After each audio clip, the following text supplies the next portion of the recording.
jungle.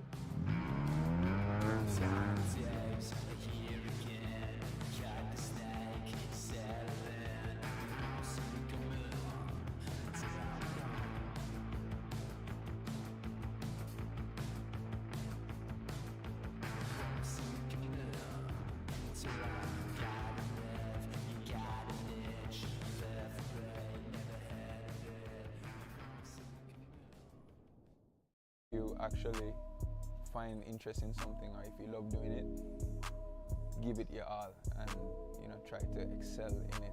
You can be super at your best job. Let's get it.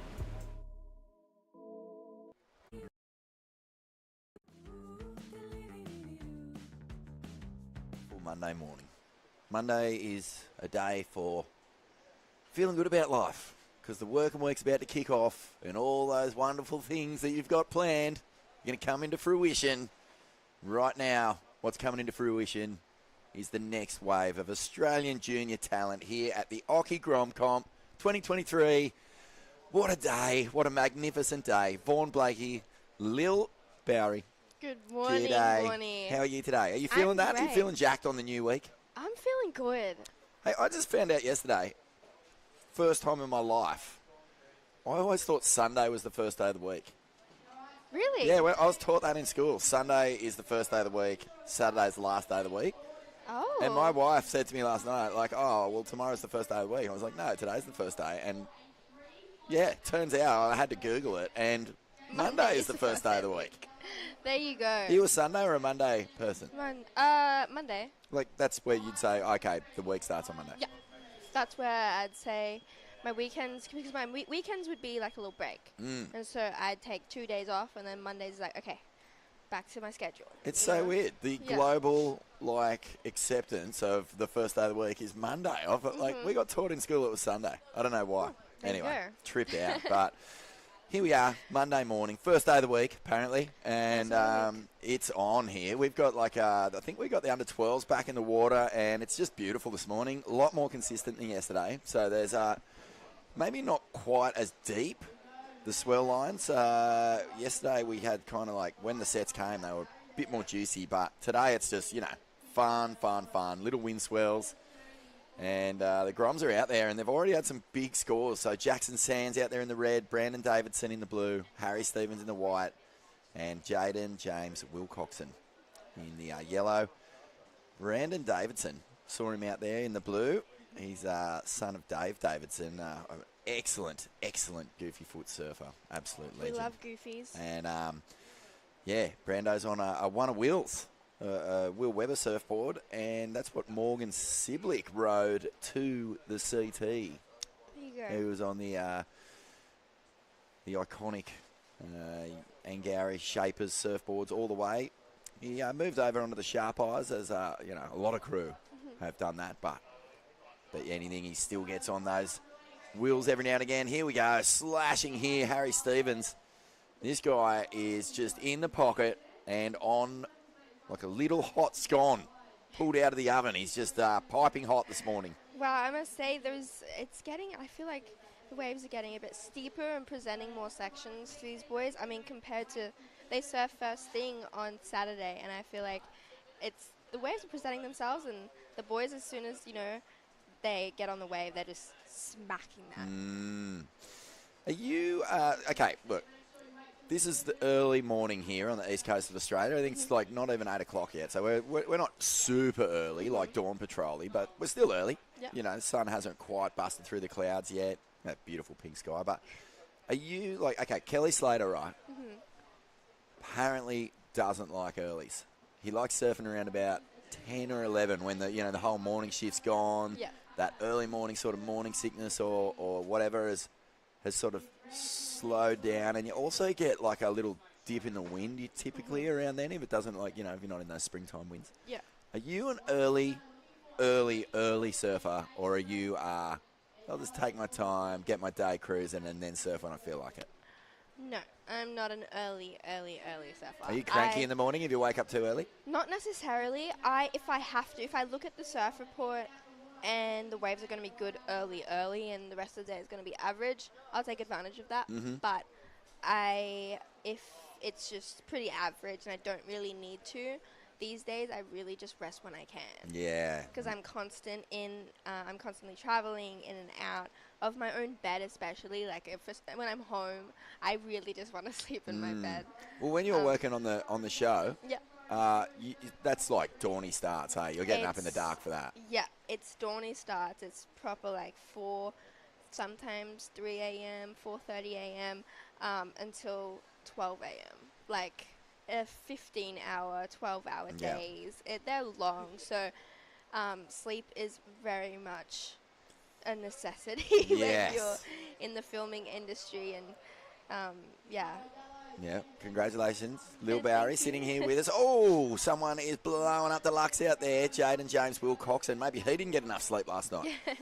Yeah, one thing sort of been tapping into a little bit lately is the rest is just so important. Oh, the Larry doesn't get the connection to Harry, but you can see there he's had a couple of fun waves, 3.57 and 3.97, but he needs to get something with a little bit more juice, bit down the line speed, just to catch up here to Brandon and Jackson.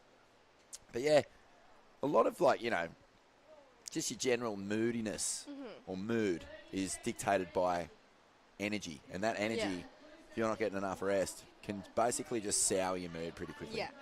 Yes, because I know I feel like most of us, when we get tired, we get moody. We want to rest, you know. We don't want to be doing what we some people don't want to work because they're so tired. So if you're doing like those big days on the set, do you like to have a little afternoon siesta? Absolutely. Heat's done. I thought we were just getting started. Came in late. Well, there we go. Look, let's continue this chat on the other side of the break, Lil. Lovely to be here with you this morning at the Occy Grom Comp. And we'll come back in just a moment, folks, with the next heat from the under-12 boys at the Occy Grom Comp. Welcome to the jungle.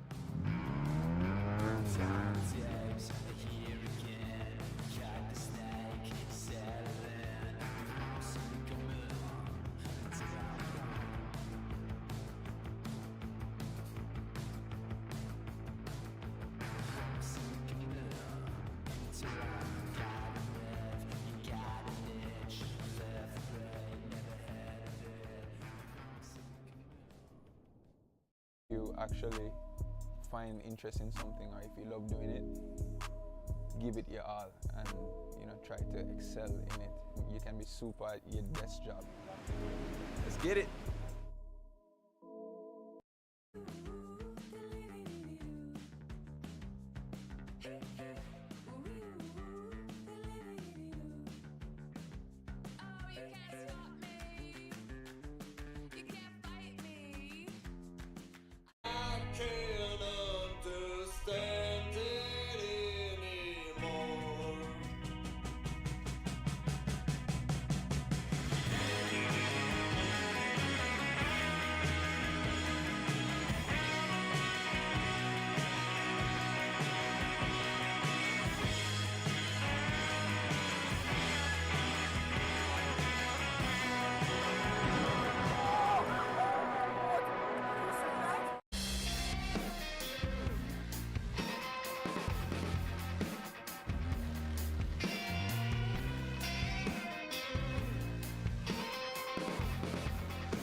have a look at this beautiful day. Snapper Rocks, the Occy Grom Comp, and the best under 12 surfers, I'm going to say, in the world. Is that cool? I totally agree with you, Bonnie. Slicing it off the top. Really fun surf here this morning. It's funny, I've been posting a fair bit on my socials, Lil, about, the Occy Grom Comp being on, how fun the waves are. I've been talking about it for the last couple of days. And I actually got a DM going, stop talking about how fun the waves are. Like, it's so bad. And I was like, mate, do you remember being 16? Like, do you remember being 14 or 12? Like, this is the ultimate surf. This is, like, put it this way. Like, I grew up on a massive long beachy with no corners, like straight closeouts. Like, if we got anything that even you could get along without and get one turn off on, you were frothing. And, like, look at the size of these kids and look at the little set waves they've got. They've got snapper to themselves. It's absolutely cooking. I don't know. Froth levels feel high to me. Yeah, I definitely feel you there. But I feel like personally, when I was a Grom and I was competing, I got really nervous because I was really competitive. So it was really hard. It's in the past only, I'd say, 2 years in competitive surfing is the only time I've gotten excited to surf instead of being just nervous and going out with just my game plan and being nervous and worrying about having to get through my heat. Whereas nowadays, I just go out and, I was talking to Stace and saying, my mindset now is just everything like this is just a bonus in our life. That's so true. We are already winning. Like, look at us right now, mate. No wonder you're nominated for a Logie. That sort of wisdom is it's unusual for someone, who, well, it's not unusual actually. A lot of these Groms, I think, are turning up here with the right attitude and sort of getting out here and going, no way, snapping to myself, and the heat sort of dissipates into the background of their brains because they're going, this is too good. And, like a lot of modern day coaching and a lot of modern day, sports science is based around enjoy the moment. Because if you are focusing on results or the end goal or the destination, you really miss out on all the good stuff that's happening in the moment that you're experiencing right now. And that is literally the secret to successful competition. Because if you're in a flow state, if you're in a space where you can be relaxed and not focused about, like I say, winning the heat, coming last, like all of that stuff, doesn't mean you ice your strategy or anything like that. It's just being present and witnessing what's going on around you so that you can enjoy it. If you're enjoying it, you're going to surf better. Exactly, and just like Dingo said a couple days ago, the best surfing is done outside of thinking. And exactly like you were saying, if you're in your flow state and you're just having a good time, and I feel like a strategy for me when I was, preparing for my heat, I have a different schedule now because I had to calm my mind down because I was so nervous. I actually used to listen to meditative music to ground me, to bring me back to where and why I started surfing. And just with the ocean, I look at the ocean and just have this form of gratitude. And I'm sure Jara is very grateful to be out there right now today. That was one good hit. Unfortunately, won't make that second section. Oh, will he? Unfortunately, no. But that was one good hit. Still early days in the heat. There is 13 and a bit minutes remaining. But yeah, I used to just, after I listened to my meditative music, I was grounded, and therefore I was excited to just do my thing, and therefore I'd be in my flow state. You're a legend. Liliana Bowery in the commentary box today, and has been throughout the Occy Grom Comp. So cool to share this space with you. And, nominated for a Logie, like I said. Pretty exciting. It's pretty exciting being here with you, Vaughnie, I'm not going to lie. Thank you. Yeah, Vaughn Blakey is my name, and, geez, I've been around these comps for a long time. Long time. That's so fun. Do you know when I first started commentating events, I'm just trying to think who the junior surfers were. Well, Bo Emmerton won the first junior comp that I commentated. Okay. So that was 1994 or 5, I think. Oh, wow. Yeah. So I commentated junior events when Mick Joel and Dingo and all those guys were surfing in them. Wow. And I'm still commentating junior events now, but I love it because, you really get to see, well, not only the froth and the pure love of surfing. I mean, this is where it's at its peak. Even if you spend your entire life competing and surfing heats and have, you know, an amazing life like Mick Fanning, I think he'd argue that this is when you are at your frothiest. Yeah. You know, when you're in this sort of 13 to 16 age group.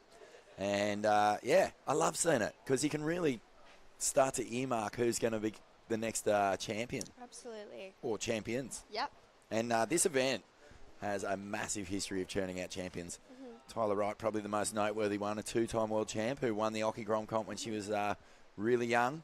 But then CT representatives all over the place. You got Isabella Nichols, Ethan Ewing surfed in this event. Pretty much everyone, actually. If you're an Australian and you're on tour right now, you surfed in this Occy Grom comp. It's 18 years old this year. 18. That is my whole life. It is. That's crazy. And Lil, did you see the dolphins swim through the lineup yesterday? Oh my God! Is that a coffee or a tea? This is a tea bigger than my head. It is bigger than your head. If I had a coffee this big, I probably would be on a different chair. Oh my God! You'd be flying to the moon. Yeah. It's so nice and warm. It is super cold out. Like this morning, I was so cold. Do you agree, Bonnie? It's chilly today. It was chilly. Yeah. It is still as chilly right now. I mean, you're from the sunny coast too, so I mean, even coming down just this far, just this little bit, because it gets warmer and warmer really quick as you go north from the Goldie. Yeah. Like, even from Byron to the Goldie, it's a totally different climate. Absolutely, and I know that when we go down to Lennox with Skull Candy, which is actually the next competition, it is so cold. And I realized that from like Gold Coast to Byron to Lennox, it's super cold, but I'm sure the boys are super hot out here from such pure stoke. That is a second great hit from Asher Winters. He's currently in 4th place. Some low scores at the moment, but there is 10 minutes remaining. Anything can happen from here on out. Can. So we were talking last heat, Borny. It is not even 8 o'clock yet. The boys are surfing, but are you an early person? So I am, actually. You are? Yep, I love getting up in the dark. It's a sort of like a throwback to my Grom Hood years because, as we see here, this is our sunny, is it K9er? Kanina.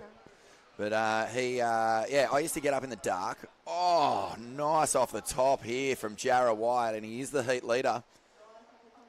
And he's been managing to find these little low roads of some really fun waves here this morning. Like when I first turned up, there was that outside section that's coming from behind the rocket snapper. And then it was really linking up beautifully. If you could get over that little hump and into that next little part of the bank, you just open up to so many possibilities for a heap of turns. But yeah, Lil, to answer your question, I used to get up in the dark before school, go down to the beach. This is in winter and stuff as well.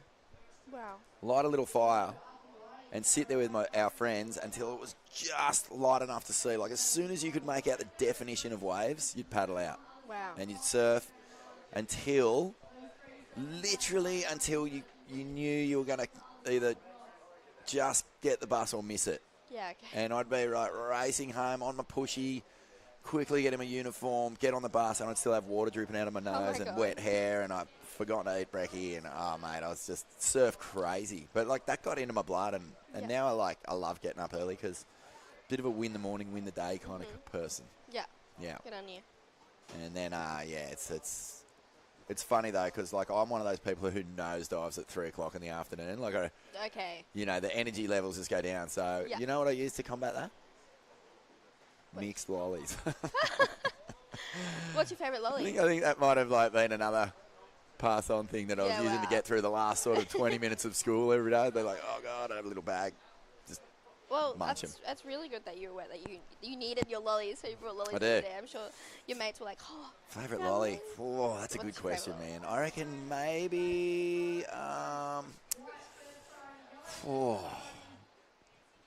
good question. I mean, it kind of does change. Like when I was in high school, it was kind of like Warheads because that sour flavour was kind of fun for something different. Yeah, it has a Grom. The Grom's froth over Warheads. Yeah. Oh, taste this one. This one's so sour. Yeah. Yeah, not sure. But, I like them all. Mixed lollies. Yeah. You eat too many of any one particular type of lolly and you get off it. Yeah. What about you? What's your favourite lolly? My favourite lolly? I like peaches and cream. Oh, yeah. Yeah. I love it. I think it's just a satisfaction because they're a bit squishy. Yep. And then when you bite into it, it's like ombre and a peach and milk. Yeah, one of my favorite lollies. See, back in the day, I used to always laugh that, you know, if you were a junior and you won a competition, you won, I don't know, like three or $4,000 for the junior comps back Oh, when. wow. Yeah, actually, even up to 5. Pretty sure Parko and Mick were winning like up to between $5,000 and $8,000 when they were surfing in junior events. No way. Yeah. And I used to always just go, what are you going to spend that money on when you're 14? And they'd always say, I don't know, mixed lollies. Like back the truck up to the house and just pour it in through the window. That's insane. Lollies. That's right. I know. These days, like all the Groms these days are so like diet-wise. Yeah. Like you don't see a lot of them just pounding the junk food anymore. You see them down the beach with their Not really. their little Tupperware container full of homemade guacamole and Not gluten-free really. chips. I think it would come from, there are a lot of more, how do I put this? Not complex, but the training, there's more support from, like, say, the AIS and maybe from other training areas where these guys live, where the girls live, that teach you, you know, maybe because you're an athlete, and especially when you're so young, it's good to start, you know, good habits. And I think that's what I grew up with. It's like you start now, then, you know, good habits, good diet, it'll benefit you for later in life. Yeah. But my family always was just like, you're young, you know, nothing, you'll burn it off. But I think there's definitely, I like a good balance. You know, sometimes I have cheat days because I am still young and I want to, you know, I don't want to have to worry about those things just yet. Fair call. But just coming back to that, to the whole, you know, waking up early, sleeping, I just want to put out there, I've come across a lot of Groms, maybe around 15 or 16, where they get to that crucial age of surfing, where they feel guilty for resting. And because they feel like they constantly have to be training or surfing because any downtime will maybe affect their performance. But like you said, Vaughnie, it is really important to rest. As Asher Winters, a nice little combo there. He's holding down second place at the moment, looking to upgrade his 1.6. I think that'll do it.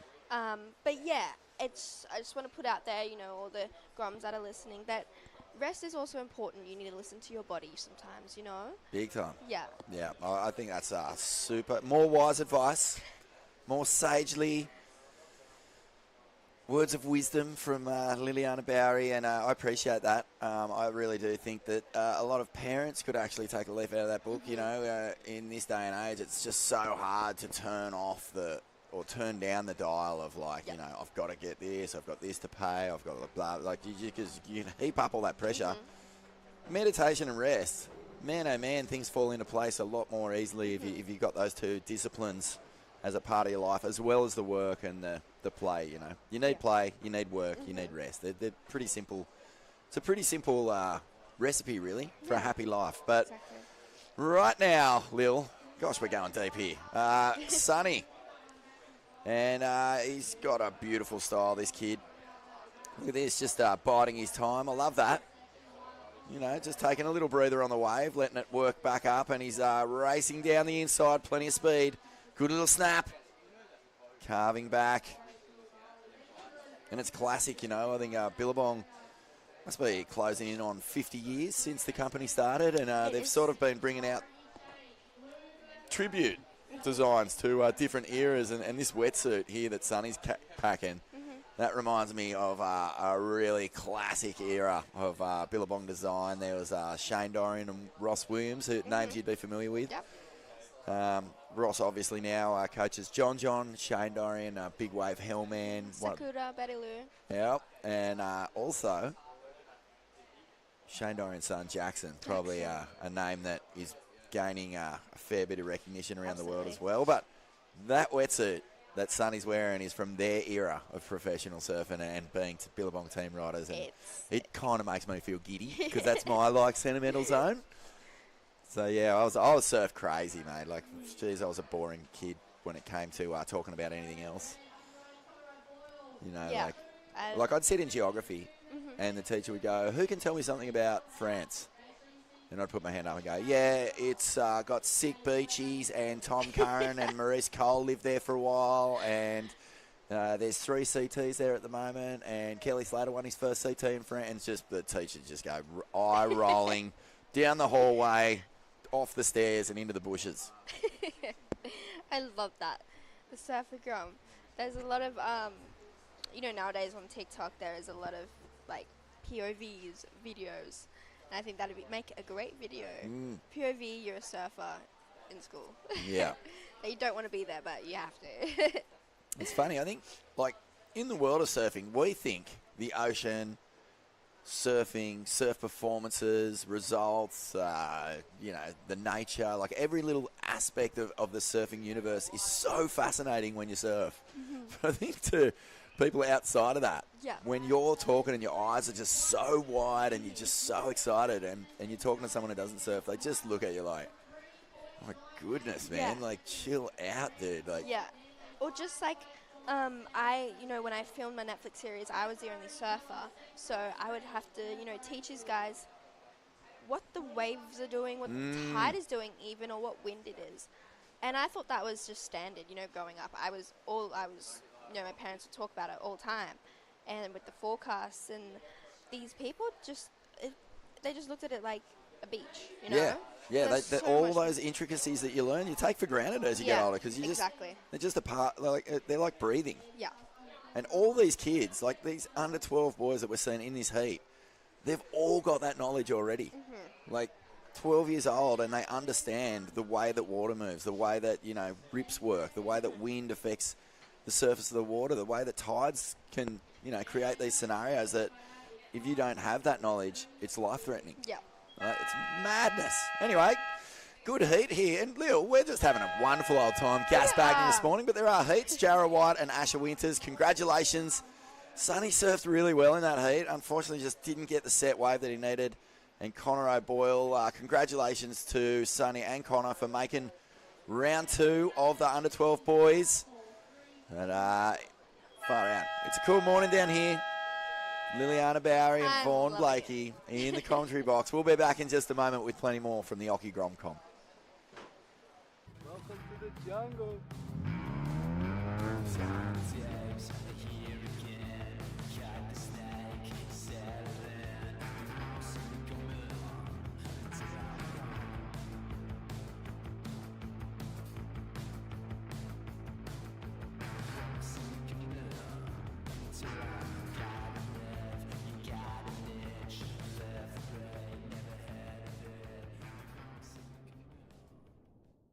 You actually find interest in something, or if you love doing it, give it your all and try to excel in it.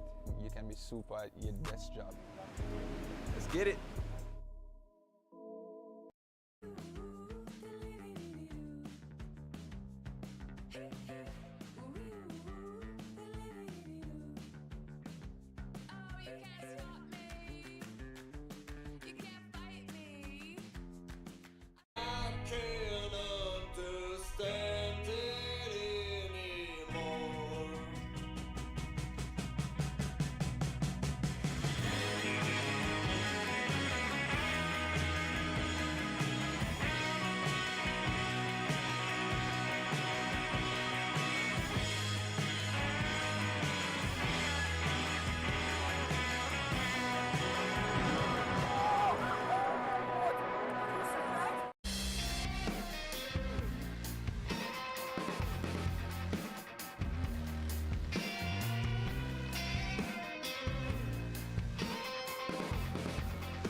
The vibes on the beach are real at Snapper Rocks as we start to move into day 3. There's only 4 days of this event. The Occy Grom Comp 2023. 18 years of providing a pathway for the Mega Groms to get their name up in lights and kickstart what will hopefully be wonderful surfing careers. Contributing to, well, I was going to say the Australian story in international pro surfing, because you know, Australia has been pretty formative, a pretty important place with a huge legacy in terms of what contribution to the global surf world. But this event has attracted an international field, so we're seeing kids from all over the place competing here at the Occy Grom Comp. The prestige of this event is huge. Vaughan Blakey, Liliana Bowery sharing the commentary space today, and look at the Groms, mate. This is the under 12 boys, and they're frothing this morning. They are frothing, they are ripping. Just what aren't they doing? Like, the waves are small today, but man, it looks double overhead for them. And I just want to go back to Red's wave. You know, don't think we're going to replay, but I just want to talk about those bottom turns that he was just doing. Like, he was really engaging those rails, and I love that. And being so young and learning that and having to execute that it's really good at such a young age as well. You can see his arm work as well. You know, wherever your arm and your head goes, it followed. And you know, unfortunately, the wave didn't really stand up to what he wanted. But this is also Louis Taylor from Noosa, fellow friend of mine, Taylor family. Sisters Ollie and Pippi also competing. Cool. Well, he'd be right at home in these little sand bottom long Queensland points. Noosa famous, absolutely famous for being, you know, well, heaven on earth really. It's got beautiful waves. It's a beautiful tropical sort of. It's right in the middle, isn't it? It's like rainforest and tropical and mountainous and national park. It's a gorgeous area. Yeah, very famous national park. But the waves. With the waves. Cylindrical. Yeah. Perfect, dreamy.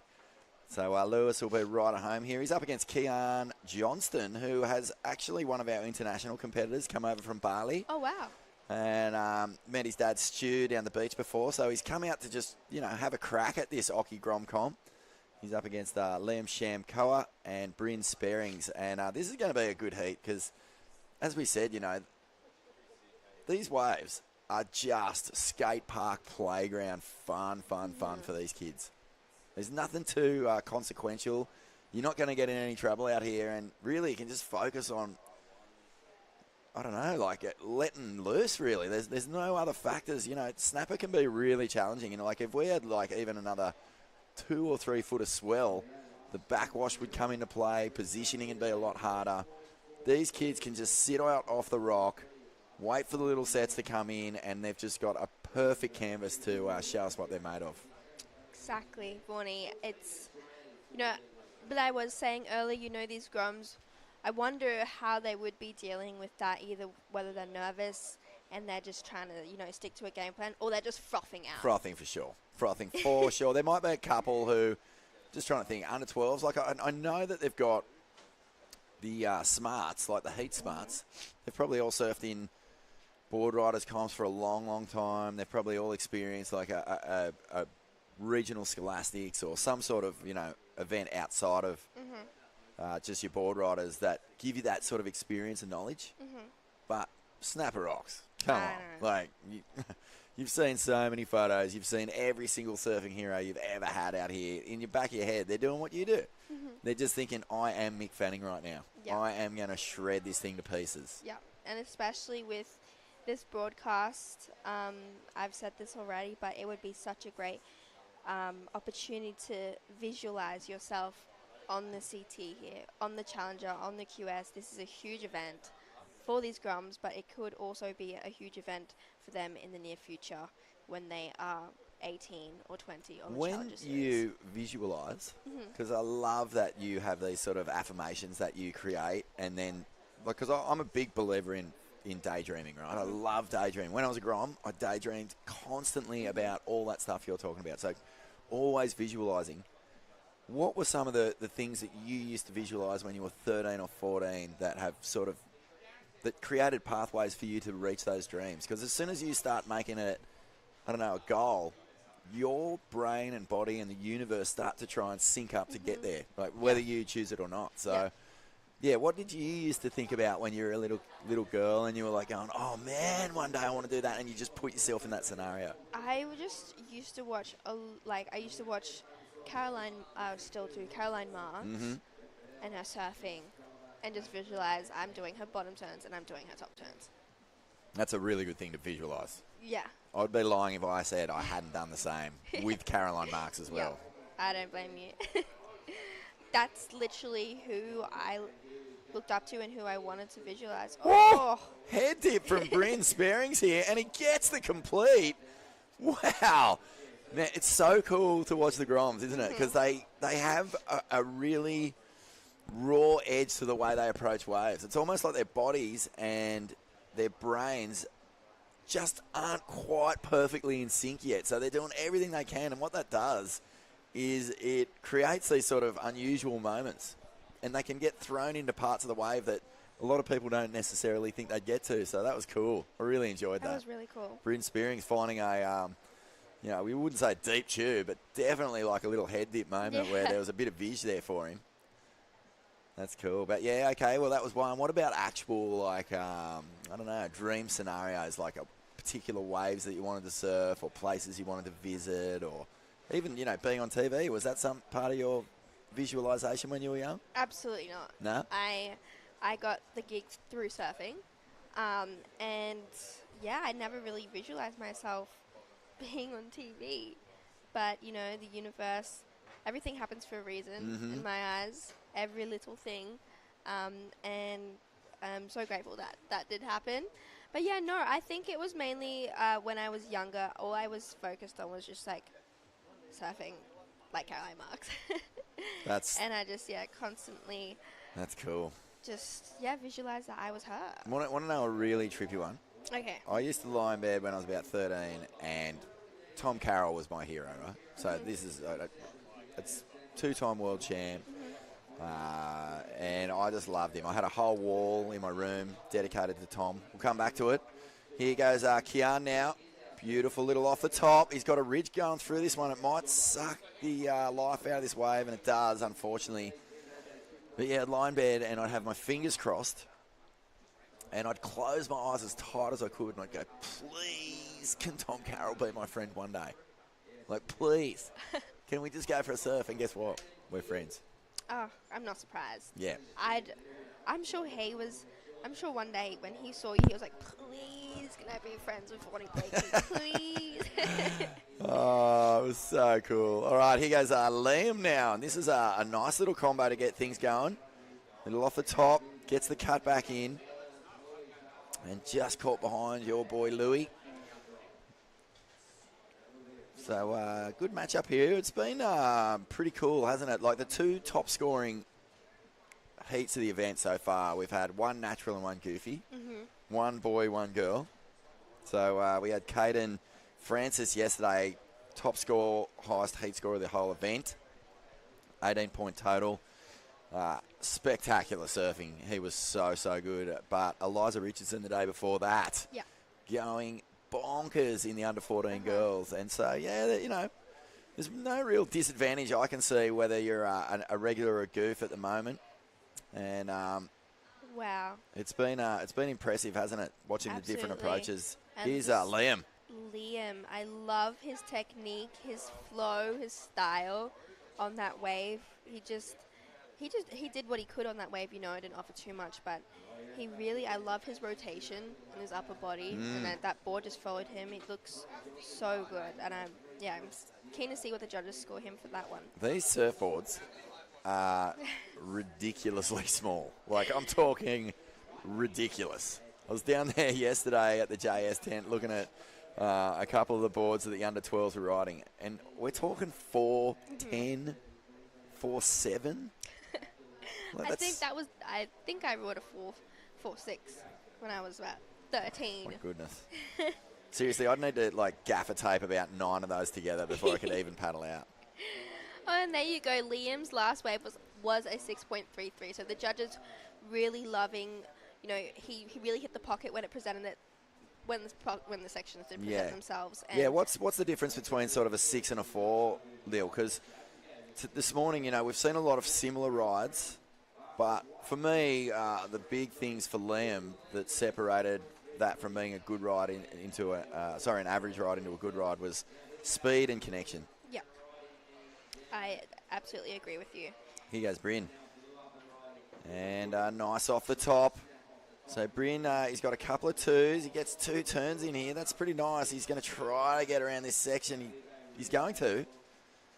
So we get a little bonus ridge here, looking out the back. And Kian now from Indonesia just not getting really a lot to work with on that wave. But yeah, what are the judges looking for? You know, like, so in the criteria, you know, when scores drop, it's basically anything from 0 to 2 is considered a poor ride. Then you've got 2 to 4 is sort of average. 4 to 6 is good. Mm-hmm. But then once you get past the 6s and into the 8s, I mean, 8 to 10 is excellent. Yeah. And yeah, so 6 to 8 is very good. So, you know, what separates, you know, an average to good ride from an excellent ride? I think today in particular, when those sections do present themselves, really utilizing it and hitting it. I think when I was watching Liam surfing, he really engages his back foot, and he really he added that variety of turns. And you know, when he was turning, his technique, he was full rotation all the way back to the power source, and I think just really smooth, flowy surfing. Yeah, it's definitely connecting the dots on a point break goes a long way too. If you can sort of, I think when I think back to Caden's heat, and we'll stick with Louis here because this is a pretty nice wave. Ooh, good little snap. See, the good thing about Louis surfing, that wave didn't really steepen up for him, but linking a lot of turns together and just keeping the board moving and plenty of spray, judges are going to reward that on a point break. Here's our heat leader, Liam Kua, and off the top, just overcooks that one. But I think also the best surfers that we've seen have really, they haven't done a turn on that first section. I think this morning most of the boys have been trying to hit it as fast as they can as soon as they stand up. But the best surfers that we've seen in the contest so far just created that speed before they even did a turn. So they would, you know, maybe even skip a section, but as soon as they had that speed, they used that, and you got huge turns out of that. So I think that would be kind of a good tip to all the boys maybe surfing today. Just really utilizing your speed, because when you have speed, boosh, you can hit it. Oh yeah, you can hit it, and it gives you a few more options creatively as well. You see a bit more variety. You know, Caden, he was fanging down the line and just able to release fins and then go into a big layback and then throw another little snap. And yeah, the speed is really where all your options come from. 4 minutes remaining here. It's Liam out in front in the white. Kian from Indonesia in second. He's doing a good job here. The young goofy footer. Bryn Spearing's out there in the blue. He's had good waves too. A couple of, well, actually, he's been surfing well. His wave selection, that's what he's looking for. Something a little steeper. And Lewis Taylor out there. I think we're waiting for a score for Louis, and there it is. It's just dropped in at 2.93. So the judges just want to see a little bit more from Lewis. I think those little sort of weaving snaps, they're definitely paying him, because, you know, you can see that he's in the mix here in this heat. But they want to see something on a big section, a little more commitment. Bryn now. Off the bottom. Jeez, he looks nice and loose out of the lip, doesn't he? He's able to sort of shimmy that board. And this looked like a really kind of good wave. That ran all the way along. Just a little gutless though. Like, yeah. Look, as the tide drops and the water moves off this inside section of the bank and it starts to break right on the edge of the bank, that's where you start to get your steeper face, cupped out waves, and you can attack them a little harder. You see a common sort of thing going on here for these Groms is that they're really doing a lot of quite slow cutbacks. If you try and bury your rail too hard without a lot of speed, you're in danger of bogging. So, you know, they're doing extremely well. But Liam has definitely had the run of it, hasn't he? A 6.33 and a 5.6. They're really good scores this morning. And Keon Johnston is just going to want to be careful here. 2 minutes. Doors wide open for second, third, and fourth to try and nail that progressive position. Got to finish in the top two. Here goes Keon. He's found a steep one. Puts it upside down, and no, he can't ride out. So Bryn Spearings and Lewis Taylor will have a shot at this. And out the back, Lewis Taylor. What's he got? Whoa, he really went at it. So you could tell from the way he attacked that turn that he was like, I've got to do more. Just overdid it. Look at that one behind. Whoa, that was almost proper tube vibes for these kids. Still time. The good thing about these conditions is you can get out there and catch a wave in 10 seconds pretty much. I think we saw someone yesterday literally standing up and like kind of boog entering into the wave. It was tiny. I think he only needed like a 1 and he was just like whoop. Just stood up and just caught the wave. Got it? Yeah. And I love the paddle out, the walk out. I think that'd be such a great advantage for those that, you know, walk out maybe a bit later and get that inside in the first wave. Yeah, you can use it as a strategy, especially at dead low tide where it's just hugging that bank so quickly. You could almost, Bugs was saying, skimboard onto it if you had the leg strength. 40 seconds to go here, Lil. It's been a lovely start to the morning. Really enjoyed our chats this morning. I always love our chats, Fawny. And far out. When's the Logies on? The Logies are on the 30th of July. 30th of July. Yep. Now, is there anyone you're going to get a bit starstruck if you see them at the Logies? I think if I see maybe A. Hemsworth or Margot Robbie. Is there a chance they might turn up? I'm not too sure, but they I'm might. hoping. You know why? Because Margot Robbie's got a new movie coming out, Barbie. Yeah. And so she'd probably be on the rounds doing all the promo for it. She could be there. She could be there. Oh, that'd be cool. Okay, well, that's the end of the heat. No more waves. And Liam and Kian from Indonesia getting the job done. Congratulations. Bad luck there to Bryn and Louis. Really surfed a good heat. You know, that was neck and neck for second place. Yeah, I think... you know, exciting stuff. But anyway, I think we're going to have a little break here from the Occy Grom Comp. We'll be back with more action in just a moment. Welcome to the jungle.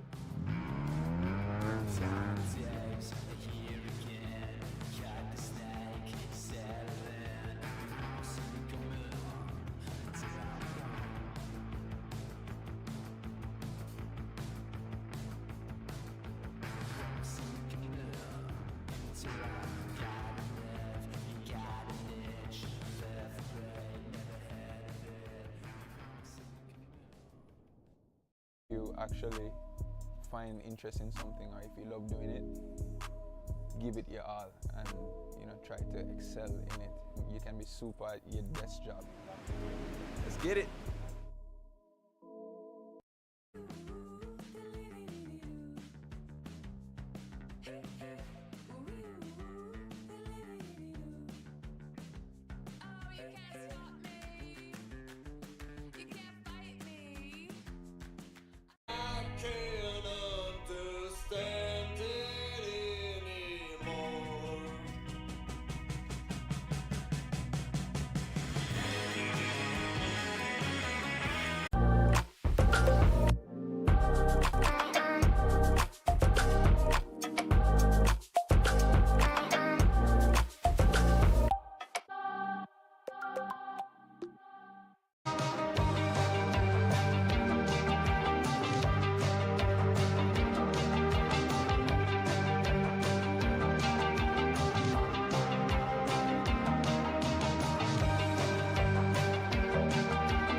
jungle.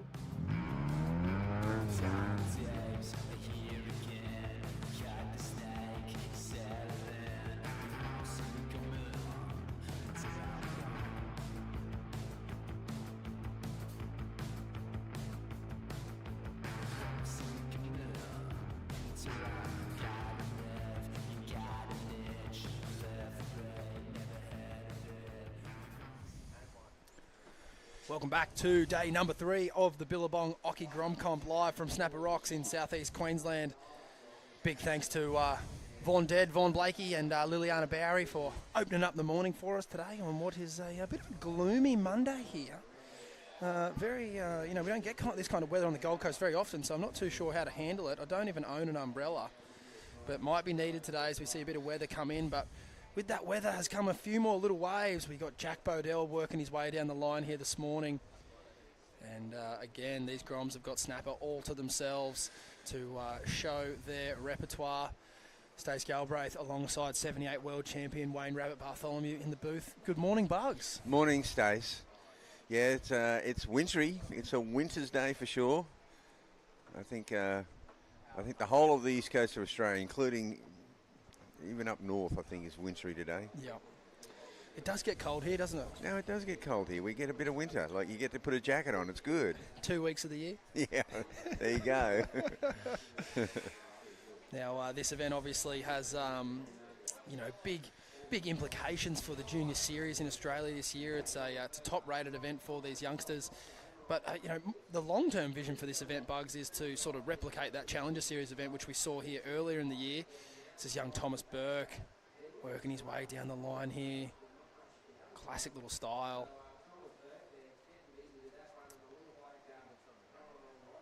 He's done well to get that wave early on the board. Nice start to this heat for him. But yeah, we've got big events here at Snapper Rocks. There always has been, and I believe there always will be.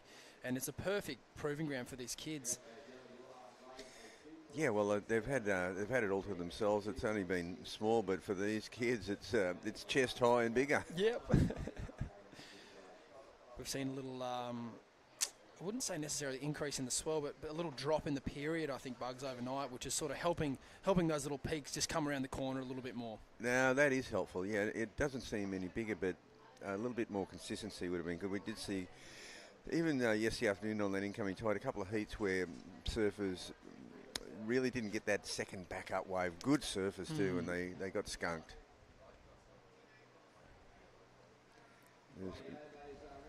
Oh yeah, that's a photo right there. So we've got a outgoing tide, so high tide about 7:30 this morning, and a little bit of water still on the bank. Well, most of the day is going to be low tide, but right now there's a bit of water, so it's pretty fun. So we catch up on a few replays here, Bugs. Yeah, Jasper just getting in the red singlet there, weaving together this wave. It's a little bit fat, not quite hitting the bank, but he's got himself a start. It's Thomas Burke, who's done pretty well to get two rides quickly on the board this morning, Bugs, which is kind of the theme of the whole event, the last couple of days anyway. Sort of just being able to identify, where you can ride a couple of decent waves. You don't have to be really lighting the world on fire. I'd say the last couple of days has been a lot more strategical than performance-based. We saw a couple of excellent rides yesterday, but a lot of the heats were fought out between that 4 and 5 range, weren't they? They certainly were. Particularly, it really does come down to that backup wave. One thing, a bit of a theme yesterday I noticed was with that south current, it comes around the point and just slightly takes you off the bank into the deeper water. So there was, and you miss a good wave and you're in trouble because there's not the rotation of sets. There's not like 5-6 good sets of heat. Totally, and we're talking about the difference between a metre or two of being on the bank and being off the bank, aren't we? No, it is as simple as that, and it's like you miss it by like 2 strokes. And as you can even see now, even with a lot of water on the bank, we've only just passed the high tide an hour ago, and the current, you can't just sit there. You'll go down and off the bank into the deep water. That's the trick here. Yep, and even if it's 1 foot or 6 foot, you still get pretty much the same amount of current. Yeah. As we see these youngsters here just sort of battling to get, if they want to get deeper, sort of next to the rock or even behind it, you've got to really put your chin down and try hard to get back there. As we see the young girls get warming up and getting ready for their heats coming up.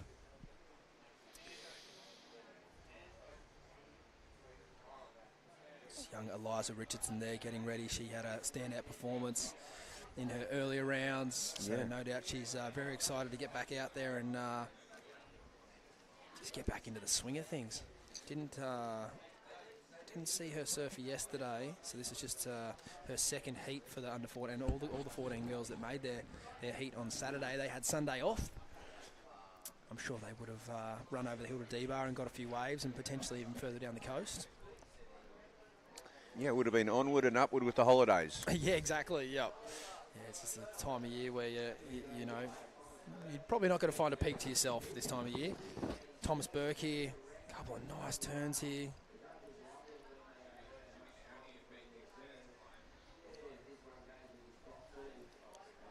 Talking a lot about equipment yesterday, Bugs, and that surfboard right there, Paul Ward looking sharp under his feet. Wardy, what a classic. I think Wardy's a great sort of advocate for the surfer shaper scene here on the Gold Coast. Yeah. He's a really talented shaper and a really talented surfer, and Oh, yeah, Wardy. knows his stuff. Oh, there was a period of time there where Wardy was just, winning all kinds of regional events. Yep. Outside, young Jasper Glossop up and riding. Oh, great first turn in the lip there, but just comes unstuck. Yeah, just overbalanced it onto the outside edge there.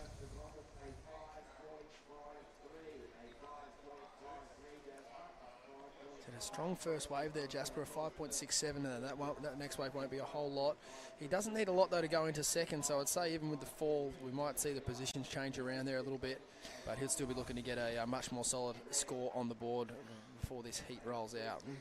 Yeah, well, there hasn't been much of a disadvantage for goofy footers. The goofies and snappers like that, unless it's really barreling. I mean, you can just do that bottom turn, top turn combo and get in that rhythm. As we see Thomas Burke here, this is his second good scoring ride. This wave's sort of petering out, a lot of little cutties into the white water and then not much more on offer.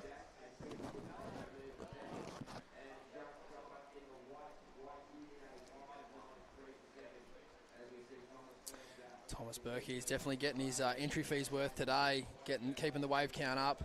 He's got beautiful rotation through his upper body through these turns, Bugs. It's something that I think,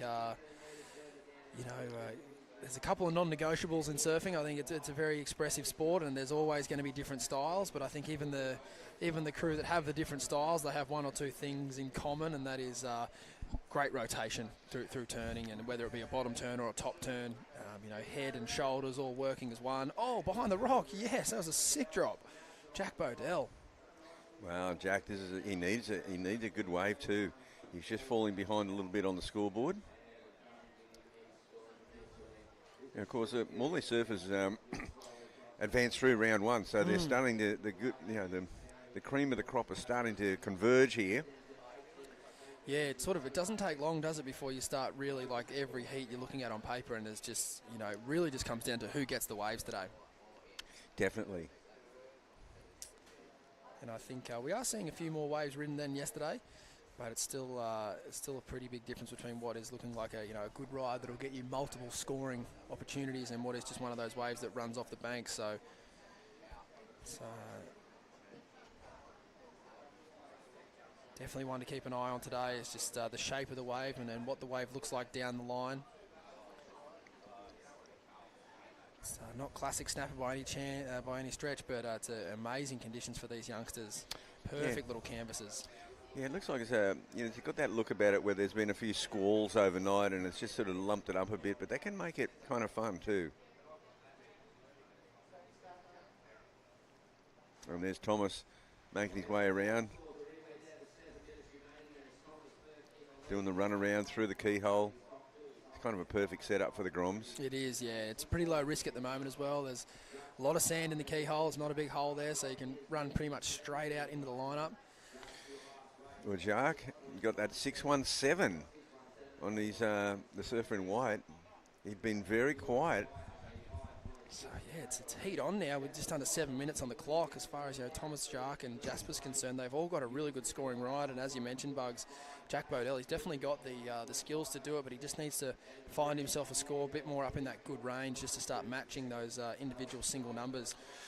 Because those other boys haven't backed their scores up yet. No, only Thomas has backed his up, but second and third is definitely super close. Here's a good-looking wave here. Whoa, overhead wave. Wow, that was a runner. No, Jasper, that was a shame he couldn't get that one going.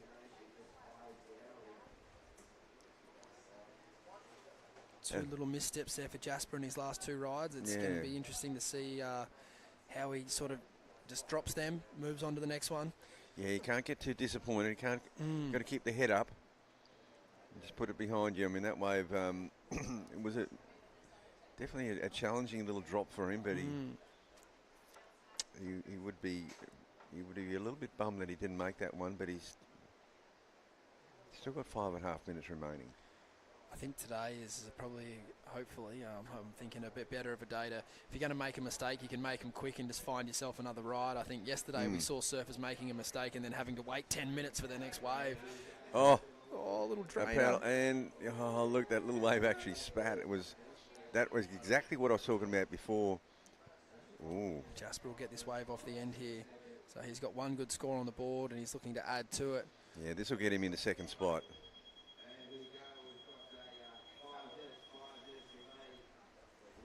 Need a whole lot to get in the second spot. About 1.5 points will do it.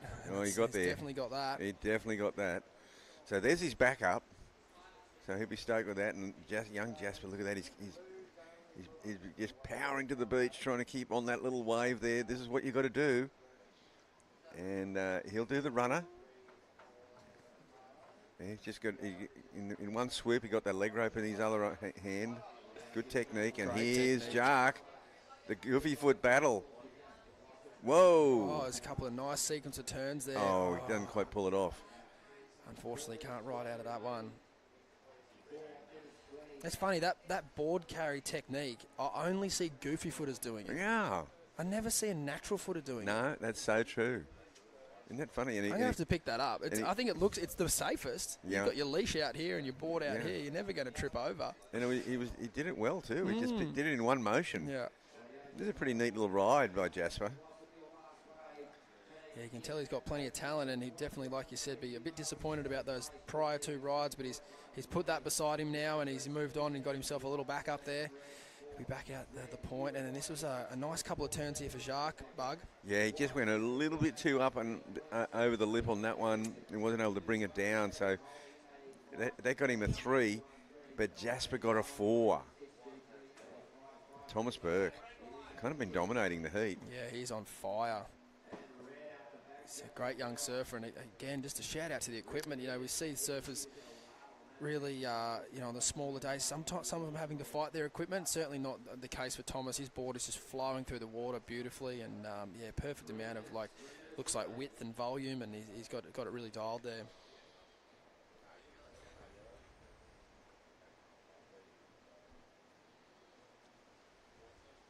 Take us through it, Pugsy. Yeah, this is another great ride. Snap out of the lip there. Look at that little layback snap. And the wave kind of peters out, but he got 2 great moves in. Don't know if he'll go into his top 2, Stace. Yeah, it's right around that number. It's good surfing, nevertheless. It's good to see him show a bit of variety too. It's a big part of the criteria that the judges are looking at. Well, this is a small wave by Jack Badell, but it's a well surfed. At outside sections, he looked like he was in the groove. Look at that, he's still on this wave, milking. Oh, that could have been a decimal point more. 1/100th of a 10 point more for that little turn. And look at that. I mean, this is really a big effort. It's non-stop paddling. Go, Jack. Non-stop running. Yeah. And it's a short run around. It's not a marathon. It's a quick little sprint. Jack just not quite getting that. That's 2 in a row. He didn't quite make that last turn. But as you were pointing out before, there's just more waves today. This is good. So you can recover. And we saw Jasper do that. He had 2 bad falls, recovered nicely to get that 4-1-3 and get him into second spot. Second spot's still up for grabs, I reckon. First, look at that run. That's a powerful run there by young Jack. He got a 4-3 on that one. So that's his best score. He's not that far out of the picture. And he's getting... Getting some encouragement Yeah, from look the at rocks that. there. Yeah, nice encouragement.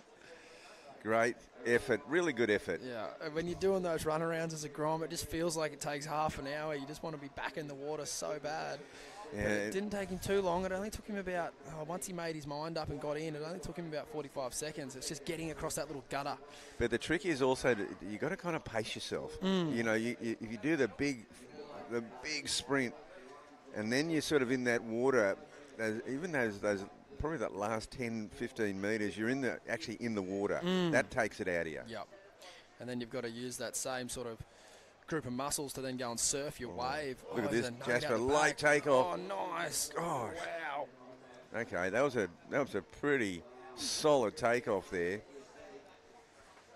He's hanging on to second. He's left, I'm not too sure where Jacques is in the lineup. Here he goes. He's looking at this wave. It looks pretty small. There's only 20 seconds left. Oh, that was a desperate paddle for that one. He might have lost priority, but at this point, I don't know that Jasper would be back out the back yet, so he might manage to sort of regain second priority here. He needs a wave right here, though, like right here. And he's going to paddle. He's going to get it, whatever it's worth. Well, that was good heat management. I mean, it's not... Oh, wow. Sort of just come down to that wave where he just was unable to ride out of that second turn, which can be a very, very heartbreaking way to lose, but it is one of those things that plenty of positives to take out of that heat for Jacques. You know, he had some great wave selection, and he certainly fought to the end. So plenty to take out of that for Jacques, although I know he'll be disappointed, as will be Jack Bodell. But I think the boys had a great couple of heats here at the Occy Grom Comp for 2023, and we'll see them again potentially next week or here again next year. So well done, lads, and well done to Thomas and Jasper. Yeah, it was a good heat. We're going to take a short break here. Don't go anywhere. We're going to jump into the under 14 girls. Big heat in the water. Stay tuned. Welcome to the jungle.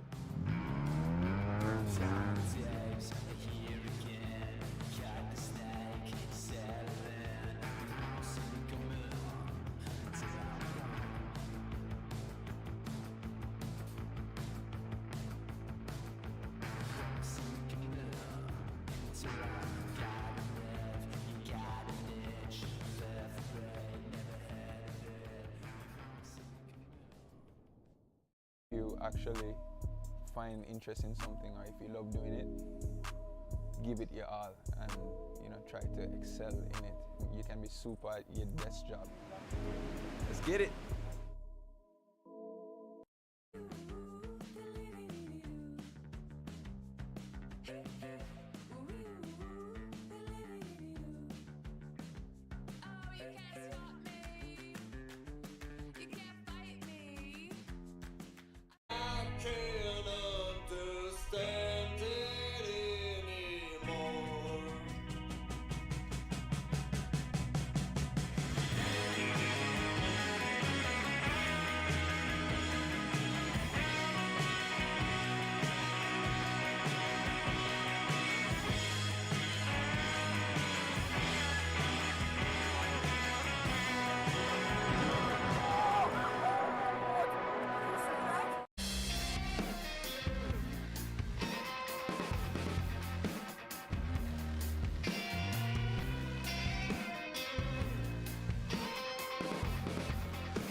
jungle.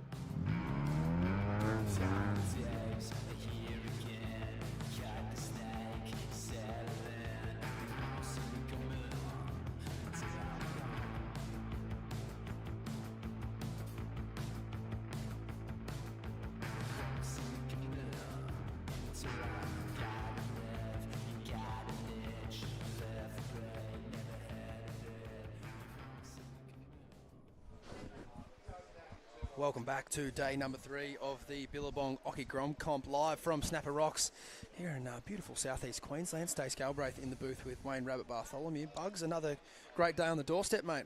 Yeah, it's going to be a really interesting day. We're into round 2 action here of the under-14 girls. Saw some great competitive heats a couple of days ago on the Saturday. They had the Sunday off, so they got to come down and sort of cheer on a few of the older divisions, and now they're back in the water this morning. On Saturday, it was definitely the lady in red, Eliza Richardson, who had a couple of standout performances, Bugs, as we check out her replay here. Yeah, Eliza was a standout on the Saturday, and she's got off to this heat pretty quick. She's got 2 pretty good scoring rides now to be in first place. This wave here is a better one. She's definitely got a great bottom turn, top turn combo. Didn't quite pull that last turn off. That would have been a big score. There's just subtle details in her surfing that are very, very impressive. Even just her ability to weight and unweight off the bottom. You know, she's not just set in her stance and sort of steering the board around. She's actually, you know, whipping it off the bottom and whipping it off the top. And I think that's why the judges are really appreciating her surfing so far. She's very, very dynamic for such a young age. And she just looks so comfortable in the heat situation. As we see here, this wave nice standing up, the great little pockets for her. This was I think this is the 617. I think that might have been a replay while we were watching the 617. There's the 8. That was, gosh, yeah. Look at that already, a 14-point total. It's incredible. So Pippi Taylor here, a couple of nice turns off the top. She got a strong back foot and threw a lot of spray out of that first turn.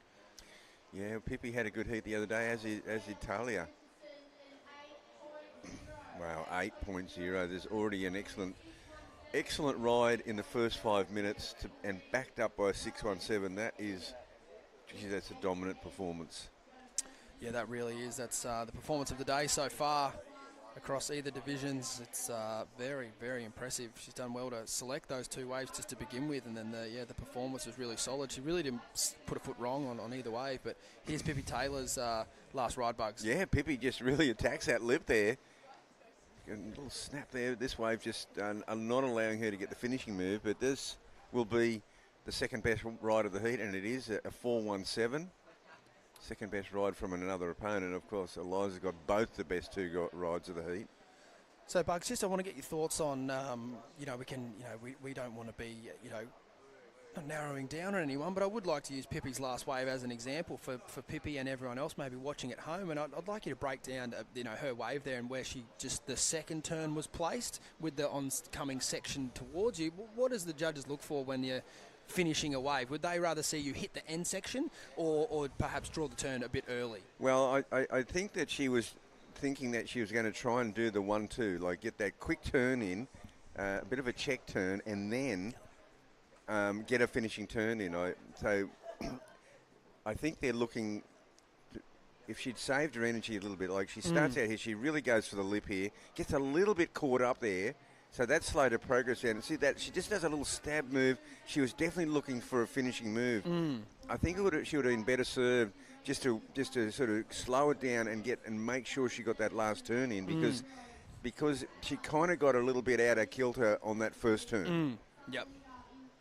Yeah, and I think it's a great point that you make, and it's sort of the age-old thing about how to finish a wave anywhere around the world, whether it's snapper or D-bar, and I do think that there is a lot of merit in finishing the wave at its last peak, and obviously sometimes you have to cut out a turn to make that the case, and that's very difficult for a grommet to do. Absolutely.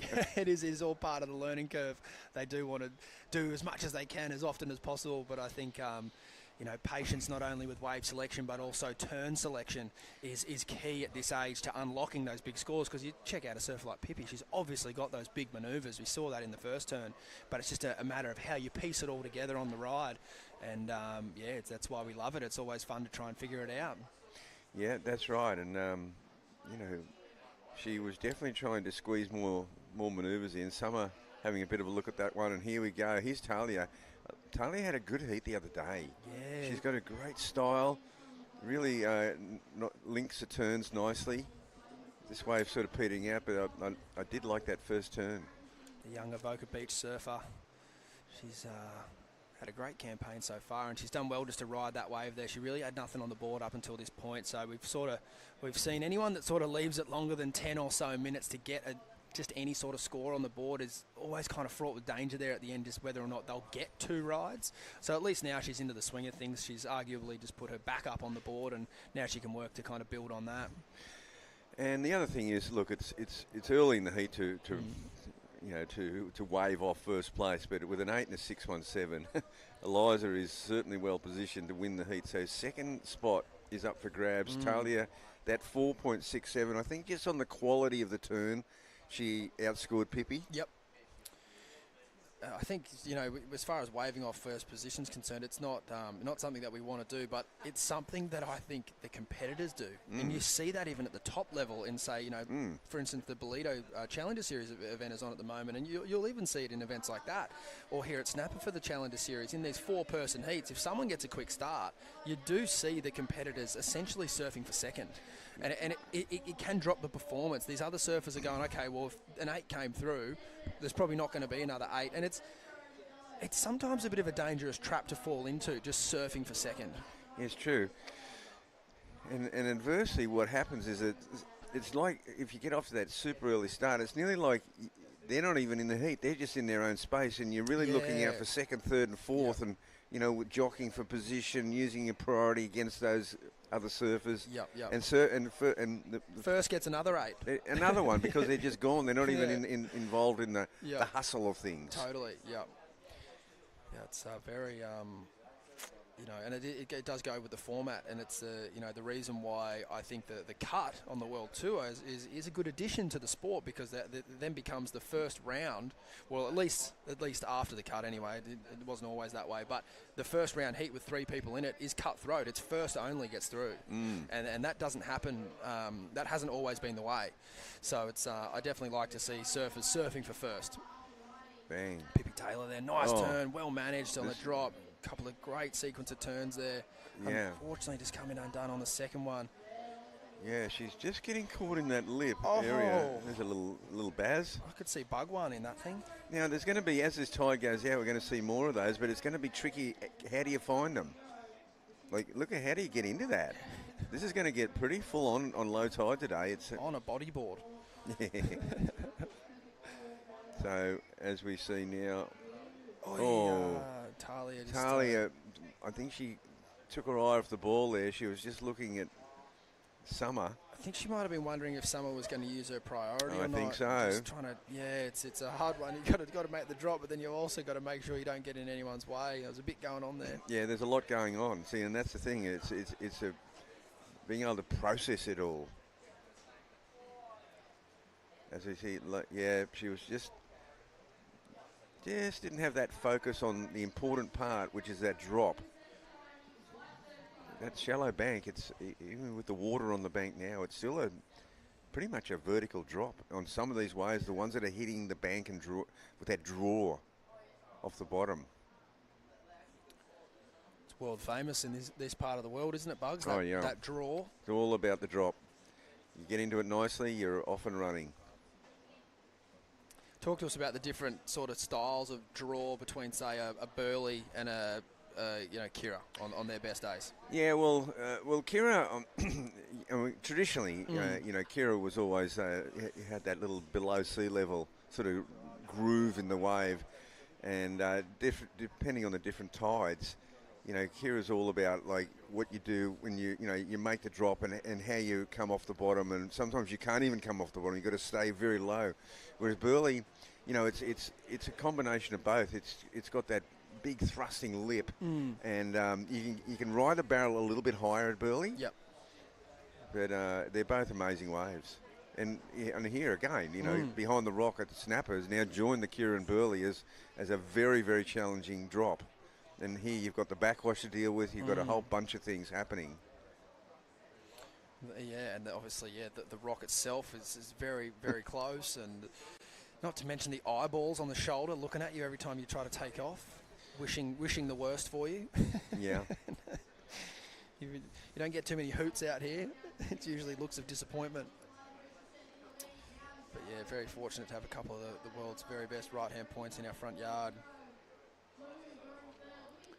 And, no doubt these surfers will be really relishing in this experience. I mean, it is actually it's a dream come true for these kids to surf Snapper Rocks with just their competitors. Like it's, thanks to Snapper Rock Surfriders for jumping on board and supporting the event, and obviously Billabong for putting it together, and all the other supporting sponsors. It's been, an amazing couple of days here, and now we're starting to get down into the pointy end of the draw. As we mentioned earlier, there's no heats that you look at and say that they're easy. They're all absolutely stacked now. Everyone can put up big scores on the board. It's just a matter of who can sort of surf the freest and do their best surfing in their rashie and in their 20-minute block. Yeah, it's always been a much sought after event to be in. The entries, it's a bit like trying to get into a Hawaii event or something. Trying to get a Taylor Swift ticket. Oh yeah. I reckon getting into the Occy might be harder. Yeah. Just as much pressure from the purchasers. Yeah, that's right. Yeah. But no, you wouldn't give your spots up for quids. It's a priceless opportunity, this one. So. Yeah, it's amazing. I mean, having been on that side where you've got to, within 15 minutes of the opening, it's full. You've got to be on the money. If you've got several kids on the same family in it, you nearly need to have two operations going. True, I didn't even think about that. Oh yeah, it's full on. There are a lot of siblings in this event. That's I've seen them across the draws. You've got to get maybe two computers going at once to get them both in. Yep. Not like back in the day where you just post a check. Oh yeah. Well, back in the day, there was really no under 12s and under 14. I mean, there was when I first started, there was an under 14 division. That was it. That was the youngest. Yep. So the Queensland titles you're talking Queensland about? titles. I remember it was at Snapper the very first year I had a look at it, and I looked at it and I went, no, I said no, I'm not. I don't think I'm good enough. Yep. I don't even think I'm good enough to go in it. So I sat there and watched it. It was unreal watching it. Yep. Just sat up on the hill. Wow, that would have been a crazy experience. It was. It was so good. At the end of it, you changed your mind? You're thinking, I'll be there next year? Oh, I said next year I'll have a go. Yep. But no, I just went, no. 6 years later or so, you're a world champion. I know, it's amazing. How old were you when you won your title? Yeah, 23. 23, yeah, awesome. But it had some. But back in the day, before the before the Stubbies event, before the Quicksilver Pros, Billabong Pro, the Queensland title was the big one. Had many great battles with MP for the Queensland Open Men's title. It was fantastic. It's great, incredible. Over 5 rounds at right time of year at all the great spots. Yep. D-Bar, Kirra, Burley, North Stratty, Perigian. And then along came pro surfing, and we never win another Queensland title. I actually did later in my career in the Masters and all that stuff, fun stuff.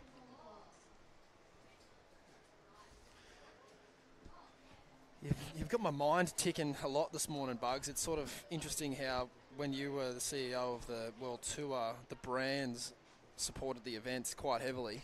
Well, that was a strategy too, But that's what we're seeing here. Yeah, that's right. This is a Billabong event supported by Surfing Queensland, whereas back in the day, the Queensland titles was more the administration, right? Oh, yeah. It was just, you wouldn't really have a naming rights sponsor. Yep. It was just Queensland. Which is sort of like the World Tour now.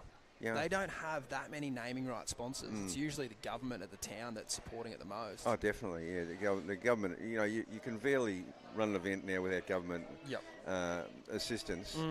They get great partnerships, no doubt, and they do a great job of aligning with great brands, but it's not, obviously the landscape has changed immensely. I mean, you look at, WA is the classic example. I mean, because it's such a partnership, you know, and such a buy-in. You know, the West is best, and you know, bringing people to WA, particularly post COVID and all that stuff. And it's such a successful partnership. It is, yeah. The surfers love going there. Everyone loves going there. And the region's got so much to offer. And the waves turn up. Oh, yeah.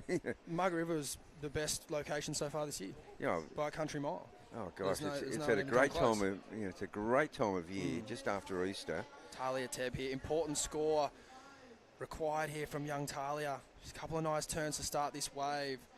She'd only be requiring about a 2.9 by my calculations, give or take. And look, I think she's done a pretty good effort to ask the question to the judges there. There's 2 minutes remaining. Yeah, well, Talia, she needed that wave. Pippi's definitely left a bit on the table. Like both the 4.17 and 3.4 have been where she's just got caught in the lip, and really basically like turned a 5.5 into a 4. Yeah, this wave here, it's not offering a lot, but she's sticking with it. This is really important to get this last turn in, and she does surf out of it. And there she goes. That's a 4.23. And here's Summer. So Summer's found a nice long ride here. Yeah, she's the wave itself wasn't offering much, but there's a good effort. She's got a tricky decision to make here. I think she does the right thing and opts to paddle. Well, yeah, a minute to go. She hasn't got time to run around. There might be a wide one for her. She needs, she obviously needs a big score, but this is a wonderful experience for her. She'll remember this. She's got through to round 2 of a major event in Grommet land. Easily the biggest event of the calendar year. You know, between this and the event at Skullcandy at Lennox, they always have been, these two. Oh, they are. They're both just amazing events. It's like this is the part of the Grommet tour comes to. It's the full leg. Well, it is. Yeah. You know, the CT comes to Australia for Bells and Margaret River. The Grommets come for the Occy Grom Comp and Skullcandy. It's just classic. Yeah.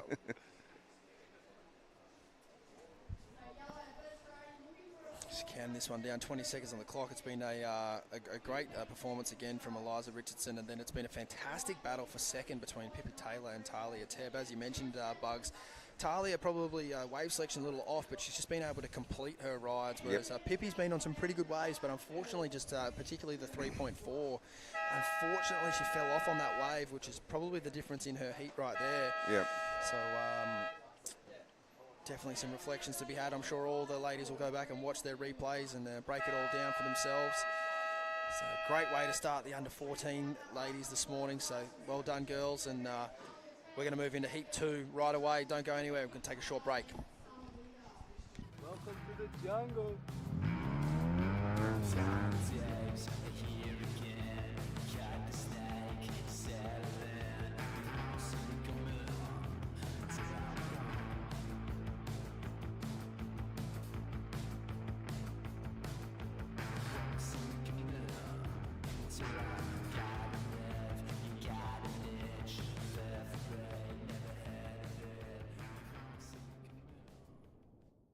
You actually find interest in something, or if you love doing it, give it your all and try to excel in it.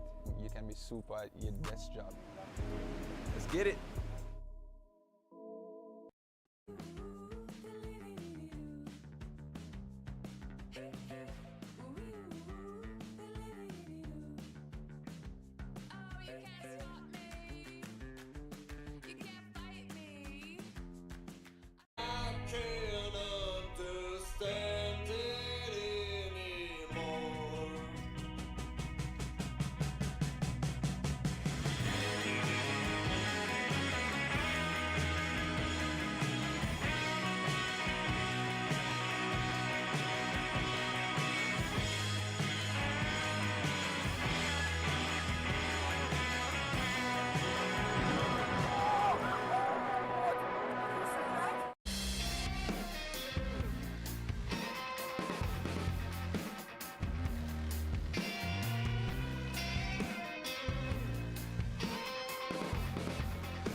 welcome back to the Billabong Occy Grom Comp live from Snapper Rocks here on the not so sunny southeast Queensland. Bit of a gloomy winter's day.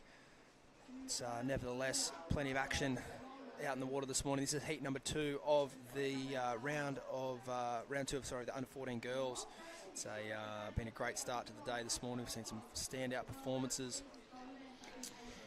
Charlotte Riley in the white, Lola Grove in the blue, Rosie Richardson in the red, and Grace Cook in the yellow in this heat. Bugs, we're going to check out a couple of replays here. Yeah, that's right, and it's been a good start for the heat. There's a surfer in white getting a nice little ride, and the goofy footer, there's the surfers from the previous heat are barely out of the water, and this heat's underway. So Lola in the blue got a 4.74, but Charlotte just outscored there for the 5.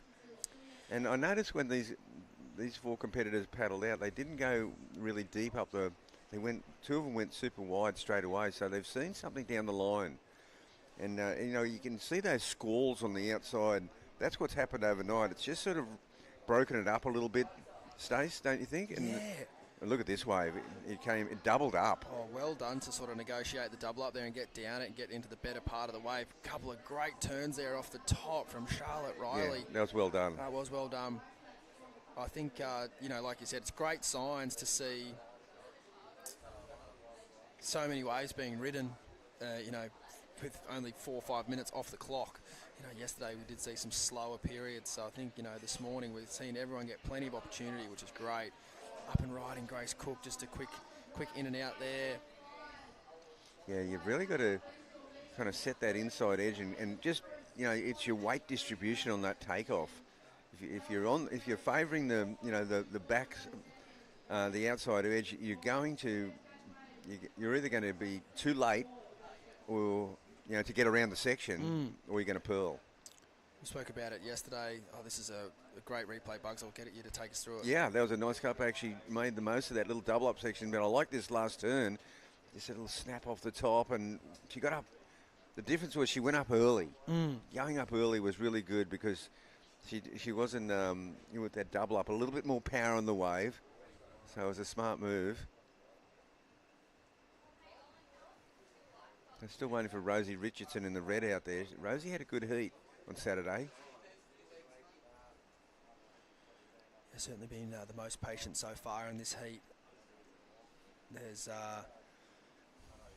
lots of little details you can pick up from the expert commentary team we've got this week, none other than the 78 world champ taking us through it. Bugs, we spoke about it yesterday. What angle would you kind of have your board at to best make those drops? Well, I think, I would think you're just leaning towards the down the line, slightly leaning towards the line. But most importantly, you've got to lead with that front shoulder. That's the leading arm on the takeoff. So you slight angle with the lean, you're in good shape. And it leads towards the criteria, and that's the commitment. The judges are looking for commitment from the very first moment you're on the ride, and the first point of scoring on any wave is the takeoff. How critical was the takeoff, and how committed were you? And so these are all little things that are going to, if you do them well, they can lead to bigger scores. So it all, one plays off against the other. It does, and it's split second. Even at this size, it's a split second. You either do it right or. There's the Dolphins on their way south, heading around the corner. They've already been through. Checking out the action. They've already been through for a surf this morning. A few waves. They always catch waves in the bay.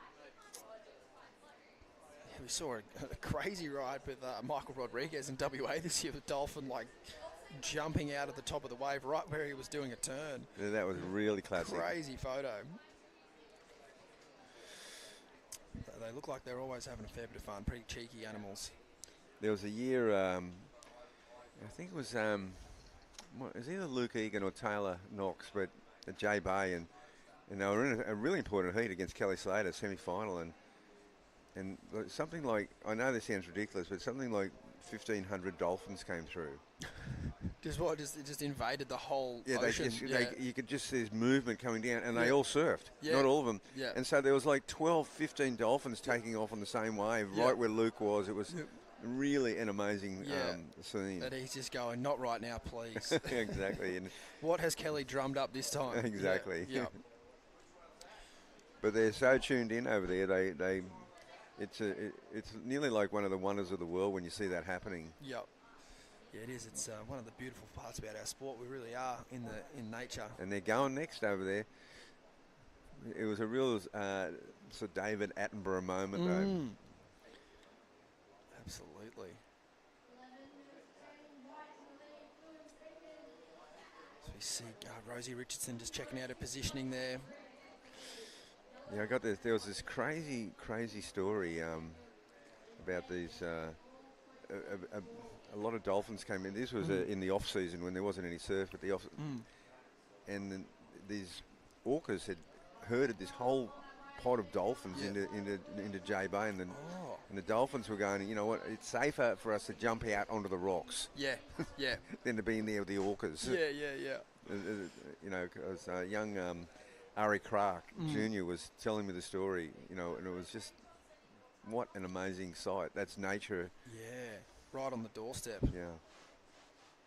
When was the last time you were there, Bugs? Oh, I haven't been there for a while now. I made the pilgrimage every year. I sort of run the event for Sharon, and then you know, there was a good 12-year period where I went every year. And before that, I'd go on surf trips there. But no, I haven't been for a while now. It's the one place I miss the most. Yep. What are you doing in July? Are you busy? Yeah, I've got a few projects. I mean, after this, I'm going to go down to the Skull Candy as well. Awesome. Yeah, it's a lot of fun, these two events.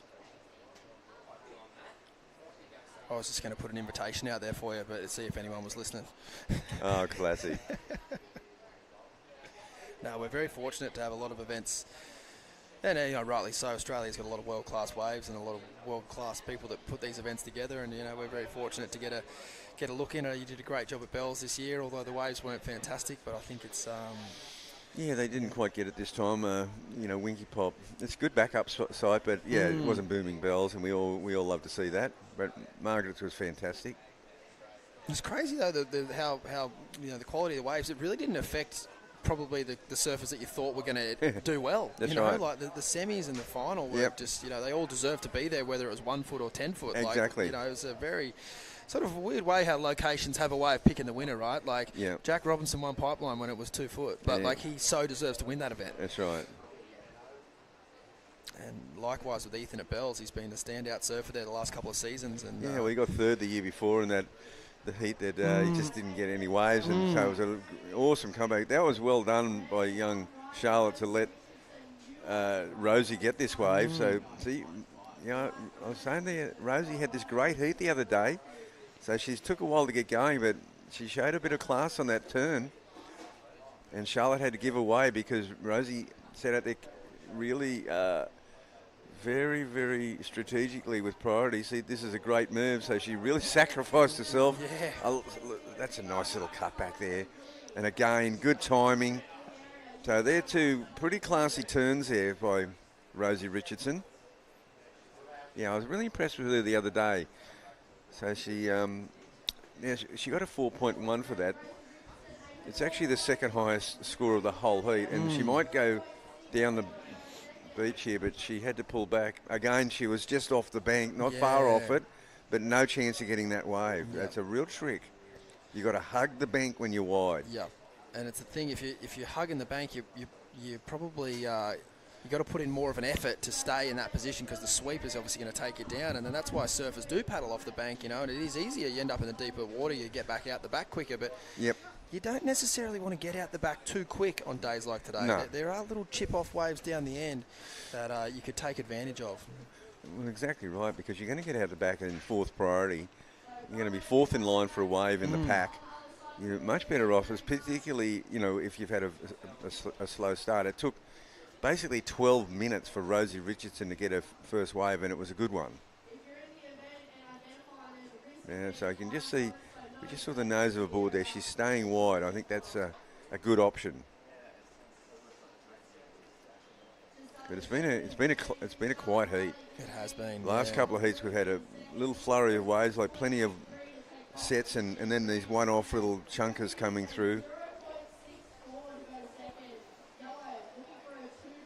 Yeah, so Rosie needs less than a point to go to second place.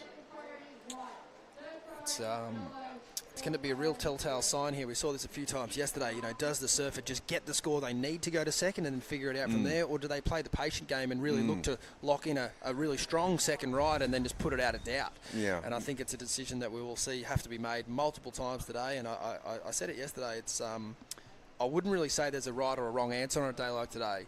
Sometimes we're having heats that are pretty slow, so it could make sense to just jump into second, whether it be with a minor score or not. And I think this is what's happening here. It's a late takeoff.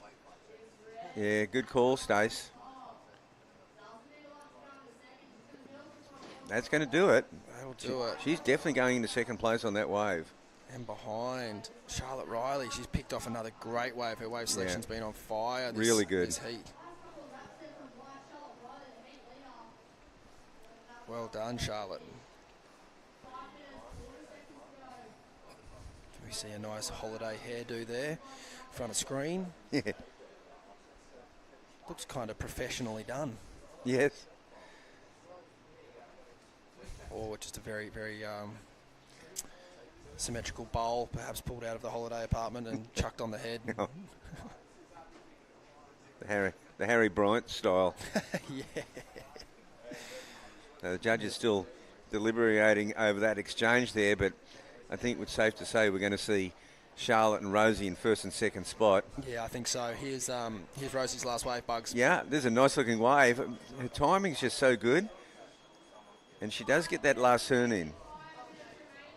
Pretty close to riding out of it. And this is a much better wave for Charlotte. She's connecting well. Running back around again. Pretty much textbook. And she improves her position. A 5.07 on that one. Well done. She's having a great heat.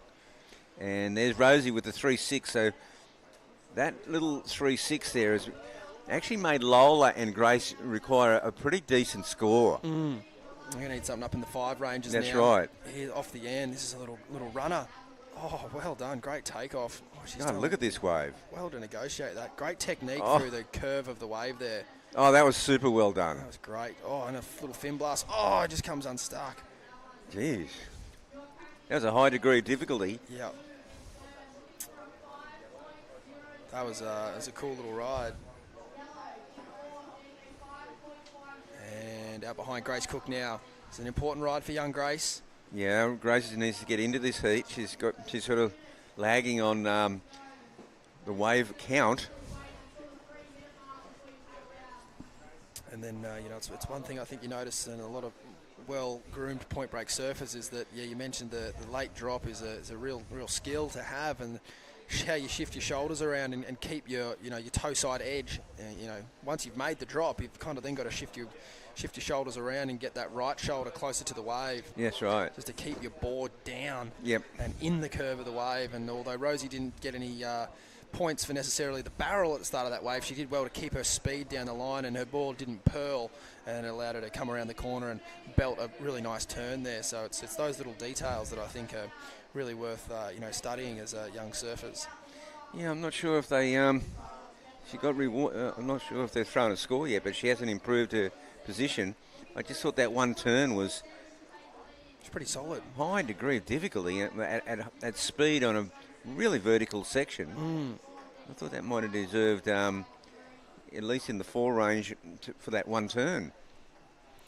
Yeah, I'm with you. I wouldn't be surprised if we do see another score drop in there, but if not, it will stay at a 4.1 and a 3.6. Well, Lola's got a 4.03 now. This is heat on for the last 2.5 minutes here. It's good to see the surfers just keeping an eye on their positioning here. Rosie's making her way a bit further down the line, I dare say, to probably keep an eye on Lola. Doesn't want to give her too much free rein of the lineup. We haven't seen a lot of this second holding back third. No, we haven't. Maybe only I only think of one other occasion in the last 2 days. So it's good to see. It's all part of the strategy. It's all things you'll need to learn if you want to have a competitive career. Yeah, so Rosie has not improved her position, so she's just leaving herself a little bit vulnerable now. But so look at this. Lola's not chasing much of a score at all. And this wave's not going to be offering much, but she kind of, maybe the good thing about this one is that she gets away from Rosie. Now go wide again, but look at Rosie, she's onto it. Yep, definitely. Yeah, it's just a bit of a repositioning manoeuvre there, and it is nice to have family and friends on the beach helping you with your positioning. But in a situation like this, you are completely on your own. You've really got to figure out how to get away from your competitor, and there are ways to do it. But you just got to get really crafty, as we see out the back. Grace Cook, nice little running wave there, just caught behind for the time being. Yeah, that was a shame. That didn't offer much. Oh, trying so hard, Lola. Keep going further down the line. You don't need, as we mentioned, it's not a big difference between being on the bank and off the bank. And you will see waves go under competitors, even though they're only, less than 10 metres away from one another. Yeah, but you can see these little chips going down the beach on their own. See, it's really broken up today. And here we go. Look at this. She's going to get one, but. Oh, that was a nice attempt there from Grace Cook. Well, the 30 seconds ago, all three of them are. The girls have just got to keep an eye on the priority board here because it's all happening. Okay, there's going to be a paddle here, but this is interesting. A bit of a fake paddle. Yeah. It's Rosie playing the game. Keeping a close eye. Got to be careful. Ideally, surfers in this situation, the most important thing to worry about is the wave itself, not your competitor. Does this wave have a 3.67 on it or not? That's the only question you have to ask yourself. Time will get the better of them. Great display of strategy there at the end. Charlotte Riley took out that heat convincingly. Rosie Richardson won a close battle for second over young Lola there. And we will see Grace Cook, I'm sure, in more events in the future. So well done, ladies. We're going to take a short break here at the Billabong Occy Grom Comp. Don't go away. We've got plenty more action coming right up here, live from Snapper Rocks. Welcome to the jungle.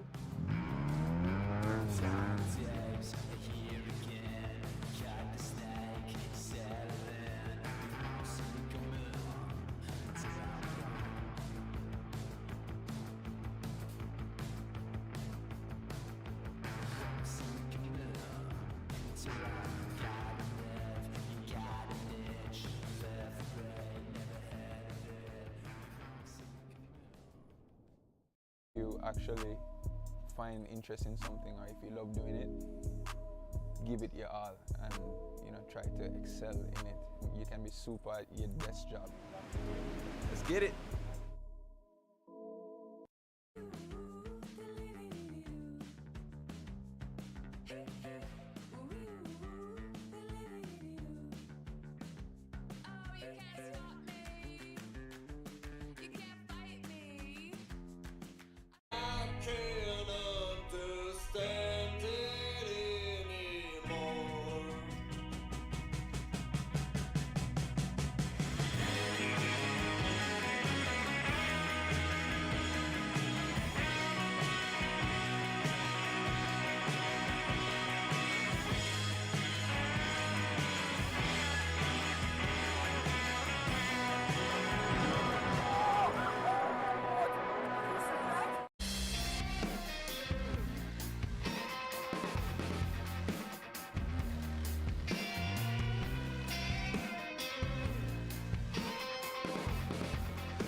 Hello and good morning. If you just tuned in, this is day 3 of the Occy Grom Comp at Snapper Rocks. Yes, you heard that. Snapper Rocks. Vaughnie. He's getting some potassium in him at the moment. But I just smashed the banana. It was awesome. Hey, how good is this? The tide's starting to go out a little bit, and we got grinders, man. We got little pits out there right now. Yeah, little pits. I'm excited to see what these girls do out there. It's looking a little bit better as that tide, and the girls are ripping. Yeah, this is cool. Under 12? No, we're up 14. to under 14 girls now, and yeah, it's been a beautiful morning. A little bit overcast. This is our first day without beautiful sunshine. Yeah. Look at this. See that foam ball starting to overtake the face of the wave. Mm-hmm. Just shows you that the tide has really run off the bank. And a lot steeper, but beautiful little ride there. A surfer in white, Savannah Riley. She's up against Layla Fraser, Rosie Holland and Lucy Dara. And what do you think so far, Lil? So far, we've seen a crowd favourite at the moment, Eliza Richardson, post some more big scores. Wow. I think she got an 8 and a high 6 or 7. So that's... Gauntlet thrown. Yep. She's dead set, making some big statements in the early rounds. So only 2 days to go today, and tomorrow we're going to wrap up the Occy Grom Comp. It's gone by so fast. Oh, it goes so fast. Life just constantly siphoning down the plug hole before you can even... Exactly. I swear it was only catch your yesterday bearings. I was surfing in this competition. Yeah, I know. And here I am. Commentating it. And Watching commentating. it. What are your plans competitively? Have you sort of weighed up what you're going to do next year? Yeah, not next year yet. I'm just, taking it month by month at the moment, because you never know what pops up. Just came back from Cruy. That was really fun. Was it cool? Yeah, and I think they're thinking about doing a QS in India. Wow, the Asia that region. would be so cool. I'm going to take that, maybe think about that in Taiwan. Still thinking about it, because other things could pop up. But, yeah, I'm not too sure yet. I saw Taiwan on the schedule. Good to see it back. Yep. Beautiful, beautiful place. I've never been. Oh, it is cool. It's cool. It's kind of a cross between, just geographically and, I guess, culturally. It's like a bit of a cross between Indonesia, Hawaii, and Japan. It's kind of got a bit of all of it. Okay. And, Fine, you've convinced me. Yeah, and there's a big sort of Chinese presence there as well. And you just, I don't know, it's just amazing. It's like big volcanoes coming straight out of the ocean, and it's sort of steep cliffs, and it's really, really clean, really beautiful. Yeah. Yeah, I enjoyed it a lot. And waves are cooking. Mm-hmm. Wow. So, yeah, if you get a chance, definitely worth a look. I'll definitely, have a look at that. Might even try and get that one myself. Okay. Yeah. See you there then. Maybe. There's also... I think it's a little bit up in the air, but Lakey Peak. Ooh, For those wow. listening, a little secret in. Still thinking about doing a QS in Lakey Peak. That would be fun. That would be very fun. Any Indo holidays coming up for you? Yeah, I think I'm going to go to the Ment. Nice. Next month, yeah. Why not? The joy. Yeah, so far, this is our first year at Snapper Rocks for the Occy Grom Comp. Traditionally held over at D-Bar, as we've said. And, this has been a lot of fun. I'm actually loving... Look at those little green rollers, man. Like, far out. It's just so rippable out there when you get onto them. And we've seen a few sets come around from behind the rock, and, that real drainy opportunity for a pit is there. Yeah. If you can get the right one, you can definitely get some vision. It's not too small. The good thing is, with a bit less tide, the smaller waves are starting to become a lot more rideable, so that's cool too. Great. And what's the forecast saying for tomorrow and maybe the rest of the day? There's a little bit of swell. We're expecting a bit more swell today. Okay. Hasn't quite materialised, but the good thing is that the swell is a lot more sort of chopped up and windy, and so we're getting way more waves ridden today. Yesterday, the period in the swell was a lot greater, so that can often mean a bigger waves, but also a bit more inconsistency. Okay. So, yeah, a bit less sort of, no definition in the swell, but it does make for, you can see just the lineup, like it's not as clean as yesterday. There's opportunities to catch little wide ones or ones that are hugging right in against the rocks. But, you know, as we've heard Occy and Rabbit say throughout the course of this event, the bank is as good as it gets. So any little hint of swell that we get is going to be really good throughout the day. Well, and is that because of the sand? Like, why have they said that? Yeah, well, basically, like, the swell at the moment is really south, so it's trucking past Snapper Rocks pretty much and just licking the edge of it. And we're seeing a few little waves. Yesterday, it was really, really clean because there was the front edge of that new swell and it was like pushing onto it. And it was kind of like, if you looked out to sea, you could see the backs of swells heading basically to Fiji. I'm sure there's a few cheeky in-the-know people. But today, with the swell sort of coming in onto the wave a little bit more, the shape of the bank is so perfectly set up at the moment that, yeah, anything that bends around and breaks on it is going to give you an opportunity. And it doesn't necessarily have to come from the very tip of the point. You can kind of get the little wide ones today. So they're just saying that the shape of the bank, just from the pumping that they've done, is absolutely ideal. And if we get any little hint of swell, get ready. Bring it on. Canvas time. Blank canvas. Get your paintbrush out, your crayons. If you're not allowed to play with paints and you're only allowed to play with crayons, that's fine. Just get out there and do that. Have you got your pen license yet?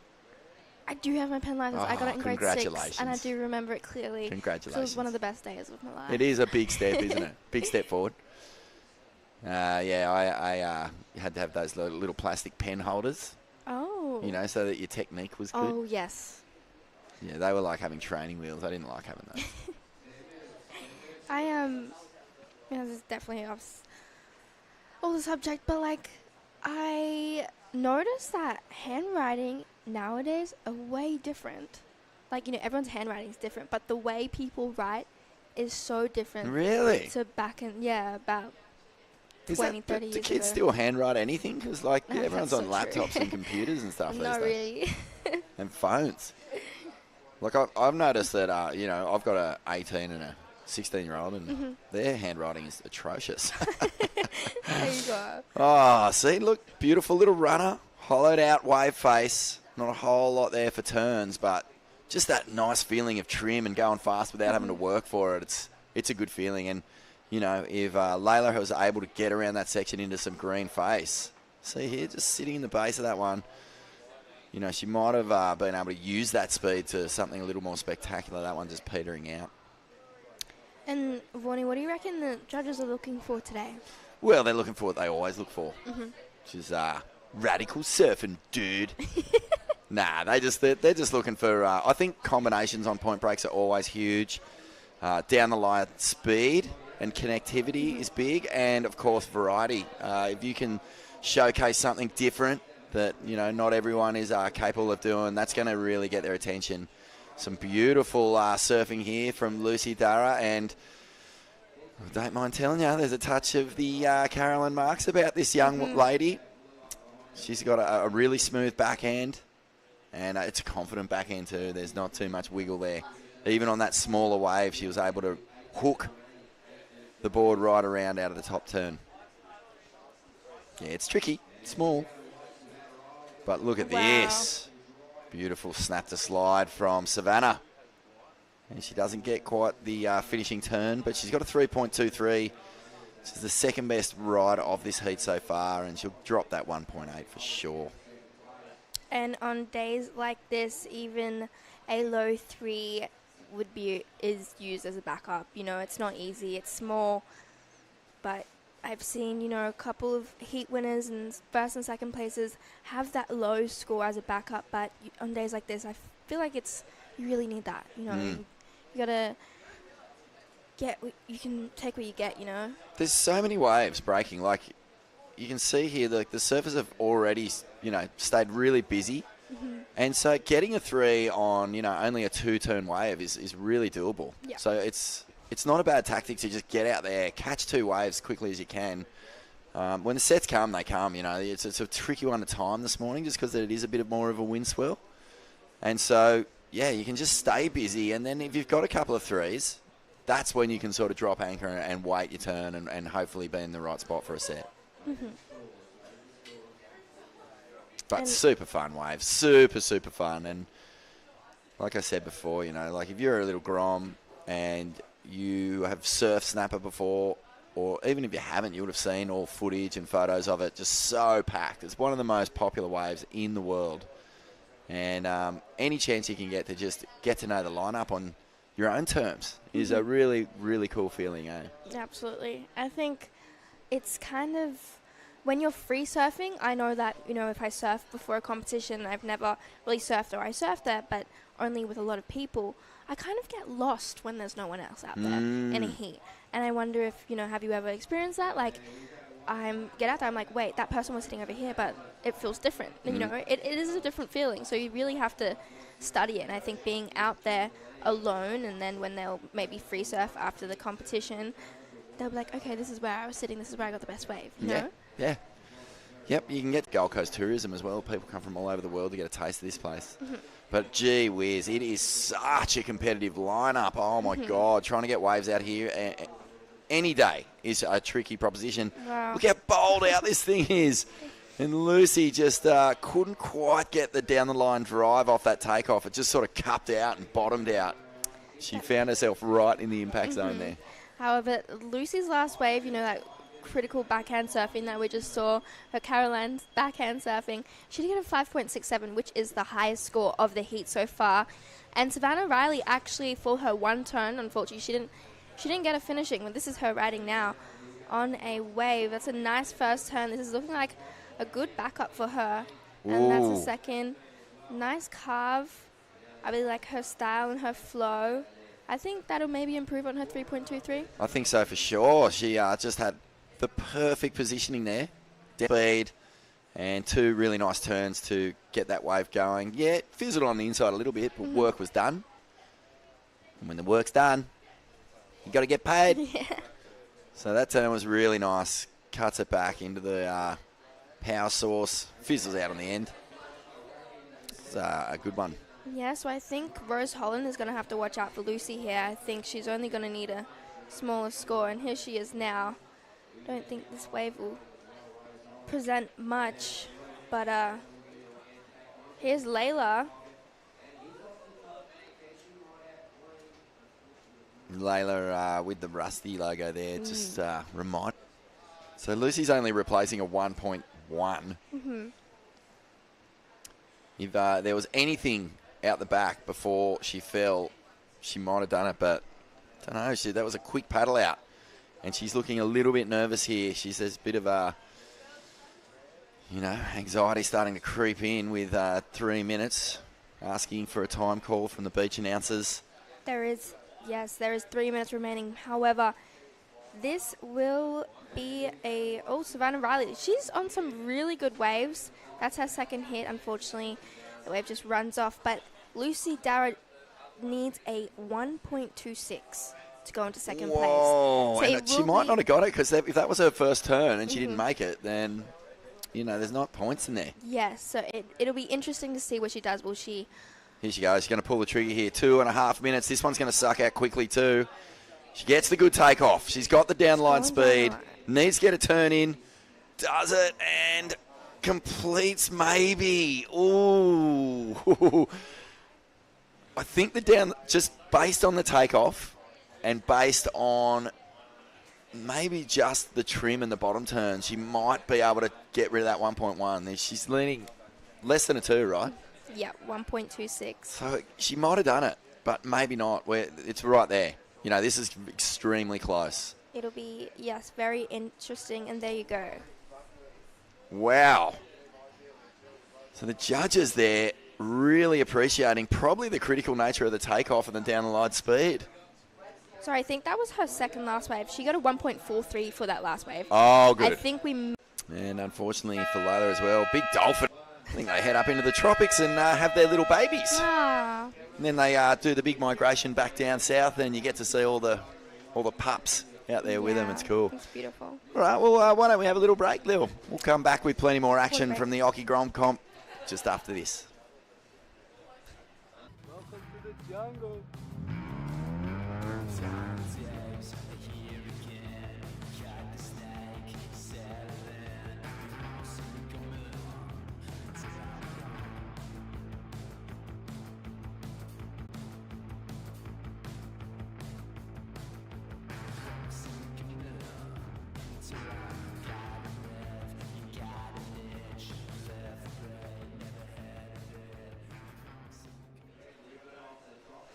Wow. We are back with the under 14 boys. I'm unsure, but the boys are ripping here today at the Occy Grom Comp. This is day 3. If you are just tuned in, here we are at Snapper Rocks. Yep, under 14 boys, round 2, heat number 1. Luca Martin out in the water, Joey Silk, Raiden Fukuda, and Kiyotaro Shinbutsu out there as well. The international field on full display. And we have surfers from all over the globe competing here to be crowned Occy Grom Comp champion. I can't even imagine it. Champion, what a title. Wow. I mean, I can't imagine it because it was like 90 years ago I was a Grom, it feels like. But still got a Grom at heart, Lil. Yeah. Still got a Grom at heart, still mate. Still a frother inside. Fawn Absolutely. Blakey, Liliana Bowery. Lovely to be here sharing this lineup. And you ever hear that rumour? I own a Chihuahua, right? I've got a little Chihuahua, a little long-haired Chihuahua. Oh. And every now and again, there's some replays from the early stages of this heat, so some beautiful little snaps. You can see that ridge moving across. And I've heard Rabbit say a few times, they're the ones, look at this little, oh, man. Telling you, mate, like, if you're 6'5", it might be a little hard to get excited about the waves. But when you're about 3'4", it's pumping out there. And I was going to say, I've got this little Chihuahua. Did you ever hear the rumour that, because people say to me all the time, oh, my mate had a Chihuahua and a pelican ate it. Like there was a dog lead hanging out of the pelican's mouth. I can't. Never heard that? Have. No, I was just going to say, there's so much bird life here at Snapper. There's some big, big gannets just spearing out of the sky into the ocean, chasing fish. I mean, a lot of these grommets aren't the biggest creatures. Like, a decent-sized seagull or a big enough pelican could easily scoop up one of these competitors. Fly off with him. Saying earlier, these kids are riding, 5, 6, 5, 7 boards. I mean, I think for these 4, 6. 4, 6. 4, 7. Did I say 5? Yeah. Oh, my God. 4, yeah, I meant 4, 6, 5, 4, 7 boards. But I mean, in these conditions, I feel like you need to ride smaller boards. Would you be keeping an eye on the skies just in case there was a seagull or a pelican flying over if you want to know the younger competitors? Probably not. If I was in a heat. Fair call. I'm an idiot. I know what you're saying. You're pushing it too far, Vaughn. You've taken it too far. This is a serious contest. I think if you are watching the sky, you're not here for the right reason. Yeah, true, true. Wow, so the under-14s boys, I've got a lot of good memories from, being in the under-14s, the cadet divisions when I was a Grom. It was kind of like under-13s and under-15s, actually, when I was a Grom.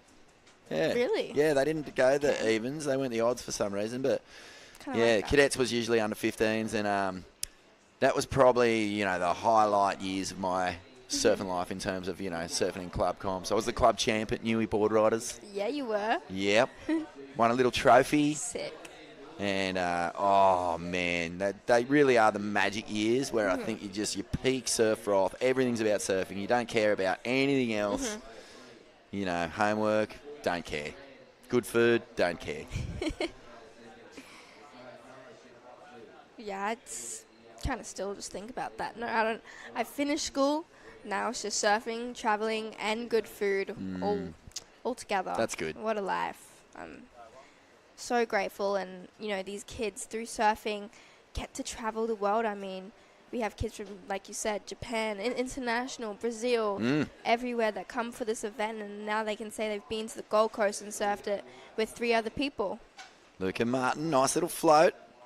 Tries to stick this one. You can see the shape of the wave, the actual shape of the wave. Even though it's tiny, it's perfect. Yeah. Wish I had a shrink machine sometimes. I think it's double You ever thought about that? me. Shrink machine? You must have. Like, sometimes, even if you're not even on the ocean, if you see finding some pocket. Pulls that turnaround too, so not bad from Joey Silk here. Very nice. I was opposite because I've always been small. We all want what we don't have. So I've always said, something could make me a bit taller, especially say at festivals, if I'm waiting in line for something, I wish I was a bit taller. So when I'm in crowds, I'm not getting I'm not getting Why don't you squished. just take a box around everywhere with you? Because that's extra space, you know. But yeah, no, I don't think you could shrink any smaller than I am, than me at my age. Yeah, well, there's advantages. I hit my head on a lot of stuff. I'm 6'5". I hit my head a lot. Oh, yeah, I So can like imagine. you say, yeah, You're you really know, tall. You're wishing you're a little bit taller. I'm wishing I was a little bit smaller. And But at the same time, I don't wish that when I get on a plane. Economy class is business class for me. oh, well and done. I can't imagine it for you. No, it's not. It's not great. No, feel like a contortionist sometimes when I'm sitting in I can some of those imagine. flights. So just a little bit of a sleepy period in this heat. 10 minutes to go, already at the halfway mark. Joey Silk trying to find the vish. Man, I actually cannot wait to see someone get barreled. Mm-hmm. Like, I mean, one of the great things about these Goldie point breaks, Queensland point breaks in general, is the water's so pristine and clear that you can fully see the surfer travelling. Like, you can see how deep they are. You can see, you know, what's coming up and what they're going to have to negotiate to thread the tube. Mm-hmm. Yeah, absolutely. And what do you think? I think we're going to see, in my view, it'll be the 11s, sorry, the 12s and the 14s who'll probably get the tubes. I think I'm excited too. Joey Silk there was so close. I mean, when we first started the contest on Saturday, we weren't seeing that. No. So it's getting closer and closer. And yeah, Vonnie, I'm super excited. So in general, who is your favourite person to watch out at Snapper Rocks? Oh, wow, that's a really good one. I think Joel Parkinson has always been my favourite Snapper Rock surfer. Jay Phillips. I mean, there's so many. Nick Vasicek surfs out here, and he's just a beast. Dingo, of course. But Parko just is so beautiful. Oh, have a look at Kiyotaro here. And just hunting out the opportunity on the sharp eyes. Jeez, people love those boards, don't they? I've actually never tried one. Felipe's been sort of popularising those. I think Kanoa Igarashi, Morgan Siblik. There's a bunch of crew on them. Yeah, wow. But when it comes to, you know, Queensland points, I just get straight on the JS every time. He knows this wave. And you know, it's just saying, who's my favourite surfer out here? Steph Gilmore. Oh, You and me excuse both. me. Yep. She is the queen of snapper. Dimity Stoyle rips out here. Dim-Sum, yeah, love watching Dim-Sum too. And Macy does a lot of time up here. Tyler lives up here. Yeah, there's a lot of good surfers at Snapper, but I think Joel for me, that is the true line of Snapper Rocks. Behind the rock, deal with the backwash, and then just big sweeping carves. Mick Fanning, of course, crazy. But I mean, you can see people would murder me if I said a Kirra Surf Club guy is the best out here. yeah, you see Joel's, you know, as you come in from into Kirra, you can see Joel's Oh, iconic photo there at Kirra Surf. the big Billabong poster, billboard. And that's what we call a forever shot. Yep. That will go down with MP's Cuddy as one of the most iconic images ever seen on the Gold Coast. Some replay action here. You can see there's that little ridge moving across. That's because the back bank right behind Snapper Rocks is coming into play, creating a little side wash. Cuts the wave up a little bit, but it also creates a nice little hollow pocket. So a couple more sets. Get some vision, Liliana. Come on. I want to see it. Where's your best ever tube ride? Where did it go down? Probably at Tiahupu. Oh, excuse me. Wow. Yeah, I went on a raid in here. Picked up a nice wave, nice little snap. You can see this one's walling up now. Comes around that section, hits it. Yes. And he's going to find another section, hits it again. Oh, unfortunately comes stuck there. But there have been scores throughout the contest where, you know, they may not have finished the waves. But considering the waves and the sections, when the boys hit it, the judges are actually giving it to them. Well, this wave got really nice through this little section. See the rib? Then it goes up, doubles up, and he just gets this downline speed and really makes it count. Beautiful snap. And if he'd made this, he would have been looking at a really strong score. Out the back now, Luca Martin. And he's just staying busy as well. It seems to me like Luca's just going, you know what? I'm not going to sit out here just waiting for sets. I'm going to go anything, and it's working for him at the moment. Wow. Yellow, up and over. Kirra here, and he's found the double up. Oh, I like that. Little look back snap. And he'll get a low road bonus section. Oh, it goes green again. This is a really strong ride from the surfer in yellow. He'll be happy with that one, Lil. That was a really Look nice at that big wave. smile. Yeah, and like I said earlier, the best surfers out here are the ones, surfing with so much speed and flow, and I think that's what we just saw from Kirra there. It'll be interesting to see what the judges give him for that one. There's been nothing really over a 3.5 yet in this heat, but like I said, at the moment Kirra has a 3.1. This little bonus bit is crazy. Look, from this bit, low road. And then he just gets more green face. And this is what Rabbit and Occy were talking about. Mm-hmm. On this sort of swell, the way that the bank's lined up, you can get from one wobble to the next and it'll just load back up. 4 minutes 40. Big scores dropping in for the last of yellow. A 6.17. Best scoring ride of the heat. And he's feeling it. Luca Martin holding down second. A 4.27. And Raiden dropping a 4. So right back in this one. It's a really tight heat, actually. It's Kirra in the lead. But second, third, and fourth can all steal it in this last 4 minutes. Absolutely. So Luca Martin's first wave was also a 4.27. So Joey Silk in third is only needing a 3.98, and Raiden in fourth, he has that 4.03, and he's only needing a 3.42. And I think that's very doable, especially for these boys out here. A little bit of movement. 3 minutes 50 to go. Wow. It's Grom season on the East Coast right now. We've got a few mega Grom comps in a row. Pro Junior next week as well. Skull Candy with the 18s added. This is the number 1 16s event in the world. And our heat leader. Little two-turn combo. Looking to replace a 3.1. Maybe. Definitely around 3 points for that one. I think after Kirra's last wave, he's looking a bit more comfortable in my eyes within his surfing. As soon as you get that one really good score, you do get a little bit confident. For sure, yeah. Yeah, you see that a lot, If you can come out of the gate swinging and things go to plan, you can sort of release that pressure valve a bit and all of a sudden everything just starts to flow a little bit easier. Here we go. Joey Silk needing a score. He's picked a really small one here. Ooh, you can see how much this contest means. Frustration. Even when you're 14 years old, you just got to try not to let it get into your blood too much. If it gets into your blood, it can throw your whole game off. Yeah. Adrenaline. Got to keep it useful. Yeah.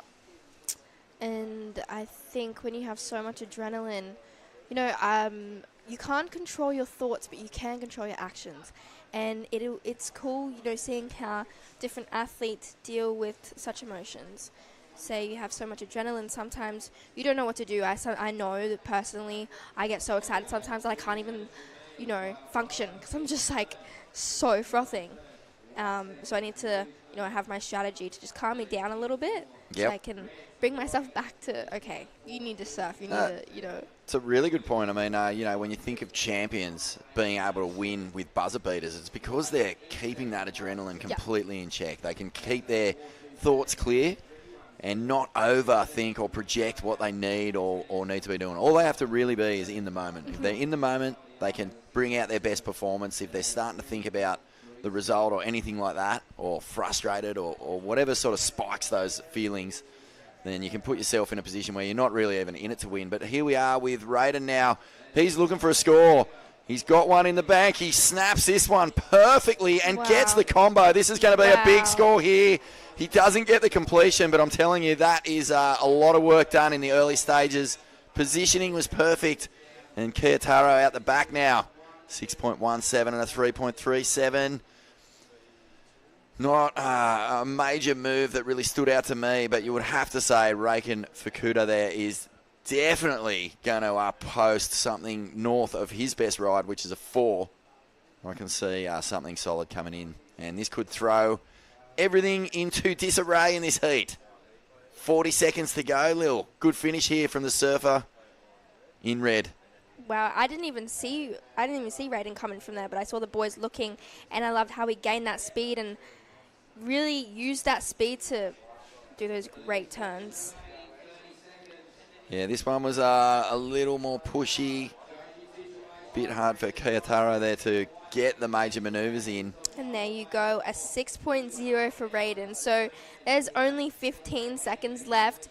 And Luke, this will be an important way for Luca, unfortunately not doing much there. But they're needing high 5.7 and 6.5. And unfortunately, the heat is coming to an end. So it will be Kayataro and Raiden getting through that one. That is the under 14 boys round 2, heat 1. I'm with Vaughnie Deadly. Yeah, that's right, Lil. Lovely to be here with you. A fantastic finish to that heat. We're going to take a quick break and be back with more in just a moment from the Occy Grom Comp. You. Welcome to the jungle.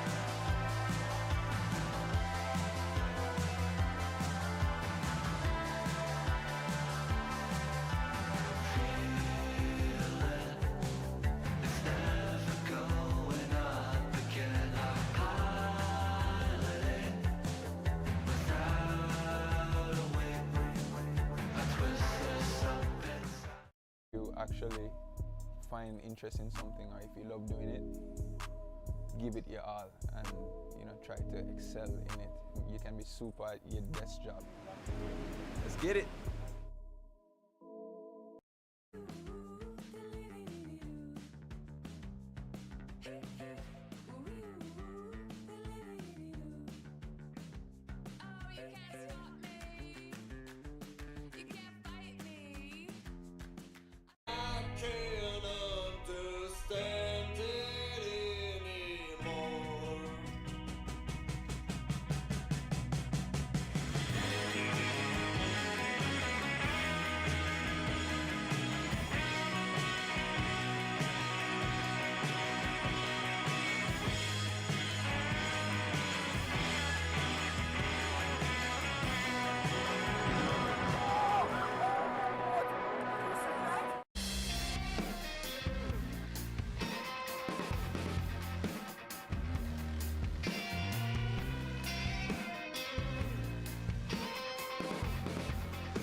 And Vaughan Blakey in the commentary booth for the under-14s boys, round 2, heat number 4. I'm just guessing that. I've got no idea. But I'll let you know in a second. But we've got a special guest in the commentary box, it's none other than the live wire whiplash sting himself.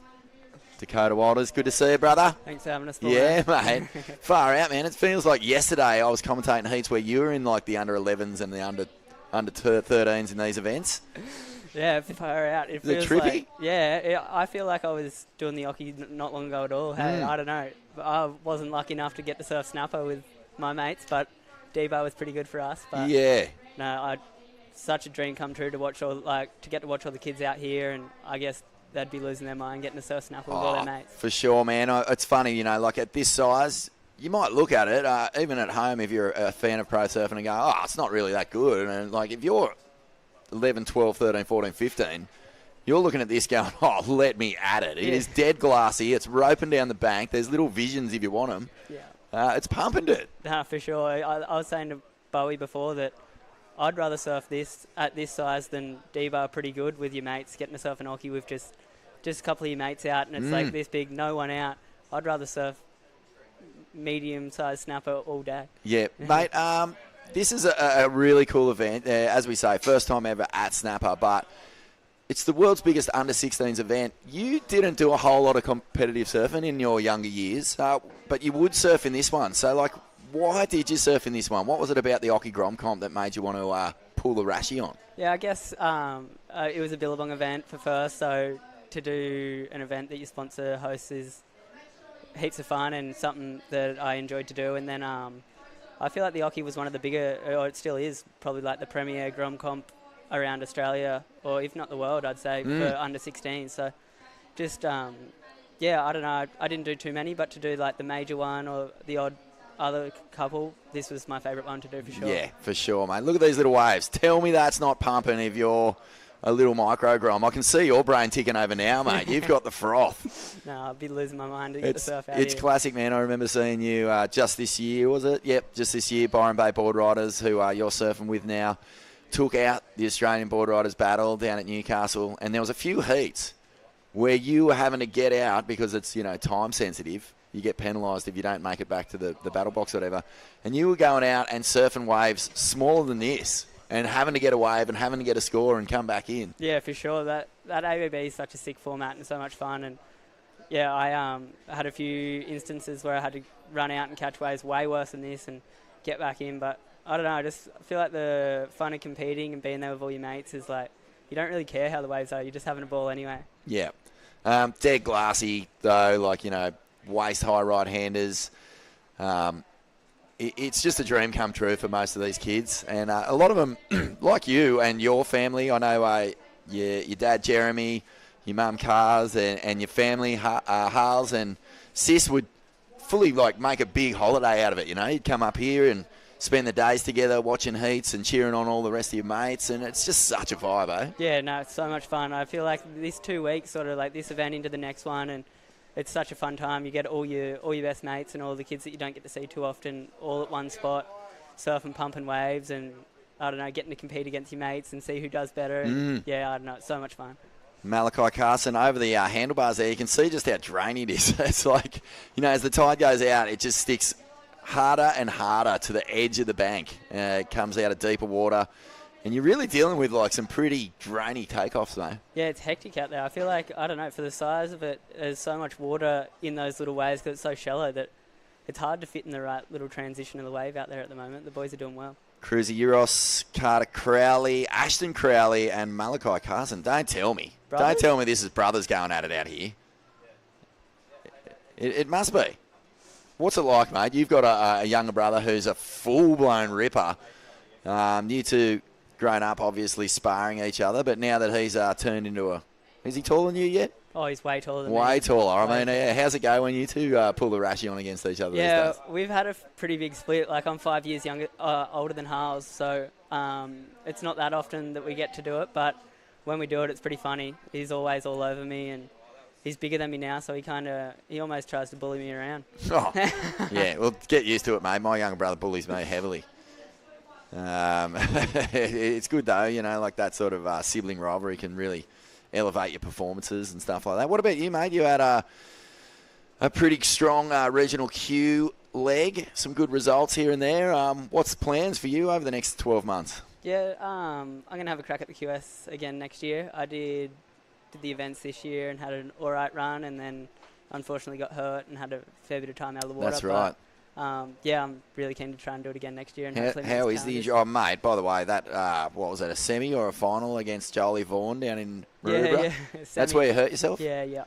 Oh, my goodness. What an air show. That was next level. No, that was so much fun.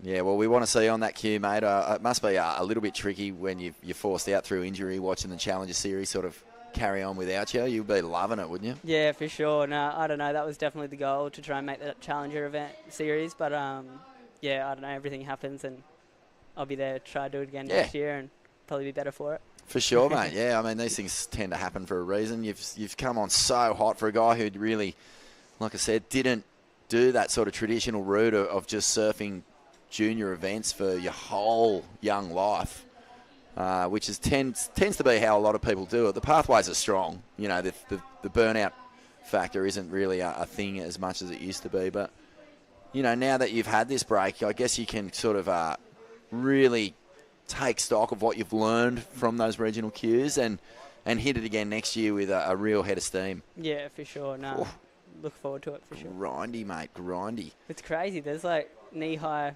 spitting tubes. Yeah. Yeah. What would you be riding out here, mate, if you were back in the day? Would you have like a little knife, or would you go something a little more fishy? I'd be, if I was these boys' age, I'd be on a shortboard for sure. Yeah. I feel like you're always on your best little shorty when you're in this comp. You want to be on your favourite or your normal board, trying to do as much as you can. But I don't know. I guess now I'd probably ride a 20 or something fun.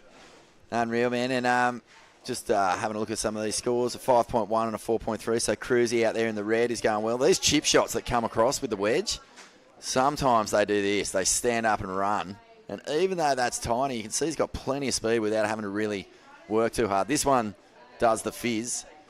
But Dingo was saying if you get the right one, it'll just rope off down this point all the way through. And you can keep getting the low road or a little chip shot into the next section, and it's just bonus.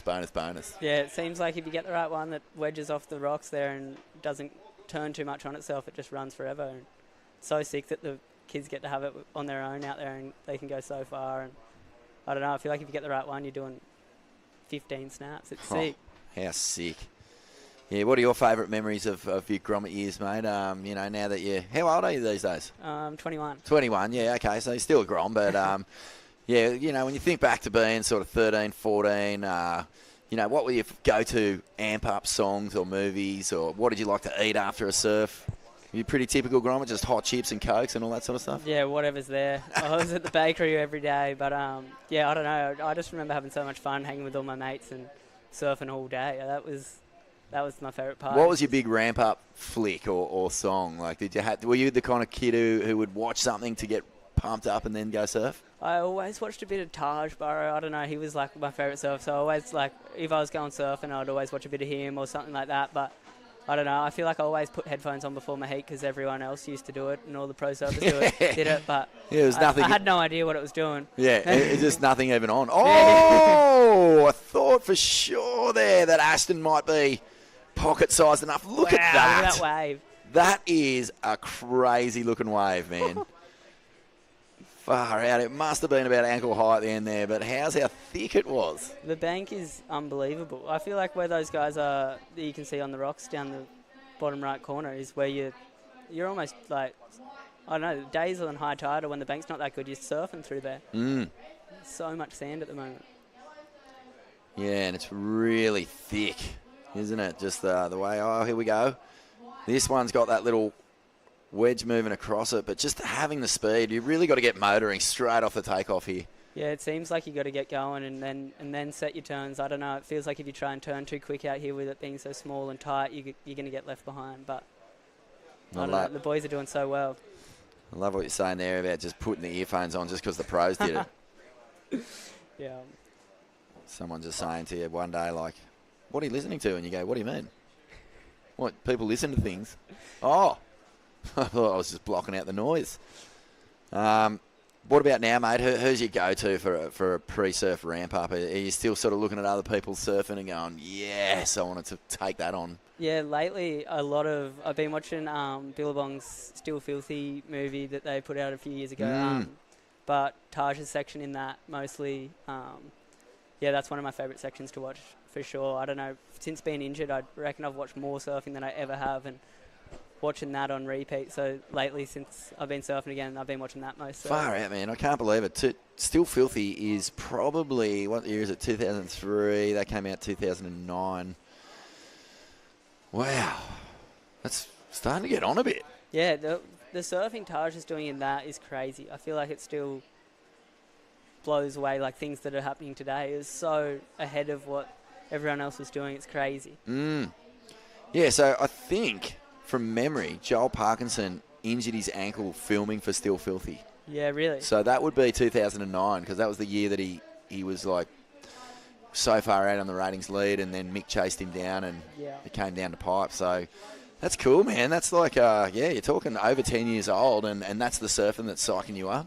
What about out of the modern crew? You know, obviously John, Medina, all these guys are just so radical. You're tapping into anyone surfing at the moment? The current crop? I guess what Felipe and those guys do in the Jersey is crazy. So whenever I'm surfing heats and stuff, I'm looking at stuff that those boys are up to and what they're doing. But then other crew like Creed and Noah and those guys, I guess all their free surf parts are just so far ahead, and it's so sick to watch. Yeah, I think in my view of the current surf universe, nobody is doing better technically sort of progressive airs than Noah. They're kind of brutal. Yeah, it's crazy. They're kind of like, they're not necessarily technical in the way that you would sort of go different grabs and stuff. They're just big, hectic, boned out, tweaked, but fully controlled sort of snowboarding airs in a way. Yeah, no, the sections he hits is ridiculous. He goes harder than anyone else, I reckon, in surfing. It's so sick to watch. That is so sick. And yourself, mate, I know that you've got the full arsenal of aerial weapons. Big tail blows, stale fishes, anything. You've got this ability to just bendy, stretch your way out of any scenario. And right in the moment, and I think it's a funny one, like whenever you hyper slow-mo Gabriel Medina's airs, the amount of stuff he's doing mid-air is crazy. Like, he can kind of huck it as hard as he wants and have the ability just mid-air to make these tiny adjustments to pull off almost anything. You kind of got that, I reckon. Yeah, it's crazy. Those boys are so good at it. I don't know. I feel like they just know exactly where they are and what they're doing, even when they're not. I don't know. It seems like they're not paying attention, but they definitely are. He's a nice little down-the-line one, a smaller inside wave. This is Ashton Crowley. He's got his little, or big bro, I'm not sure which the order is here, but they're right on each other. Check those scores out. Bragging rights up for grabs here, because Cruzy Euros is in control here, Dakota. And I wonder if they're sitting on each other at the end of this thing. Oh, mate, that'd be hilarious, wouldn't it? They've just completely ignored the other two guys and just start zoning in on each other. Yeah, brother hassle. Laser beam eyes. Yeah, man, this is a lot of fun down here at the Occy Grom Comp. And snapping. Mate, you're a part of the Billabong team. World-class team to be a part of. I mean, you must get so stoked when you just look around at who's in the stable. Do you take much advice from the older crew, or how does it work in there? Yeah, for sure. I don't know. I feel like every day that I get to go on trips, and it's like you're doing the same thing as them, but you're going around and you're surfing with your heroes, or you like everyone that you've always looked up to. So you almost get lost. Like, you're trying to surf and do the same thing as them, but you're also just looking at them the whole time or freaking out. It's pretty cool. Yeah, kind of just like mouth open, smile, staring at them, just eat their breakfast. Yeah, and they're like, what are you doing, Grom? Yeah. Nah, man, I'm just hanging. Nah, I got to go to West Oz with Occy last year. That was so sick. I don't know. He was like the biggest Grom out of anyone. I don't know. Yeah. He was so keen to surf and having so much fun. That was epic. Yeah, I still get so starstruck. I mean, I'm actually starstruck just sitting here looking at that Occy poster behind your shoulder there. Kind of get nervous just going like, that's just peak Occy right there, man. But it's awesome that, this contest is in his name. And, it's just such a big one for all the Groms to come down, not just win an event, but win an event named after, the 99 world champ, one of the greatest icons in world surfing. Probably the most natural talent ever to do it. Like, Ock is just uncrafted. He's like a raw diamond. Like, he surfs with pure emotion. And, you know, if you think to his most famous performances, it's always feel over mind, you know. Oh, here we go. He gets some pocket riding done. Ashton Crowley. And Malachi too, a nice little combo on his last ride. Will we see some shifting here in the order of things? But that's the first time we've seen an actual conscious effort to get in that pocket. Yeah, you got to be all over it. I feel like he did so well then to fit in that little pit and not catch his edge. It's Check so it out. sucky going up the face Man, just there. it's like mini rattlesnake, isn't it? Yeah.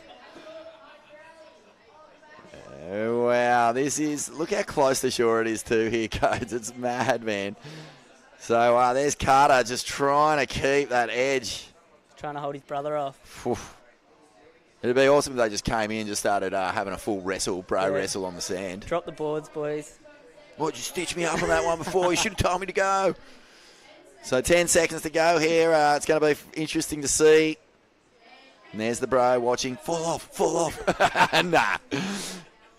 Oh, too good. All right, well, that's the end of that heat. And, Codes, I think we're going to keep you in here for another one, mate. Is that cool? Yeah, no worries. Unreal. And, we'll be back with more action in just a moment from the Occy Grom Comp. Snapper rocks, you beauty. Ew. Welcome to the jungle.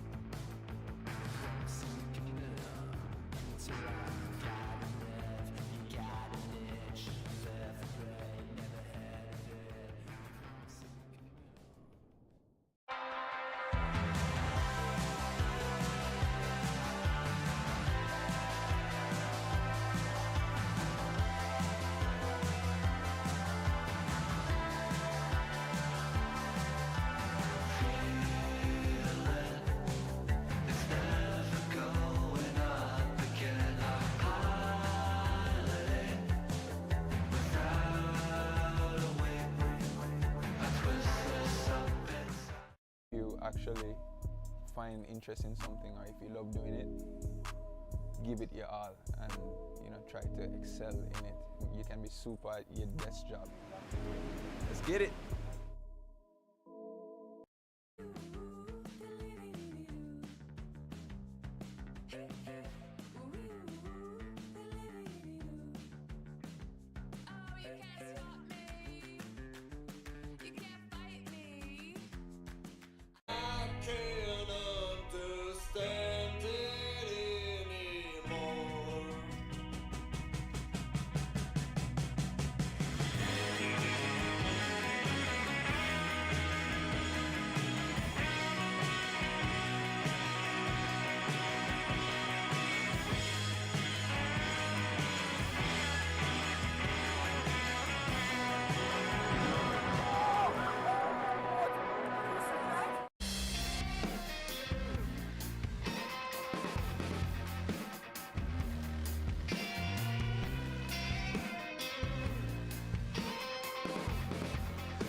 Welcome back. It's a nice overcast morning. Pretty chilly, actually, down here at Snapper Rocks, southern Queensland. Good pulsy little swell. I mean, it's small, but there's definitely a bit of energy in the ocean. So, I mean, that's all you need, and Snapper doesn't need a whole lot. The bank is absolutely perfect at the moment, and we got the Groms out there, the under-14 boys. Vaughan Blakey, Dakota Walters, welcome to the set. Thanks, mate. Codes, and yeah, I know you're having flashbacks to when you were a little Grom.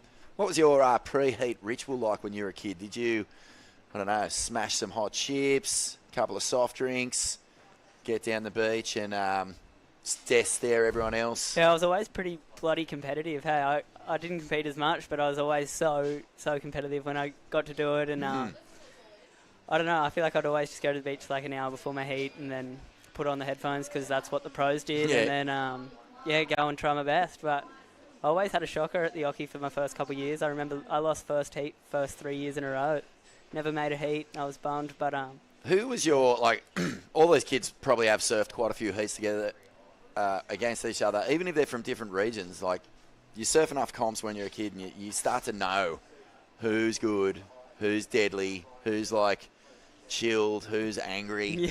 Yeah. Who was your, like, main sparring partner in those Grom comps when you were little? Was like Caleb Tancred or... Yeah, I'd probably say Caleb. Me and him, we were best mates and did everything, lots of it together, but... Whenever we were in a heat, it was pretty funny. Yeah, and fiery, wasn't it? Real fiery. We always wanted to beat each other, and I think he came out on top a lot of the time. But no, it was so much fun. I actually got to go away and go to Cruy a couple of weeks ago with Caleb, and he came and competed again for the first time in a while, which was so much fun. Good. Well, mate, sorry, at that ABB we were talking about before, you know, he was just on fire. He surfed so good, and it was great to see him back in the Rashi. How'd he go over there, Cruy? We both didn't do very well, but had a ball, and it was sick to get to catch up and go back into, like, felt like we were here. Yeah. Like, we were hanging out together, having so much fun, surfing all day, and then go surf our heats. And, I don't know, it literally felt like we were back here doing this at these guys' age. It was so sick. That's cool, man. Marvin Freeman out there in the red, Charlie Clark in the blue, Cooper Riley in the yellow, and Ashton Mekasic in the white. McKissick. Sorry about that, Ashton. So, mate. Who else? Who else was in your generation where you'd go, oh no, I've got this guy? Was Sandon Whitaker in that? He was a fiery competitor. Yeah, I think I got Sandy maybe once every second year. He was that year above. Yeah, okay. Similar age to Kehu and all Caius and those boys. So every now and again, I guess me and Caleb. Get in the pit! No! I thought for sure just get on the tail and let the foam ball do the work for you, but... He did so well. Didn't he? Definitely got a split second of vision there.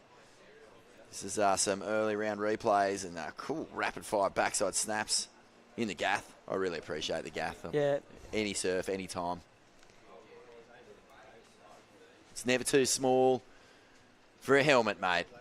And... yeah, okay. So I just love a fiery competitor. I just love it. But who was aside from Caleb, someone who's gone on and who you probably might have to be coming up against in these regional Qs? Yeah, I guess Joel Vaughan. He's a bit younger than me, but we've had some fun battles now over the years in the regional QS. We're good mates as well, and it's not too fiery, but you always want to beat each other, and then. I get so many of the kids are just so good that do it. So it's like everybody. I don't know. It's but yeah, Mikey Madonna and those guys were always very. He was one of the fiery ones, I'd guess. He was very into it. But it was sick getting to surf against Mike and hang out and yeah. Yeah, it's unreal, man. It's like for us, I don't know, older crew who have been around the comps for a long time and been in the media and watch you guys come through. It's such a buzz to see things like Jolie Vaughan winning Surfest and yourself and him going at it on those QE events and really pushing the performance levels through the roof. I can't think of a single heat in the history of Australian surfing where two guys pushed it that hard, especially with airs. So it was just mesmerising, mate. To the point where, you went so hard that you buckled yourself badly. Yeah. No, that was... I'd say that's the funnest heat I've ever surfed is that heat. Waves was so fun, like a little 3-foot right with a north wind into it. Was kind of begging to try and do some airs. And Joel's just like me. What was the injury, mate, that you sustained in that one? I did my syndesmosis of my right ankle. So, yeah, it was ligaments that I snapped and then, yeah. Well, that's just goes to show how high and talky you guys were going. That's not an easy injury to do, especially just, landing puffy sections or big dumpy closeouts. But did you ride out of that one? Yeah, I ended up making the air. I heard it as I land. Yeah. It hurt, but it didn't hurt too bad. But it was the pop, like the sound of, I guess, my ligament snapping, Wow. which was pretty crazy. That was, it scared me. Oh, man, that pop sound, no one wants to hear it, especially with knees and ankles. Like every athlete will tell you, I just heard a pop. It's not always painful. You can walk up the beach and it's not always that bad, but it's when you go and the inflammation kicks in, you're like, hang on a minute, this doesn't feel too good. Yeah. My mind goes back to North Point in WA, Noah Dean in... what was the film? I want to say Head Noise. Is that ring a bell to you? And he did an alley-oop, probably the biggest air ever landed. Yeah. But it creased his board and broke his ankle when he landed. He still rode out of it. Yeah. No, it seems like all the biggest airs that crew have done, they've either broke their board and ridden out or broke themselves and ridden out somehow. And, I guess that just comes down to where you landed and how big they're going. It's pretty sick. My air that I did myself on was nothing like what Noah did, but... yeah, I don't know. Yeah. It's the same sort of like feeling of that landing, and it's definitely a scary one. It's amazing, man. There is such a fantastic sort of group of people pushing aerial surfing to the next level in this country at the moment.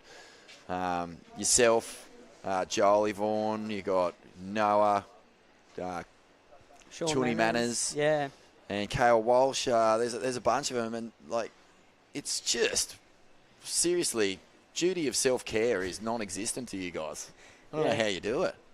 No, some of those boys, especially Kale, I feel like him and Noah and Sean, they throw themselves to the flats more than anyone, especially on such big sections. Like, have you seen Noah's ankles though? I always tell people that people have got legs like tree trunks. I feel like Noah's got ankles like tree trunks. Yeah, he does. And like that just goes to show you the pressure that his body was under when he landed from that big oop, because... yeah, his bones would be as thick as pylons holding up the Sydney Harbour Bridge. So here's Cooper Riley on the inside. No one really running away with it just yet, Codes. It's we're past the halfway mark already. Marvin Freeman with the best score so far, 3.83. So the tide gets lower and the waves just get thicker. They don't actually break any further out. They just hug that bank, start really churning on. It's almost like those river waves that...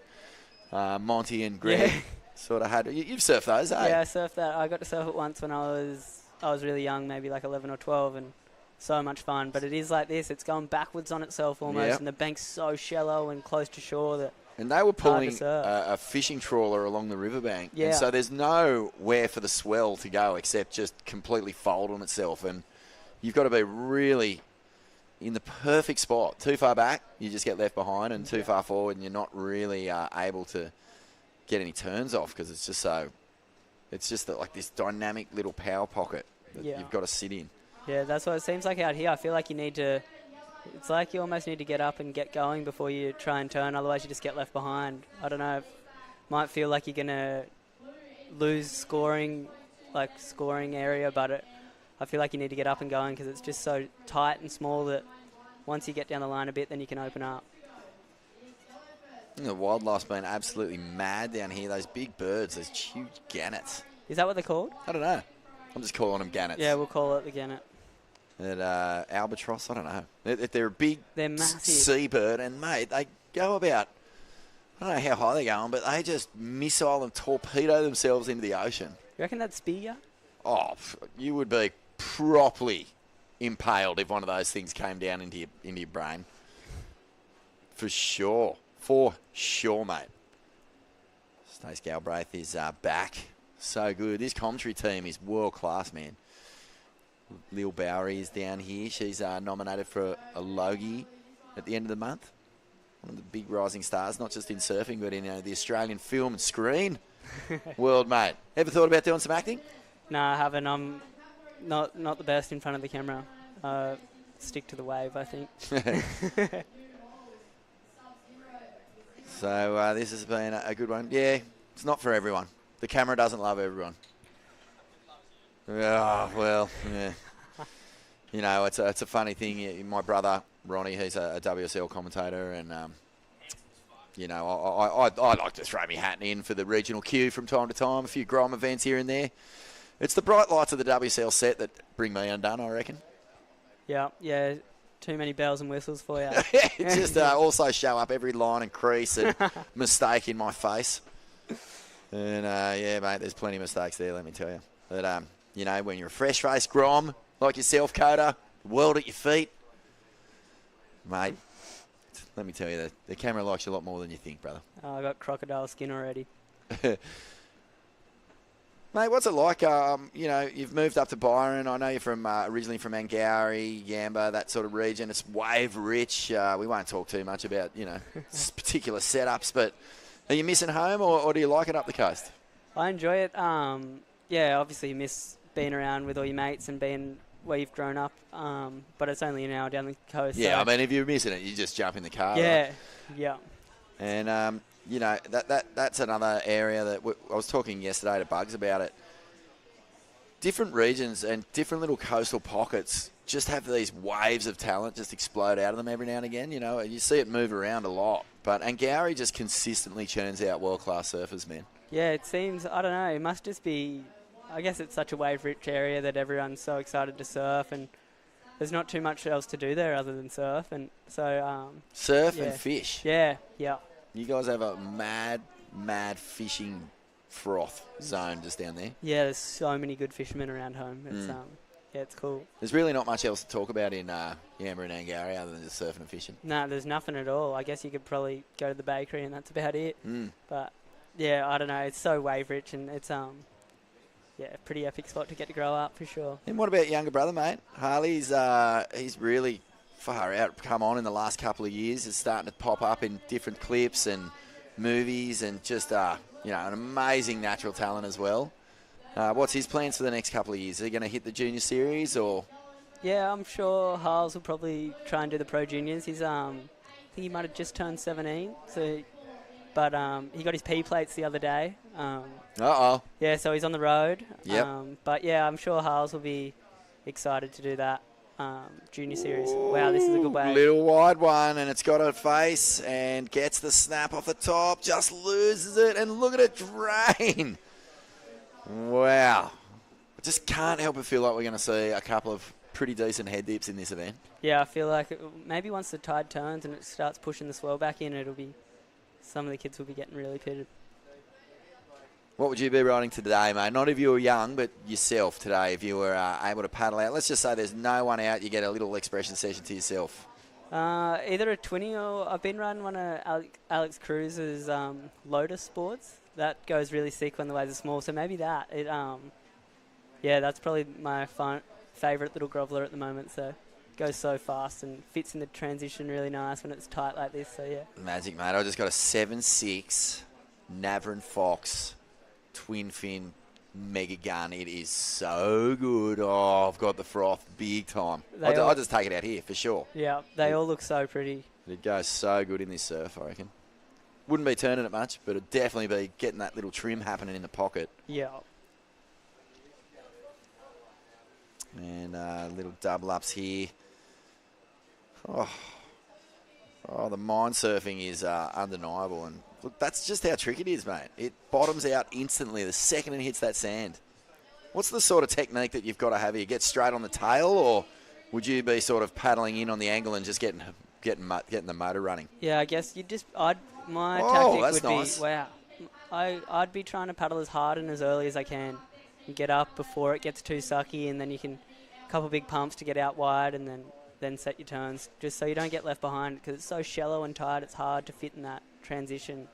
Yeah, what sort of turns are you looking at here, man? I mean, pocket snaps, you've kind of just got to go for the lip whack, try and hope a bit of spray comes off and not really pull the rail right through, because as soon as you sort of get beyond horizontal, you're real danger of catching a rail. Yeah, for sure. It's hard to do a proper carve or anything through the lip out here when it's this shallow, because you end up airdropping and losing all your speed. So it's kind of that clicky snap down the line, I feel, and then maybe if you get far enough down, then you can open up and do a carve.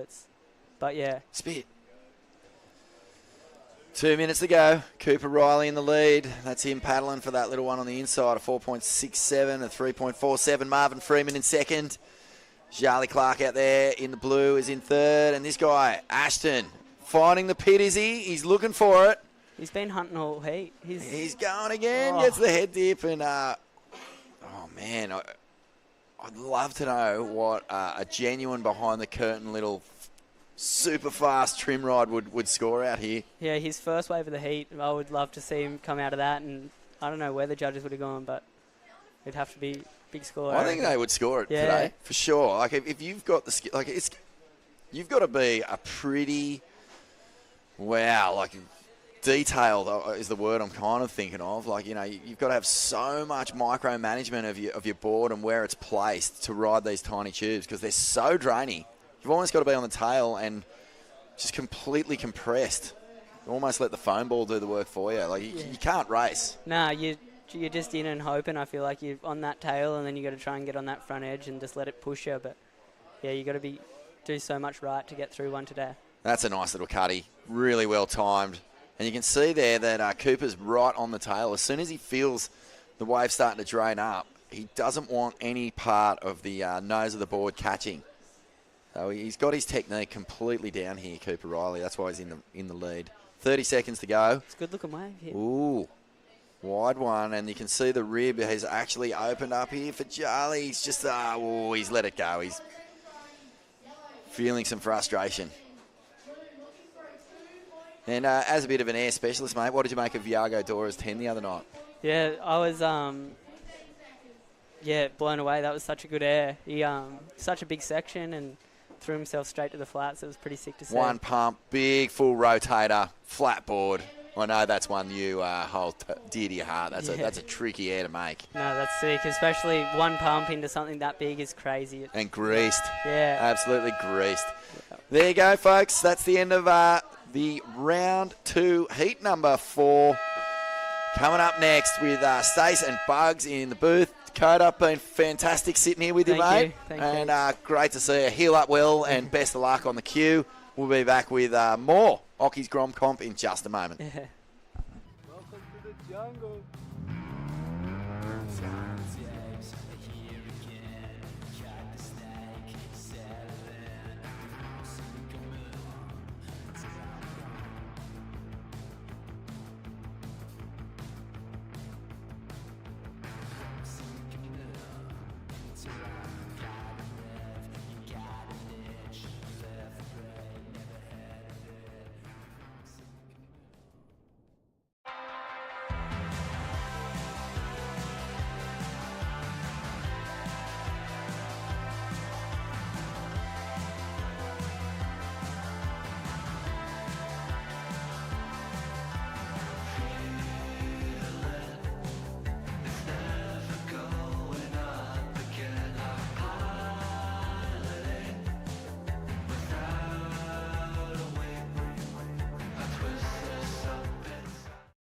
Actually find interest in something, or if you love doing it, give it your all and try to excel in it.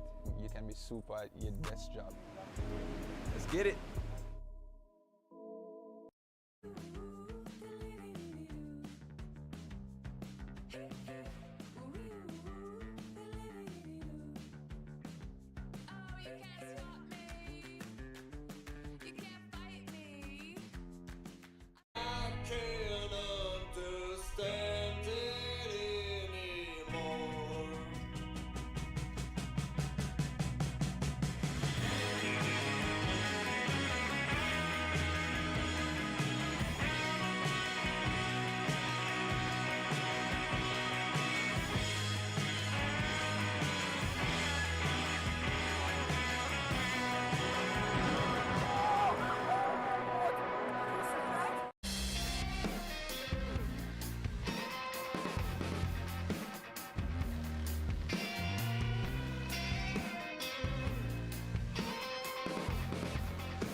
Welcome back to the Billabong Occy Grom Comp. Day 3 of action. Had a couple of beautiful winter days over the weekend, and it's a bit of a gloomy Monday here today. Nevertheless, though, the action's still been fast and furious. Stace Galbraith alongside 78 world champion Wayne Rabbit Bartholomew. Bugs, how was your brunch, mate? You go for a walk? Oh, yeah, just went for a bit of a walk around and been checking a few heats and just enjoying the morning. It's a definite winter's morning here on the Gold Coast. The tide has drained out, so we're going to have low tide for about 4 or 5 hours right now. Yep, it is. It's going to be, as we saw yesterday, pretty challenging on the lower tide. I think one thing we do have in our favour today, Bugs, like we spoke about earlier, just that period in the swell dropping a little bit, so it's just creating a few more little peaks that you can probably angle into. Yeah. Yesterday was a bit shouldery, as we see some microscopic perfect tubes running down the point there. Look at that thing. Good for a bodyboard. Classic there are some angle. bigger sets. Look at this great drone angle there, and as you can see the sand. Look, I will say it, there is such a thing as too much sand. Yeah. And at the moment we probably do have that, but nevertheless still some fun ways. Speaking of the lids, packing a couple behind the rock there. Yeah, it's a full house of sand, and you can still see sand in the impact zone. That's all sand moving still. Look at that. It's perfect little spinners. There's a little wave. Look how you can see how hard it is to get onto the bank. That's nearly impossible to surf. Great angle there. See Lakana Cullen taking this one down the line. The more touted juniors in the country. You start to hear about these names every now and again coming through, and the Cullen family, definitely one of them, Bugs. Yeah, definitely. Yeah, that was a classic little wave, and he just knew that he just couldn't go with it. He had to get manoeuvres in, so he was going for it. This is Rio Luther Bar now, trying to get some work done. As you can see there, just those smaller ones that sort of don't run along the bank.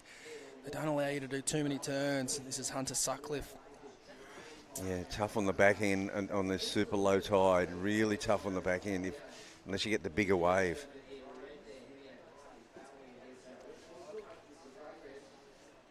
God, it's like... But, Hemi O'Brien here taking a look at the back. This is a dreamy looking wave. Go, paddle. Sick little drainer. Nice turn out of the top. Little airdrop. Pull in, son. Yes. Wow. He just got swallowed by the foam ball. Just sort of enveloped the little barrel section. This just became more foam ball than wave. Did well, though. The snap at the start looked really cool. Yeah. Well, they're going for it. They're absolutely going for it. It's the right attitude, isn't it? Like, you can't sort of just sit there on the tail and wait for the wave to barrel over you. You know, you want to be... hopefully entering the barrel after a big airdrop like this one. Take us through it, Bugs. Oh, look at it. Just bottoms out, and I love the way he went for it. Just was on the wrong side of the rail there, but, I mean, that thing swallowed him up. He would have had to just sort of stick his hand in the wall and really nearly just become part of the foam ball. Yeah. There wasn't a lot of room for error there, unfortunately, but, nevertheless, I still love the first turn on that wave. I think the judges will appreciate it as well. I don't think it'll be a mammoth score, but certainly enough to kind of keep his campaign pushing forward here, and maybe a little score to build on. There's no location like it, is there, Bugs? The competitors' friends and family are probably 60 metres away, 70 metres away. Yeah, it's an intimate location for sure, and you can see the sand coming along Froggy Beach and all the... It's there's no shortage of sand on the pathway. Well, it's basically because we didn't have a big swell this season. That's what it is. I mean, you can say, all kinds of different theories and why, but this will keep building and building and building and building until there's too much sand. Yep. Until we get a swell that sort of starts to scour it out. And we're getting late in the season, so this sand's probably here to stay. Until we get a cyclone in the summer. Sounds pretty good. Yeah, well, that's right. Even through the northerly season, if you've got good banks, you can still surf. Yeah. See, look at the paddle here. You've got to be into these early, very early. See Hemi off the end there. He's done well to identify this wave. Yeah. Nice turn out of the top, but just probably getting a little high up in the lip there. Yeah, it is going to be this combination of getting manoeuvres in, but also getting down the line. So you might have to take a little bit off that first manoeuvre, skim back, get transition back onto that inside rail, and then get down the line. Look at that little drainer. Now we can go to work. So that was Locana. He did well there to try and get on the tail and a few turns up and lip as we see another perfect little cylinder running down the line. This is the drone angle today. He won't get that one, I don't think, will he? Oh, good call, Bugs. He was late to it, but he managed to drop pretty well. Oh, backhand. You got to get into it a little earlier, I think, on the backhand and get and just sort of take that high line down the line, get that speed going, then look for a corner.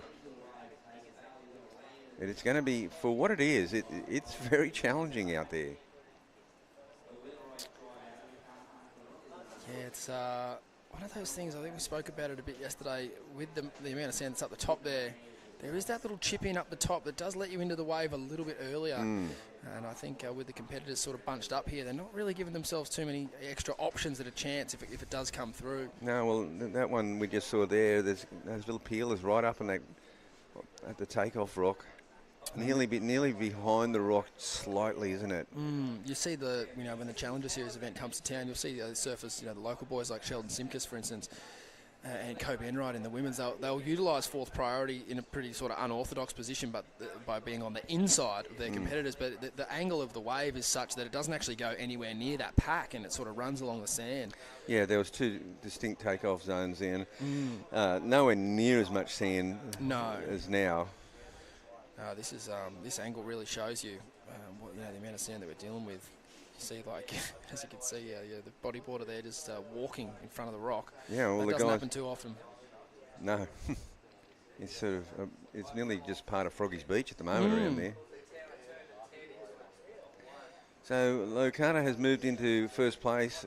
He's only got a 2.77 and a 2.33, but this might be, until someone breaks open and gets it connecting down the line, we might be seeing 2s and 3s. But they haven't been, they've been getting a little bit caught in the lip, haven't they? You've got to make that adjustment. You've got to get up a bit earlier, snap, and then quickly go down the line. You can't sort of do a full-blooded, Mick Fanning style. No, I know what you mean. You can't really open the shoulders up. No. If anything, you've got to close them off and stay compact. Yeah. And, we talk about it a lot. The judges, they're never looking for quantity. They're always looking for quality. But you've got to take into account the conditions. And if it we're at a point break, and if you find yourself in a one-turn shootout, you might need to look at either A, your wave selection, or B, your turn selection, because there are multiple turns on offer on these waves. It's just you have to be a little more, I guess you could say, reserved, like you said, in your approach, just to make sure that you're, really adding that flow factor to the ride. The criteria, it's quite long. There's plenty of different things you could take out of it, and I think always on a point break, regardless of the conditions, that the judges are always going to lean pretty heavily on flow. So if you can show that, they're going to be pretty stoked. A couple of nice turns there from Rio. Yeah, that was a clever little ride. He just nabbed one way down the line, and he got 2 manoeuvres in. And it's just a point of difference. He's able to get the second turn in, and show the judges that he had complete control over that ride. And instead of running back around, you can see the current's backed off as well, though. It's really backed off. They're able to kind of sit in position. Might mean the swell's turned a touch more southeast. Or it just might be that there's just not, with that lower tide, there's not so much water moving around the... Yeah, not as much swell coming in. Yeah. It's not what you want to hear for a surf contest, but it is what the card they're dealt, and I still think that even on a day like today, it is still one of the funnest waves in the world, especially with only yourself and 3 other competitors out. The good thing about today is there's still, there's opportunities at least. I think yesterday we saw a couple of the surfers getting iced out with only one wave. We haven't seen that today, which is nice. It's always good when people get the fair opportunity. Rio here down the end again. Well, he got himself into first place on that last effort. He's got a 3.03 and a 3.5. And he might improve on that 3.03 with that one too. So here's a Hemi looking at this one. He wants to get going. Look, he couldn't even get into it. Blue. Full Namibia. Oh, nice look at drop. this. That was clever. He's just staying in front of the foam ball, using it well. Oh, nice. He's actually, utilising the foam ball really well there. He kind of got the bounce effect. Did well just to stay on the tail, didn't he? Yeah, it did. And and then just use the wave itself to propel you down the line back into the flow. That'll be the best wave of the heat. Sort of the opposite in technique of what we're talking about the last couple of days. We saw some surfers sort of utilising the front foot drive through their turns and able to keep them speed. But today, at this time of the tide, you really need to be on the back foot, keeping that nose out of the water. Out of the water. Yeah, this is it's a good little ride. This is basically a 4.5. He got a 4.47, I think, and just how he just uses that foam ball to great effect. He just knew not to take his board any further back, or else he would have got caught in it, bounced off it, down to the next section, jammed in like 3 nice manoeuvres in a short space. Look at that. Look how shallow that is. Yeah. So he's gone into first place, a 4.47. That's the high mark. And we're nearly at the 5-minute mark, Stace. Yeah, it was a great execution on that ride and timing by Lokana Cullen. He really needed to kind of start chipping away at that leaderboard. He certainly did on that 4.47. And look, if I'm honest, I probably could have seen that one go just a tad bit higher, just to create a little bit of room for the other scores that we're going to see, in this heat. I was actually thinking high fours, maybe a 4.83 or something. Now Rio on his last one got a 3.33. That did improve his position. So now Hemi requires a 3.34. So the surfers here just got to keep an astute eye on the priority board, making sure the judges haven't adjudicated them as having a committed paddle. This could be a fun little wave. Get going down the line. Yeah, no, I think he did too much, but gosh, look at this thing. It's just a drainer. You know what he's trying to do. He's trying to get that first big turn in and then get down the line. Sort of just, wow, look at that. Oh, my. That's the most perfect 1 foot wave I've ever seen. That's amazing. And who's got priority?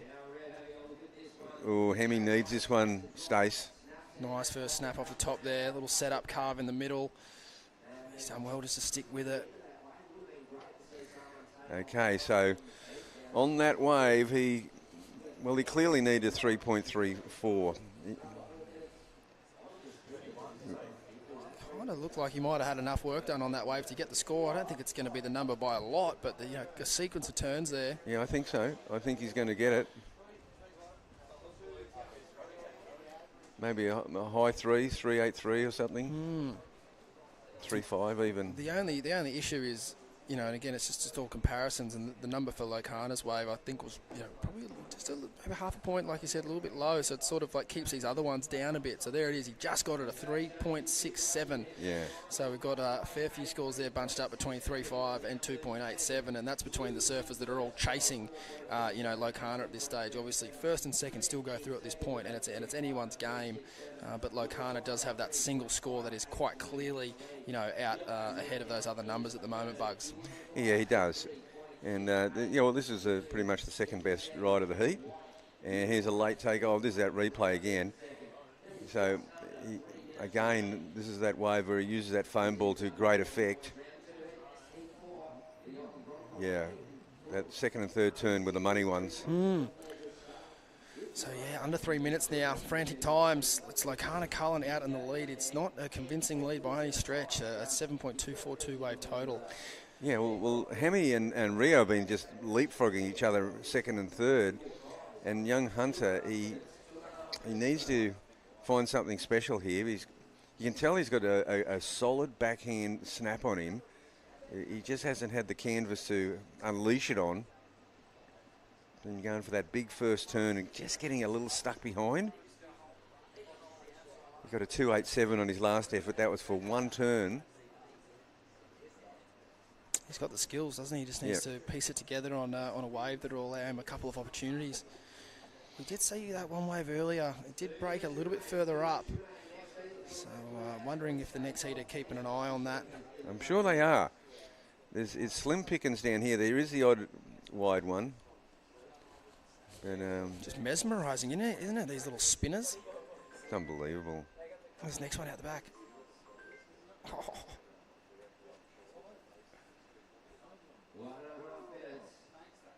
Incredibly tricky little takeoffs, though.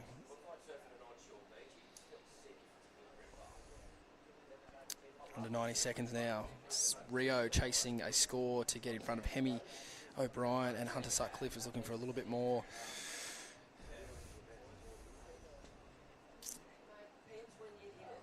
Rio's chasing a 3-point. I'm going to say he needs a 3.67. He might have the higher backup, the higher third wave. Yeah, I think I think he does. Here we go. Locana Cullen below sea level. Drainer unable to get out in the open face there. Well, leaves the door open. I think Locana might have had that priority there. Leaves the door open. It's Rio that needs something. Hemi is holding on to second place, and Hunter, he's going to need a pretty decent score. Not a lot of promise on the horizon. There might be a little bump coming through.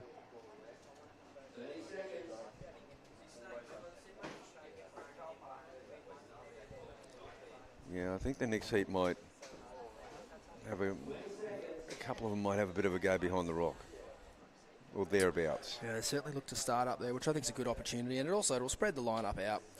But enough about the next heat. There's 10 seconds left in this one, and there's nothing splitting first, second, third, and fourth. I mean, if you just look at what they're chasing, they're not big numbers, but I don't think we'll see another wave ridden in this heat. It's Locana Cullen over Hemi O'Brien. Unfortunately for Rio and Hunter, that is the end of their run here at the Occy Grom Comp. Don't go anywhere. We've got the under 16 girls round 2, heat number 1 coming up. Stay tuned. Billabong Occy Grom Comp live from Snapper Rocks. Welcome to the jungle.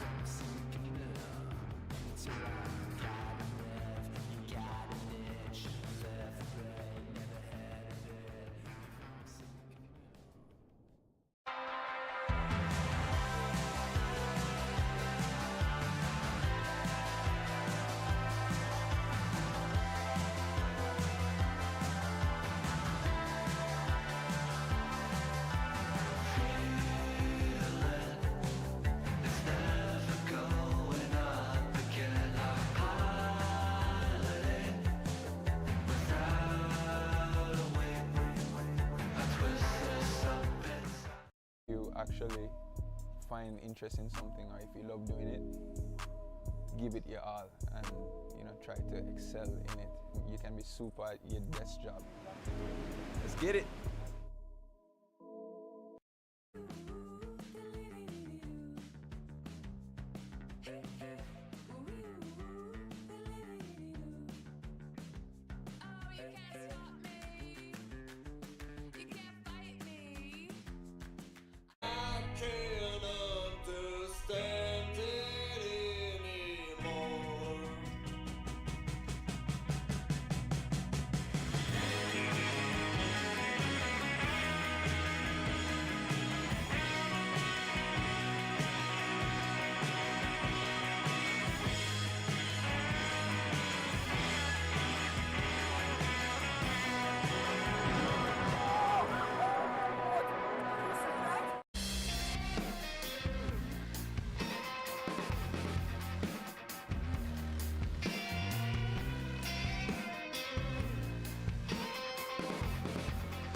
to day 3 of the Billabong Occy Grom Comp live from Snapper Rocks.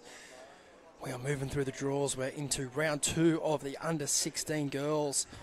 And with the tide draining out here at Snapper Rocks, we are seeing some absolute mini perfection grinders coming through the lineup.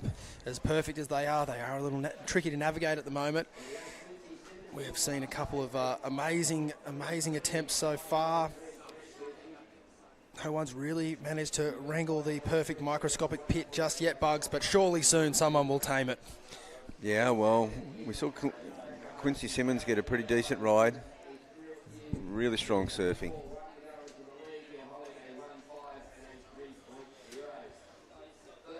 So it's good to see that in the last heat the gentlemen were drifting down the point a little bit. All the ladies in this heat opting to start a little bit further up the point, which I think is a good call at the moment. Is sort of, as we mentioned earlier in the day, the judges are always looking for quality of turns, but if you can find yourself on the wave for a bit longer than your competitors, it's likely going to offer you that opportunity just to showcase a few more turns. We are seeing a lot of single manoeuvre rides at the moment, so anytime a surfer can get that combination of turns going, the judges looking to reward that today. Well, obviously it's pretty amazing we got the 2 Takahashi girls in the same heat. Oh, isn't that just bizarre how that works out? Yeah. Oh my word. And obviously Quincy Simmons in the red, she'll be going in as the favourite, and her. Here's a replay here, Bugs. Yeah, Quincy, look at that. Nice little snap. Keeps the speed down the line. Small wave, but she maintains speed, and that's the key for this one. Absolutely milked everything out of that wave she possibly could.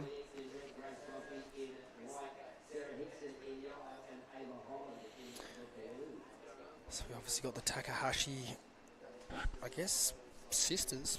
Well, I heard twins, someone twins, say. Classic. Yeah. That's pretty... That makes sense, I guess. They're drawn together. Mm-hmm. All the way from Japan. Stoked to have them here. And they both had great opening round heats. And they're in there. They've managed to find themselves in a heat together. Look at the birds that caught a fish. Oh, they're on. They're having a little smorgasbord out there. Little Bugs brunch. Bit of everything. So, the Japanese competitors have found themselves in a heat with the 2 local girls. So it's going to be a tall order for them. They no doubt got the skills, but they're going to have to be doing their best job to find themselves on the best waves they can, because obviously Quincy and C spending, I'd say, 98% of their surfs out here. Both in the local board riders. Fortunate enough to have events here once a month, which is, as a young grommet growing up, it's pretty much a dream come true. Quincy Simmons out the back, sick attempt at the late drop, but unfortunately just gets driven down, and C behind as well. God, it's radical. This is mega low tide. Tide's still got a long way to go out. Some of these waves are virtually impossible to get into. The one of Quincy was a big double up. He had the lip. She was just all part of the lip. Could not get in front of it. She wanted it though, didn't she? Yeah, she went there with a lot of intent. Let's see if we can drum up a replay of that. That was a great attempt there.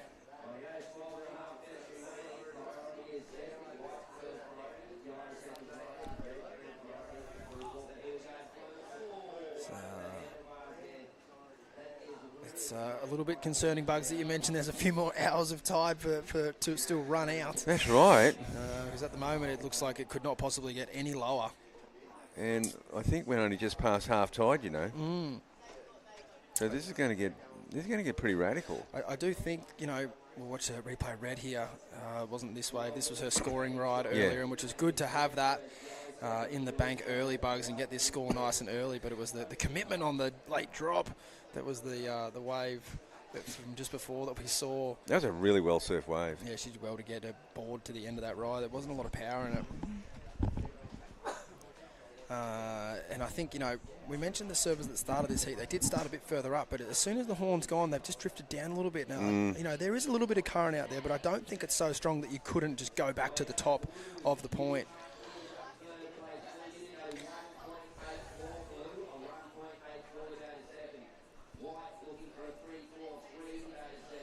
Yeah, I think young C might be a bit further up the point.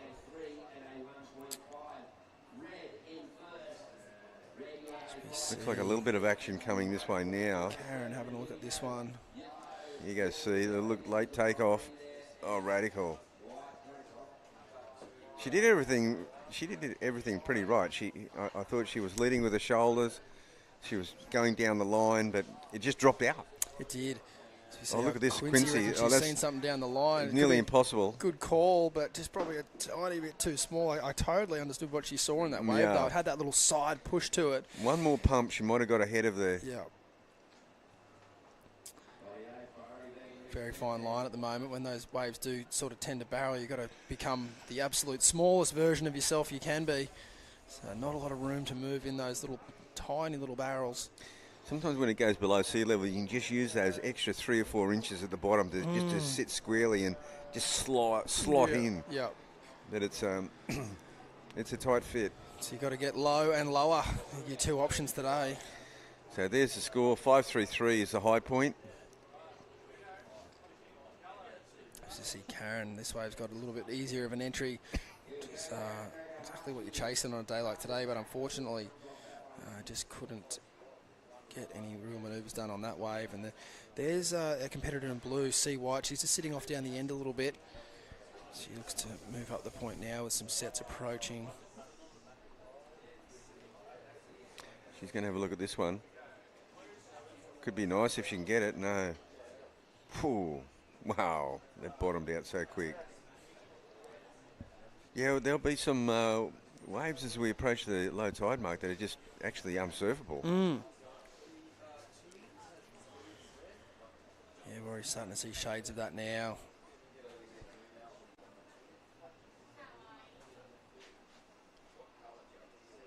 How would you find yourself on a day like today, Bugs, where you're looking at it and you're just thinking, okay, there's not a lot of good quality opportunity out there. What's some, as we might get back to you in a minute, there might see Quincy have a look at this wave. Oh, it's a funny one. Like, she's trying to sell White. White didn't really want to go. See what the priority judge thinks. Yeah, sorry. Right. But the one that Quincy did get the 5.33 on, it just broke off the bank a little bit, and she actually utilised the foam ball. We saw a couple of the young male competitors using the foam ball. That stays ahead of it, because it's, the ones like the last one Quincy had with that little runner, it's hard to get the speed up immediately. So I suppose if anything, you might be looking for one of those ones, but to get that, I think you've got to be a bit further up the point. Yep. So it sounds like red first priority there. And it's good news for Quincy, because I know she wants to probably inch a little bit further up, but sometimes that's hard to do when you've got a lower priority, through fear of someone maybe wanting to execute their priority and then potentially take the wave off you further down the line. But Quincy's at the top of the point with first priority, which is, at the top of the point, but she's got the inside position on all of her other competitors, which is exactly where she wants to be. See, where C is now, I'd consider actually coming in doing the runner, because one thing about today is it's hard for the competitors to actually take a wave off you. Yeah, totally. Yeah. You get one from deep up there, it's like it'd be virtually impossible to paddle into it. You could get 2 turns in before you even get to your competitors anyway. That's we saw right. that in the Challenger Series last year. Joel Vaughan and I think Kalani Ball shared a wave. The wave had 12 points on it. Joel Vaughan got a 5 for the pit, and Kalani burnt him and got a 7 for the turns. So always find that funny, Bugs, when the judges do that to the scale. 12-pointer. 12-pointer. They wouldn't give that score if the surfer did the turns after the tube, but if they split him in half, they tend to buff it. Yes. But yeah, getting back to it, Bugs, like if you were helping some youngsters today, or even yourself in situations like that where you just look at it and go, is that even surfable? It is, but you just have to be very precise, don't you? Yeah, I think down wide here, it's getting unsurfable. I really do. I think you've got to be up and chip into one that just stands up off the bank and you get a little run into it. It's hard to get forward momentum down here. Yeah, the waves are quick, and even when they are opening up. They're sort of drawing on themselves and kind of breaking on top of the bit where you want to surf is probably even too steep to turn. So I think that, positioning very key today. And, a great chance for, these competitors to create game plans and stick to them, and not worry about what the other competitors are doing or even the heat before you. If you're looking at the heats before you and the competitors are only getting 2s and 3s, I'd be rolling the dice. I'd be trying to get creative and think about some other spots to sit on the bank. Yeah, having the low tide in the middle of the day is it's making it tough. Here's a little one that's off the bank. There's not much in it, but you might get one turn in. Quincy just a bit deep there for that one. Karin gets it off the edge, but she just had the little bobble in the takeoff, which kind of cost her that first section. Yeah, she's done that twice now, just the bobble on the takeoff, and you don't get the turn in. Your timing's just a little out.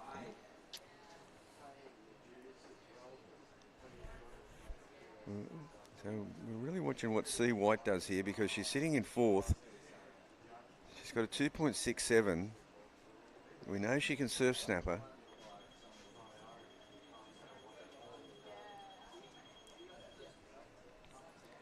She might be getting a few instructions, but guys, I think it's really hard from where she's sitting to make something of it. Looks like she definitely wants to be down there. She's even gesturing to maybe even get further down the point. See, this is that wave. She had the bobble on the takeoff, didn't get a manoeuvre in, so that'll be a super low scoring heat. So Cannon and Karen Takahashi, they've actually got really similar scores. Look at that, 4.67 to 4.53. They are super connected, and there's C. White, not far behind. She would not need much. No, not at all. Quincy just with that one wave, that 5.33. A 2.07 would do it for 4C. It's not a big score. It's one little turn. Just got to find the wave that will allow you to do it. Interesting, Quincy. She's got the highest and lowest score. Yeah, that's all you need sometimes, isn't it? Jack Robbo when the trials at Pipeline one year just with one wave. Yeah. It was a 9.07 and that was all he needed.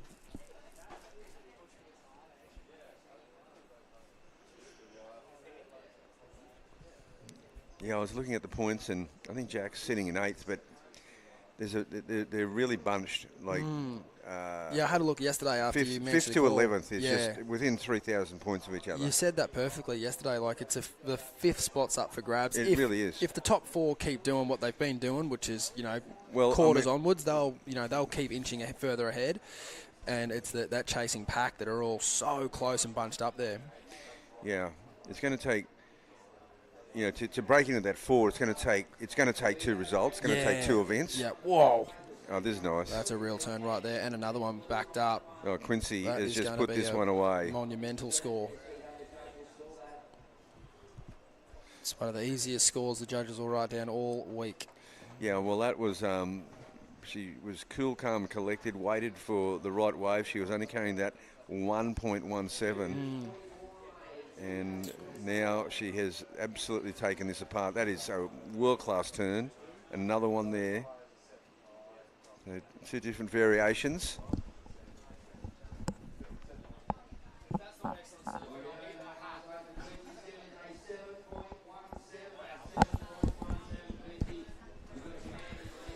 Whoa.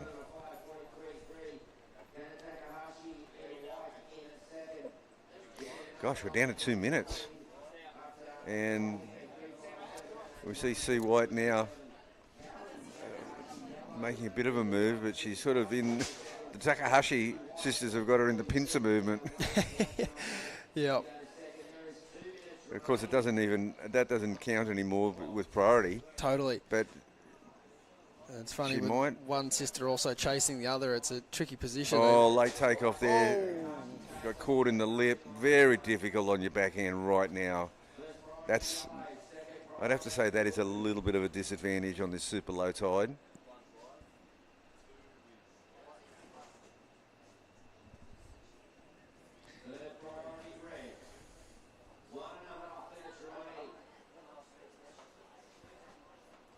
just with the earlier ride from Quincy, I think one of the things is the most valuable to me is the ability to be able to read the ocean and let a wave go.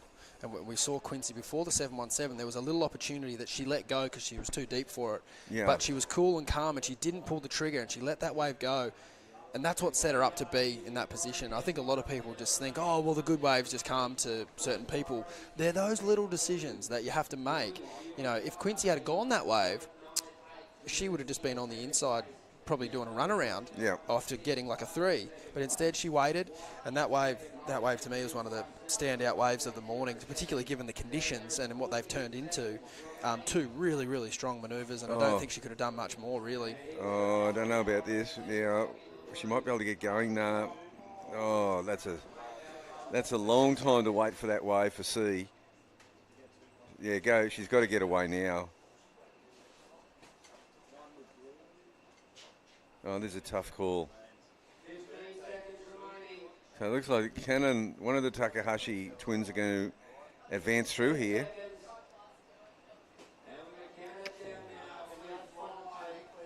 That was a really, really close heat for second there. First, Quincy Simmons just running away with it, 12.5 points. In conditions like that right now, that's a very, very strong heat total. And very strong performance moving through for her into the next round. Another tight heat. We've got some more action coming up. Don't go anywhere. Day 3 of the Billabong Occy Grom Comp will continue here live from Snapper Rocks. Welcome to the jungle.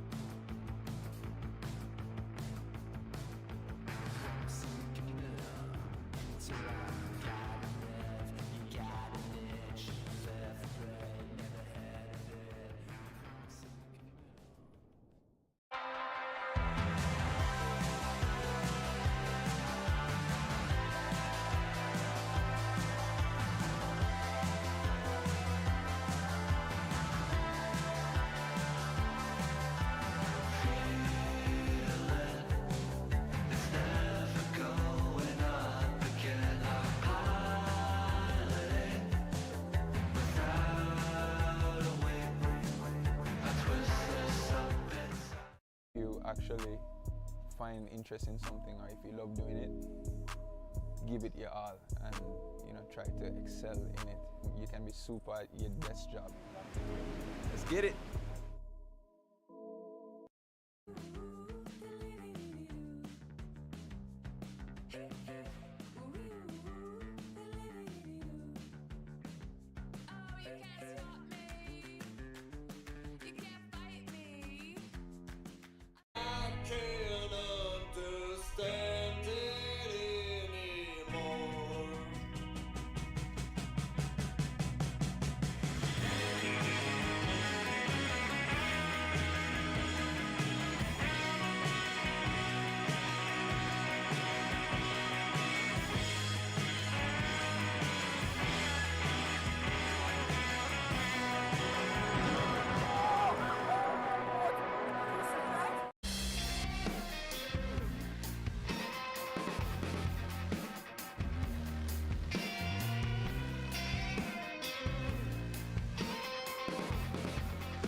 Welcome back to day 3 of the Billabong Occy Grom Comp live from Snapper Rocks. This is heat 2 of round 2 of the under 16 girls, and it's another great heat in the water. You saw Quincy Simmons in the last heat there, with a commanding performance in the water now. We've got Ava Holland, Grace Gosby, Sarah Hickson and Marley Eaton. Stace Galbraith in the booth with Wayne Rabbit Bartholomew. Rab, getting pretty tricky out there, mate. It sure is. The tide is just, God, it's just bottoming out, really. It's still got a while to go. So, oh no, it's going to be a tricky little afternoon. Yep. I think the little details are going to be very important, sort of paddle in and how early you can identify the wave you want. I don't think we're going to see too many completions on the late drops as the tide runs out until the early or mid-afternoon, I should say. The positive news is on the other side of that tide, we have seen awesome little pulses come in. So I think if the competitors can grind through these heats now, they should be in for a treat tomorrow morning, even when that tide is a bit higher in the AM. It's always the way it goes, though, isn't it, Bugs? You roll up to these events, you see the postcards, you see the promotion, check the highlight reels from previous years or previous events that are there. But it's not always a guarantee that your heat will be in those conditions. Oh, I know. So you have to come prepared for anything. And that's, it's certainly what we've got here. And I think a massive part about that is, your preparation and, not only surfing spots on good days, you've got to surf them on the off days as well and really learn how to navigate any condition. The other thing I think you've got to be aware of is the noise around conditions and perhaps other people that might not have the highest opinion of the conditions. Those sort of outside comments, they're not going to help you. They're not going to help you win your heat. They're not going to help you perform. So you've got to make sure that you're surrounding yourself with people that are helping you identify where the waves are, even though it is tricky. There's no doubt about it. But, it's certainly pretty easy to fall into the trap and sort of look to blame the conditions for, your performances. I think if you can surround yourself with good people that look to always get the best out of any situation, that's the kind of, that's the kind of support crew and friends you want to be getting around. Because I think on today, a few positive words would go a long way, Bugs. Yeah, that's right. You've got to keep it positive. And what you said, you've got to sometimes, you're going to get the unfavourable tide, the unfavourable wind. Something's going to happen. These are the rounds you've got to get through. And I think, the preparation is key, and part of that preparation is watching the earlier heats. And, everyone has their own style of surfing, but there is certain things that I think, you can align with on other people, and their positioning is one of them. And I think in certain cases it does help to look towards a local and see what they've done in earlier rounds. And I think that, Quincy Simmons is a perfect example of that in the last heat. Unfortunately, there, Marley Eaton just in and out there, quick one. And it is, it is important to be able to identify, just those corner rides and what scoring opportunity you can find, because it is hard to find the green face out there today, particularly on this tide. But there are scoring moments. We saw a great strategical decision there from Quincy in that last heat, just letting a few of those smaller waves go and just really playing the patient card and waiting for those bigger, taller waves that kind of allow you to, able to, go from rail to rail rather than just zipping down the line. Beautiful view of the skyline there in the northern end of the Gold Coast. Looking at Broad Beach there, up into Surfers Paradise and then onto Main Beach. Wow. Little buildings in the distance at the Southport. It's a good lineup, those buildings, for a certain spot up there. Oh, jeez. She's looking like Gotham City. When did you first go over to South Stratty, Bugs? Yeah, I went over there late 80s, actually. You got a phone call from Doris, I believe? Yeah, that's right. He, when it first started happening, he said, you've got to get over here. There's this unbelievable wave. He was like the first onto it. Yeah. And how did he get onto it? Was he taking a boat in and out there, or was he just up that part of the world? Oh, he was just up there. He was Doris came. He was a Main Beach guy. Yeah. He was known for Burleigh, but he was a Main Beach guy. And he was just onto it. He's always onto it.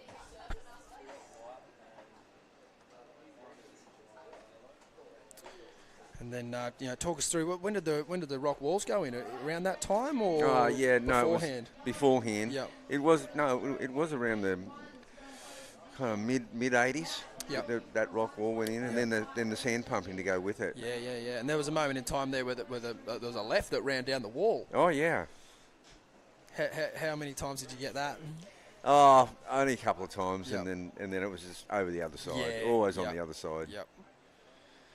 Yeah, I can remember the first time going there. Oh, I was wow. about 10 years old. I walked through the track, got dropped around the That's back right. and walked through, and I just was so petrified. And then I walked through and saw, like, just perfect 6-foot A-frames as far as the eye could see, and I became even more petrified. That's right. But, of course, you go over with your mates, and there's no way you can sit on the beach and watch. So, it's such a solid wave. Yeah, and funnily enough, I got this huge wave on the head, and I actually remember thinking, okay, this is the end of my life. Yeah. It's over. Can't get any worse. It can't get any worse, and I'm not surely no way I can survive this. And I actually didn't get that pounded.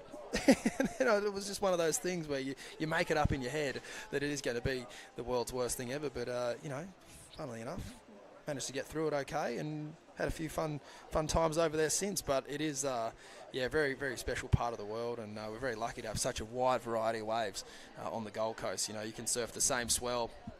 Started off at Snapper, and then as the tail end of the wind moves up and down the coast, you get the cold westerly mornings up that end of town, and all the North End boys, they love having you over there. So go up there and get after it. Well, we're approaching the halfway mark, and no one has broken the 3-point barrier. And I think it's got to do with the how difficult it is to get into these waves. You've got to get into them and down the line before you can get manoeuvres done. And again, they've kind of drifted into the mid part of the break. See Sarah Hickson to the very wide point. I still feel the best chance to get a little chip in is right up the top. Get up and get going. Yep. Down here, it gets down by the Little Marley Rocks. It's virtually gets to be impossible to paddle into the wave.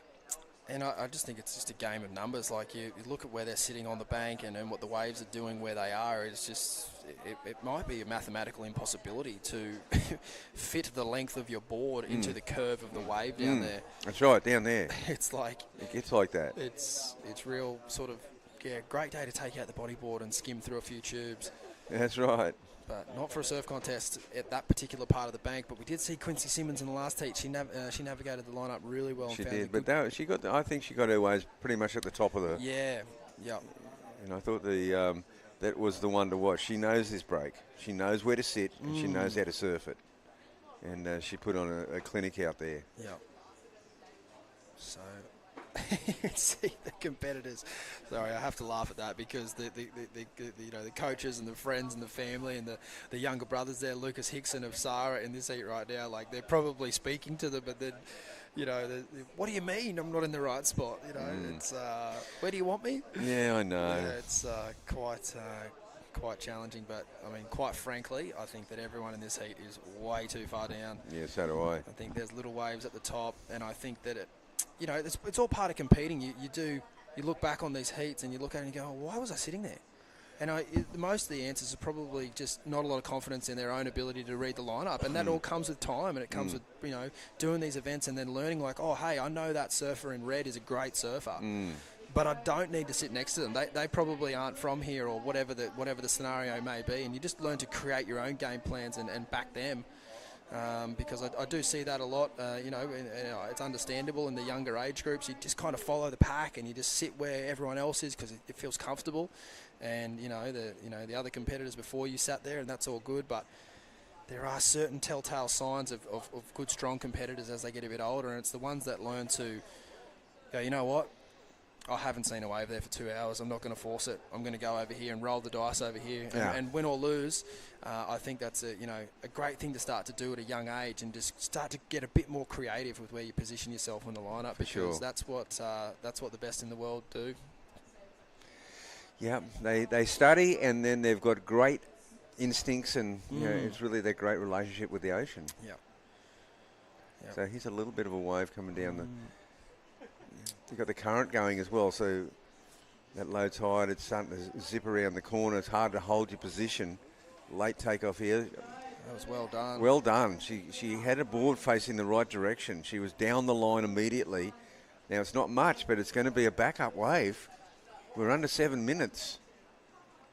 And just time to get going, isn't it? Like, anything will do at this point.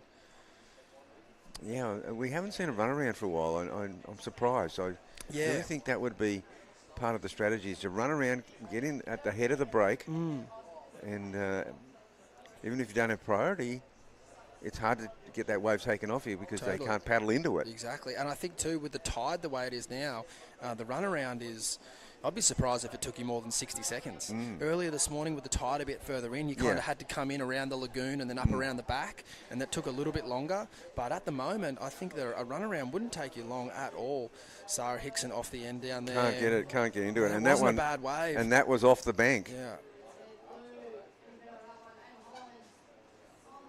That's really good small wave speed generation, but just not quite enough to get out on the open face. And again, I'd be surprised if she paddles from there. Yeah, she's coming in maybe. No, yes, she is. She's thinking about it.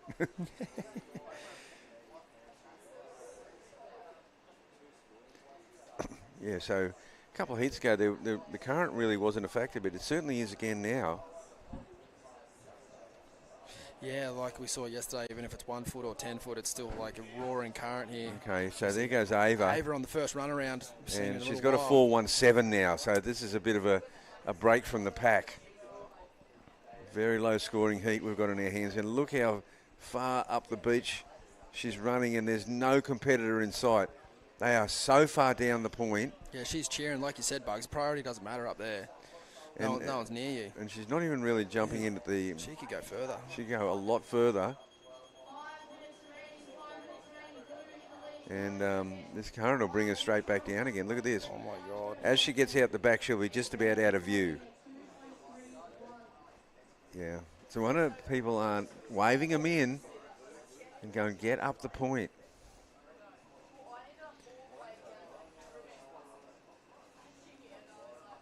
Yeah, she's down there again with Marley. Marley has not got... Could you imagine what a 6 foot swell would be doing on this bank right now? It would be radical. It would be out of control. It would be so radical.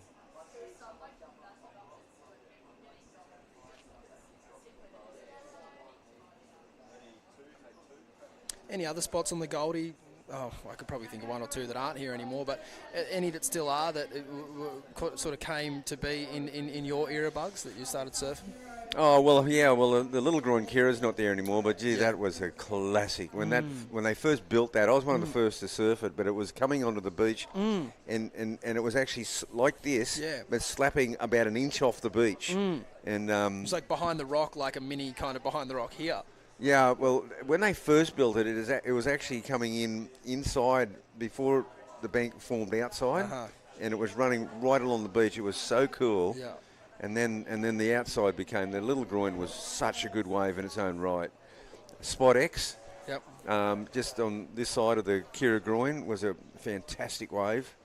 Such a good. What conditions were you looking for there? Was it just good sand? It was just, it was more of a high tide wave, or no? It was just how wide the beach was. Yeah, the beach had to come way in. It was really through times when there was a bit of erosion, and the Spot X came into life. It was such a fun wave.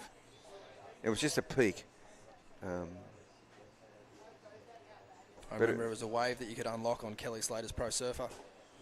Yeah. Little cheat code around the back of the groin. Yep. So now we're down to 3 minutes, and Grace and Marley have... Grace has just moved into second. A 3-point ride. She has moved into second over Sarah Hickson. And Sarah is still, I believe, way down the line. And I think it's a bit... Oh, no, there she is. She's up the point. So she's in a good position. Marley in the red is the one who has yet to really crack a decent ride. And with 2 minutes remaining, looks like Ava is looking pretty solid. And Grace just hanging on to second. Yeah, Sarah Hickson, a quality surfer from down there in Mornington Peninsula. Doesn't need much of a ride, just needs to be able to identify where the spot is she wants to take off, and she could probably stand up on the sandbank right there, which sort of leads me to believe that might not be the spot. There's just not enough time between the swell hitting the sandbar for It'll allow you a moment of clarity to actually get to the top of your board. Yeah, this is the tough time of the day with the tide.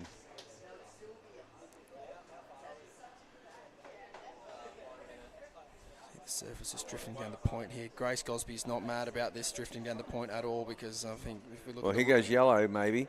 Who's got priority though?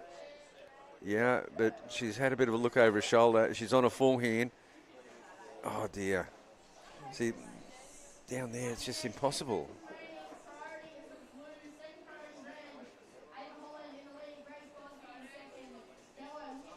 A minute to go. More eyes on yellow because she's in third place. She's getting some pointers. They're sort of saying go further down. Yeah, with the time on the clock, it's pretty much the only thing she can do. But oh yeah, no, she's got no choice now but to make something out of nothing. Of course, Grace Gosby on the other hand is going, well, I'm happy to set up the point and hang on to second place. Yeah. Ava Holland did well to get that 4:17. Under 30 seconds now in this heat, and if I'm honest, I can't see too much happening down the bottom of the point here. A little wry smile from the competitors in this heat. I feel they feel that as well, just with they are. Nevertheless, Grace playing some good strategy there and just keeping an eye on Sarah, making sure that some weird unicorn wave doesn't just appear out of nowhere. Here goes last gasp effort. Has she got something? Oh. Unfortunately not there. That'll round out Heat 2 of round 2 of the under 16 girls. We are going to come back live to Snapper Rocks after a short commercial break. This is the Billabong Occy Grom Comp. We're in the under 16 girls division. Heat 3 coming right up.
Actually find interest in something, or if you love doing it, give it your all and try to excel in it. You can be super at your best job. Let's get it. All right, another cracking day at the Occy Grom Comp. We are very lucky to have gotten the beach, Snapper Beach, on our own. This is a very important event for kids this age, from under 12 to under 16. You know, usually Snapper would have hundreds of people on it, and these guys get to surf it only with 3 people. So I know that I'm wishing I'd be 15, 14, 13 right now. We are with the under 16 girls, round 2, heat 3 currently. In yellows, Mika Locke. In white, Ava Argios. In red, Kauri Houston Connor. And in blue, Ollie Taylor. Now from the last heat, not too many big scores dropping. It looks very challenging and small and fast, but it will be very interesting to see what these girls can do.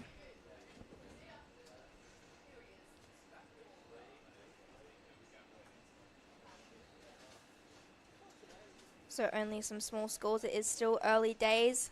Mika in first place at the moment with a 0.4 and a 217. Ava with a 0.83, a pair of 2 0.83s, currently in second. And red and blue still yet to get a second wave, only on low 0.87, and Ollie with a 0.73. So here's Mika now. Unfortunately, waves are not offering much for them at the moment. As I will soon be joined by the Vaughnie Blakey. Vaughnie Deadly. Here's a replay of Mika's wave. Unfortunately, yeah, just a little tap, but on days like this, you know, an important backup like that, 3.07 and a 2.17, these scores are getting people through their heats. So I think on days like today, staying busy and taking advantage of priority when you really need to is crucial. And I'm now joined by the Vaughnie Deadly Blakey. Keeping it professional up in here, Leo.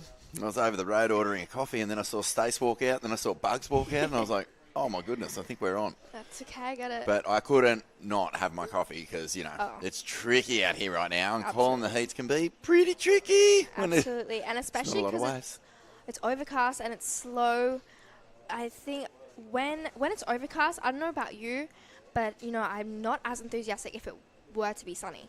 Wait. Not enthusiastic. You've got more enthusiasm when it's sunny? Is that what you're saying? No, I think my mood's better when it's sunny. Oh, okay. Oh, that's kind of cute. I like that, you know, the sunshine brings out your happy vibes, and the overcast sort of like puts a little dampener on you. I actually love overcast days. Really? Yeah. Well, I don't know why, but in my head, like, overcast kind of reminds me of being a Grom and, like, glass-offs. Yeah. You know, I used to love those days where it was all silvery. Yeah. And you know where the horizon sort of disappears, and it just is like one grey blanket from wherever you're sitting all the way to the sky. And, yeah, get your buzz on because you're just so... East Coast is so windy. It's always windy. I hate wind. I mean, don't we all? I don't mind offshore wind, but not too much. Yeah. Yeah, I'm a bit of a windsook. Yeah, I'm not a windsock. I'm a windsook. See, I think I don't mind a little bit of wind because that's when everyone will be like, oh, it's a bit windy, you know. But I love, especially in Noosa, a little bit onshore tea tree, onshore the points. It's still super fun. I'm an overcast sook. You're an overcast sook, okay. Yeah. Well, we might not ever see each other out in the water then.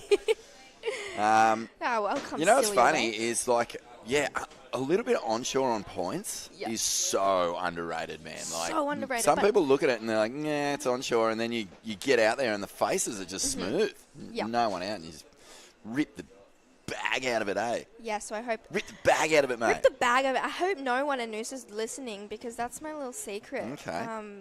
Yeah. Micah Locke here. Just a little insider. Jeez, I watched the last couple of heats. It's so hard out there. It is so hard. They're just running away from everyone, and you know, you're even lucky to get 2 turns in Well, at the moment. just taking off is a real challenge, just because it's so quick. Yeah. It just goes thump, like it makes that noise. Yeah. Thump. Thump. Yeah. So, you got to paddle really hard, get to your feet super quick, and then moto, like get that little shimmy happening, because there's no real room to pump. You can see how drainy it is. Yeah. See? It's, mate. Yeah. That's really tricky going. And this is the most challenging surf we'll have all day. Like bottom of the tide, little wind swell, sort of pushing down the point. They See are everyone's literally paddling. on the sand. Yeah. Like, look how close they are to the shoreline. Yep. Even those seagulls are going, look how close they are. Yeah. Gulls. What do you think? Seagulls. What do you, in the scale of birds, where do they sit? Are they up the top with the eagles and all that, or are they down the bottom with the bush turkeys and ibises? Wow, that was a really hard takeoff. Good on Kari there. I think I'm not. I'm sorry. I'm not a big fan of birds At all? at all.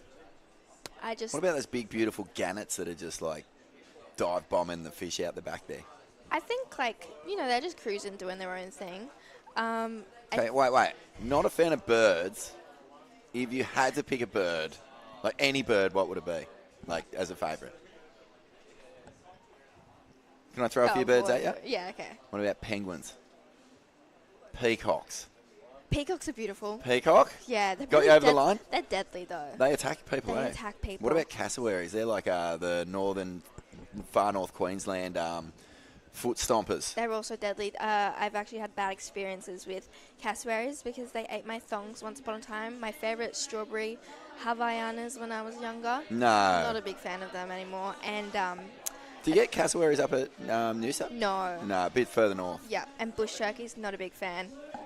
Bush turkeys, yeah. I mean, bush turkeys have the weirdest life. Do you want to hear a little bit of trivia about bush turkeys? Okay, go ahead. So, years ago, when the ferals had sort of taken over and there was a dingo population and, like way back in the day, bush turkeys were pretty much only native to far, far north Queensland, talking right up in the Cape. Yep. Like, if you wanted to study bush turkeys, or brush turkeys as they're called, their actual name, you had to go into the far reaches of tropical far north Queensland. Yep. But because the ferals have been eradicated and there's no really wild dingo populations, they're in pockets. But they have migrated all the way down to like South Coast, New South Wales, and they just keep going. People thought cane toads were bad. These things were on the cook, and they build their nests. The men build their nests. The females. Just while we've got a little break in the action, do you mind? Or I'm just going to go deep on this. The females judge a bush turkey not on their looks, thank goodness, because they're all ugly. They're gross-looking birds, and they judge the male on how good his nest is, where it's situated, the temperature of it. Then they mate. Then she'll dig a hole, lay an egg in the nest, which can be up to like 2 metres tall sometimes. Wow. And then when the baby's born, it's born with all its feathers, it crawls out of the dirt, and the male thinks it's a threat, thinks it's another, like, someone coming to steal their nest, so they just kick them off the top of the net, and they're orphans, right from the word go. Oh. It's a miracle that they even survive, and they're everywhere now. They are everywhere, and Noosa, they're Don't you reckon they look like they've got heads? They look like elbow skin covered in. Bush turkeys could get uglier, but that doesn't look shame the bush turkeys. But when I was a grommet and I'd get really sunburned, I looked a bit like a bush turkey. No. Yeah, for real. Because Really? like when you're 14 or 15, your nose gets real big, like boys. Their noses get big, and then you grow into your nose eventually. Really? Yeah, that's why teenage boys have like greasy nose blowouts around that age. But yeah, I look like a bush turkey for sure when I was sunburned. But anyway, let's see what's going on in this heat, shall we? It's been a lot of wipeouts, and as we said, this is just really hard going. Like pushy on the bank waves, draining so fast, it's almost impossible to get to your feet. It's Michael Locke who's done the best job of it so far, a couple of threes, but everyone else is really struggling. I'm just going to quickly correct you. It is Mika. Mika, sorry. Mika.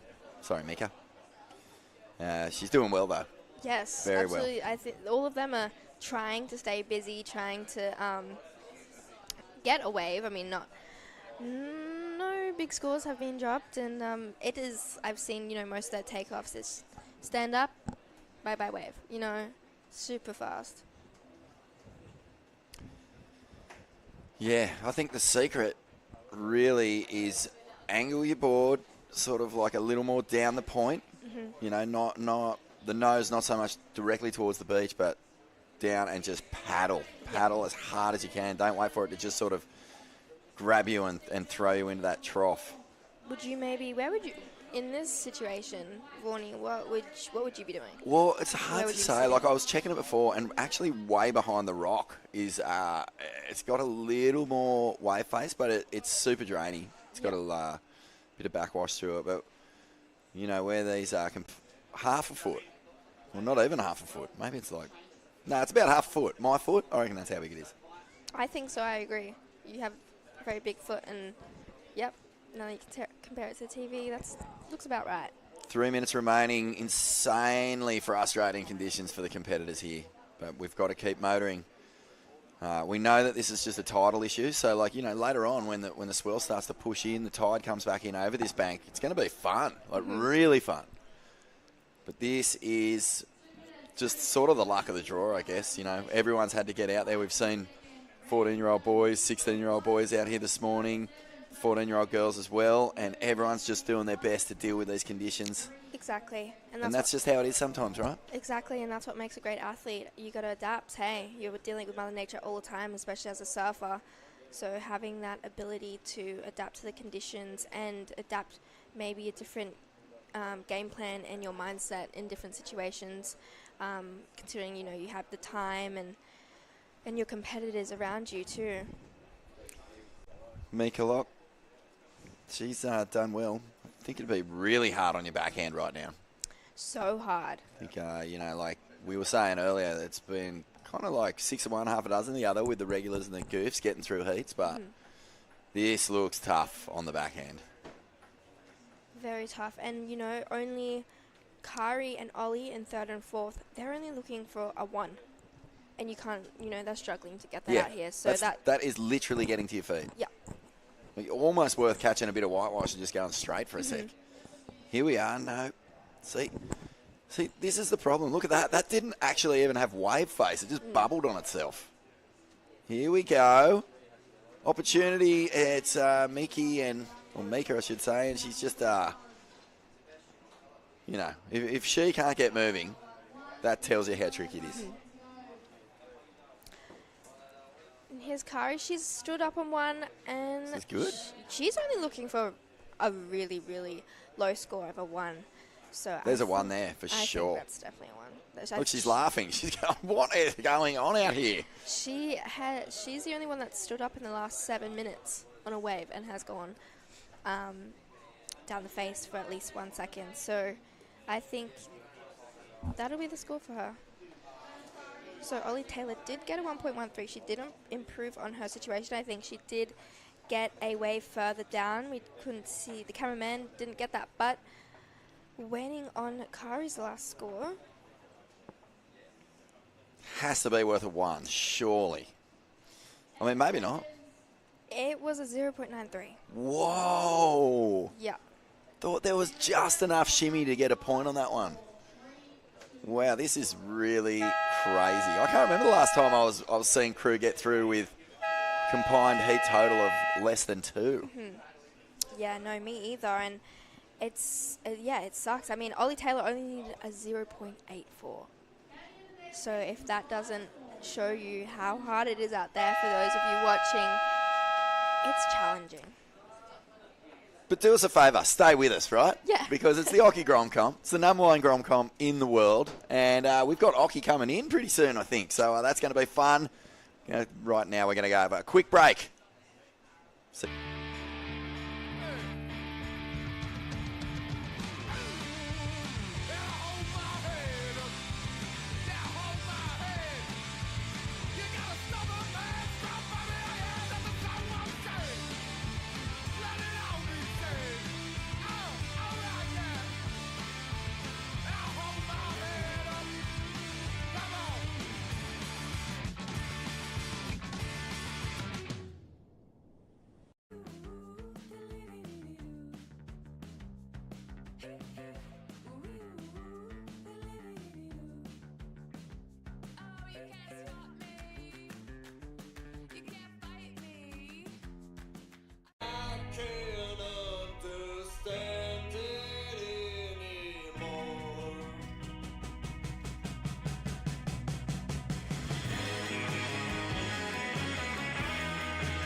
you actually find interest in something or if you love doing it, give it your all and try to excel in it. You can be super at your desk job. Let's get it.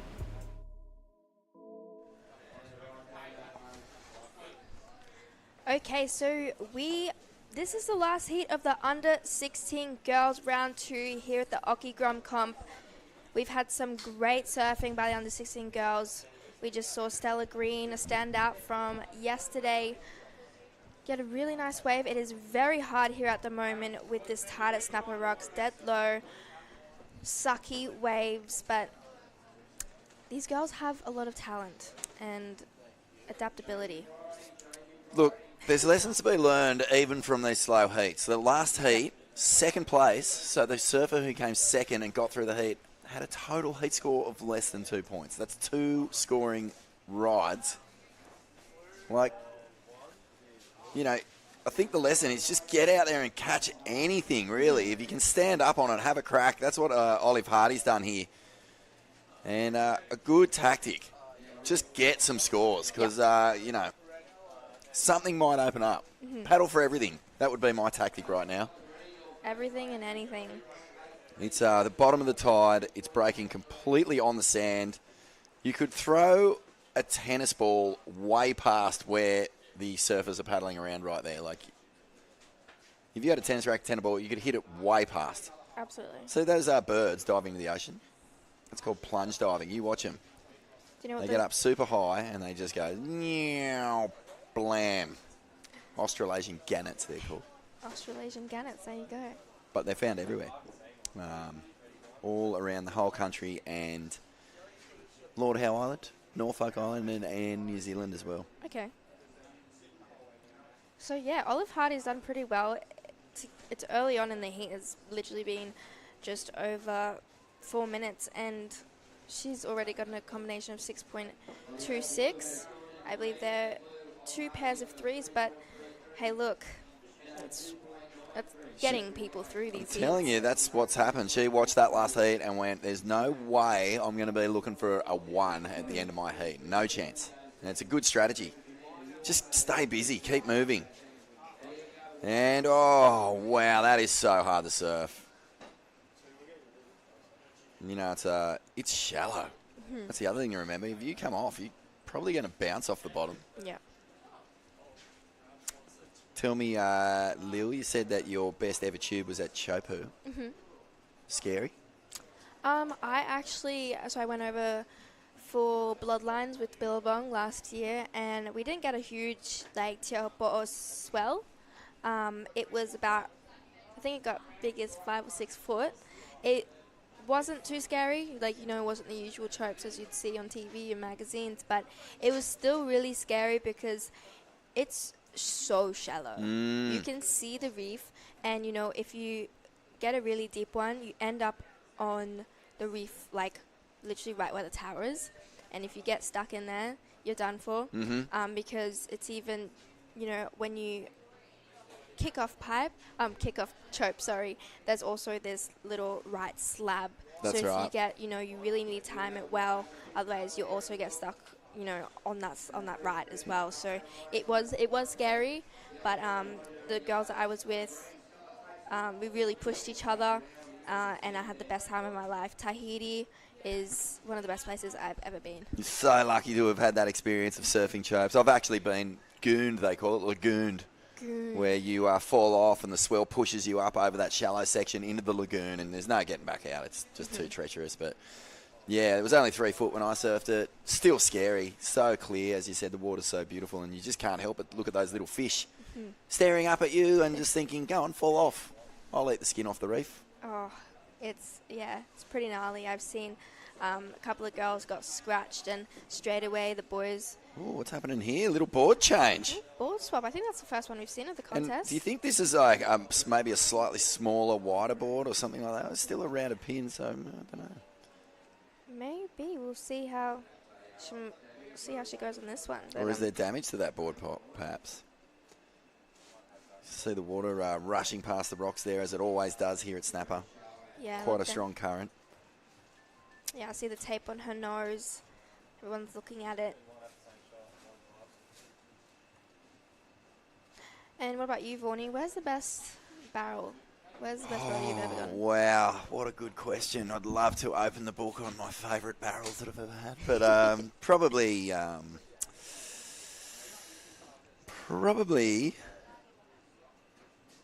the French beach breaks. Okay. Hossegor yeah. and Capraton. Had a Okay. couple of just good ones there. And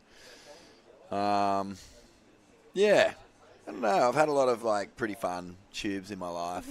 But they were the ones that stick out just because, you know, beachies, you don't always see them coming, and when you get a really, really good one, it's awesome. But, yeah, I live for it, that's for sure. Oh, we found one here. Maya Tate, that was at least a little bit of surf time on this open face, but goodness me, it is just really putting every little bit of wave knowledge to the test. These competitors are up against it, they're tied against each other.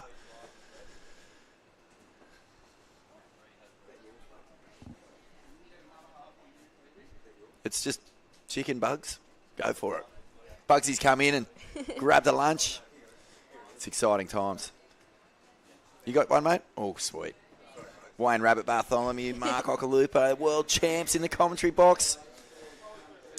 Logie Award nominated actresses. I've got nothing to claim, nothing to grab onto. You're just an all-round champion, Vaughnie. In my eyes, at least. I won Best Wipeout at the Brunswick Heads Riverfest Surf Comp once. Put it here. And I was the under-15s Newey Board Riders Club champ. Yeah, you were. That's enough, isn't it? That's enough. Cool. But I think it doesn't, you have all these awards, but it's who you are as a person, and to me, that's most important. And Vaughnie, I was so excited, Bowie was like, do you want to commentate with Vaughnie? I was like, yeah. I'm straight there. Yeah, we're on. We're having a wonderful time hanging out together and watching these junior surfers go at it. Oh, man, I can't wait to watch the Logies, man. I'm pumped. Look, for people who don't know, I mean, most of our Australian viewers would know, but there's probably a couple of international viewers. It's kind of like the Emmys. It's like our Australian TV awards. Yeah. Surviving Summer is your show.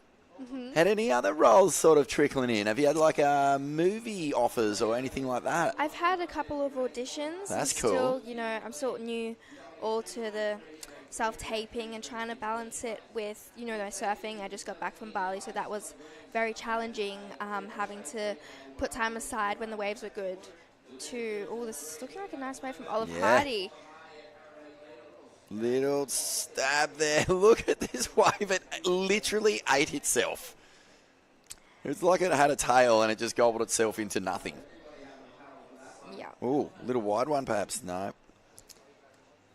Every now and again you see one and it looks doable. A lot easier said than done.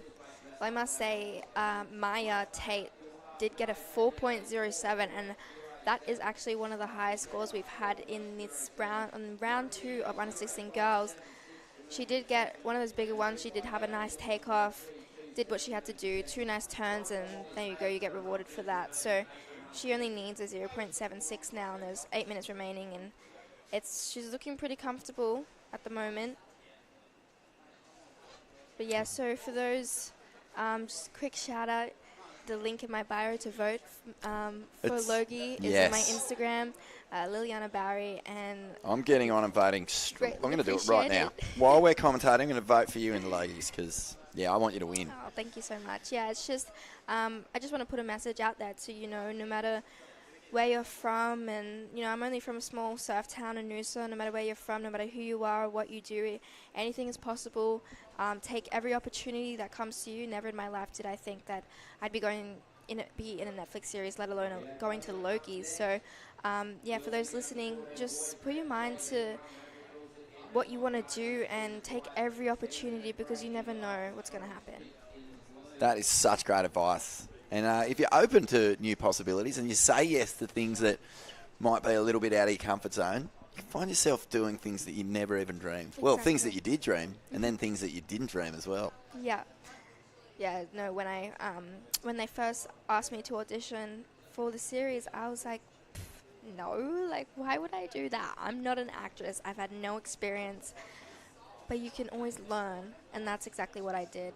And a big shout out to my mum and dad for really encouraging me to do that. I said no, and they were like, you got to do it. You never know. So that's where I get all the wisdom from, Vaughnie, Mum and Dad. Yep, we all do.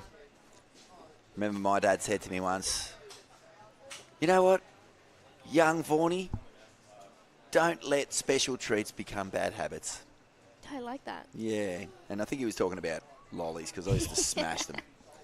So I was like going, okay, yeah, that's good advice. I can use that in numerous areas in my life. But, yeah, I just feel like, it's not bad. Just balance it all out, And everything in moderation, especially moderation. But, yeah, this is for me, watching this event and being here, just commentating. Yeah. Was like a little dream I had when I was a Grom. Really? Yeah, weird, eh? You don't think that people lie around going, oh, I wish I could commentate an event one day, but yeah, it was there. It's really fun now that I'm getting so into it. I love talking with you and Stace and listening to Bugs and especially, the man himself, Occy. I've learnt so much stuff already within the past 3 days.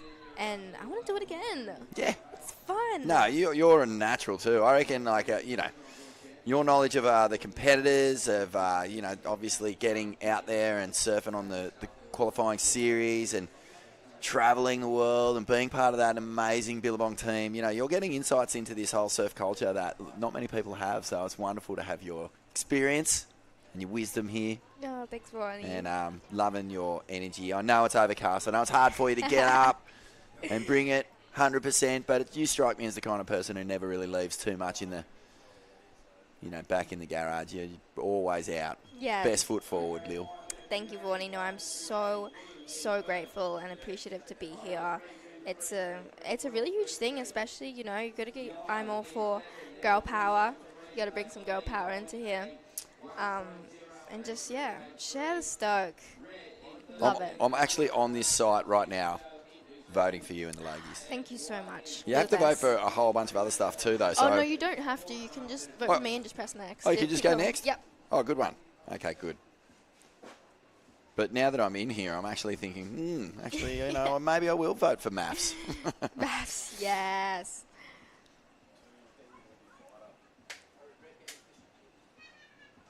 And so, Vaughnie, you also have a podcast? I do. Ain't That Swell? Ain't That Swell?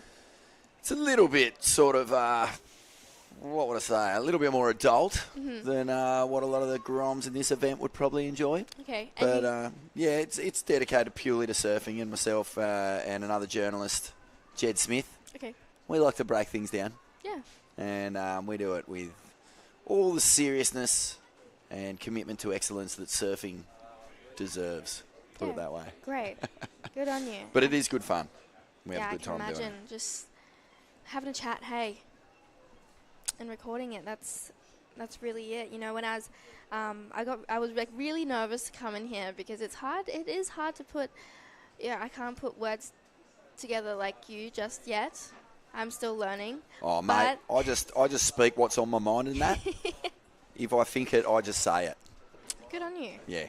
And all Bowie said was, just have a chat. And that's seriously what we're doing. And I'm having so much fun. I love talking, and for everyone, if you see me down the beach, always come say hi. I'm always down for a chat. Yes. So if I ever see you in public, Vaughnie, you're going to have to reschedule. I can't wait to be on the mic again. When there's some waves too, this is tricky. Yeah. This is really fun. I am enjoying our chats. Hope me everyone too. out there is enjoying them too. I'm just wanting to see some surfing action, man. Paddle, paddle, paddle. Yeah, this is hard. But at least we've got some scores on the board. So my Tate moved up into second. Olive Hardy holding down the lead. There's 2.5 minutes remaining. There is, and so it is Olive and Maya at the moment, but however, Stella's only needing a 1.08, and Brisa in fourth only needing a 3.34. And they may seem like, they are very small scores and easy to get, but like we saw last heat, one of the competitors, she did need a 0.8 and couldn't even really get that. So Stella's asking for a situation update, and she knows what she needs.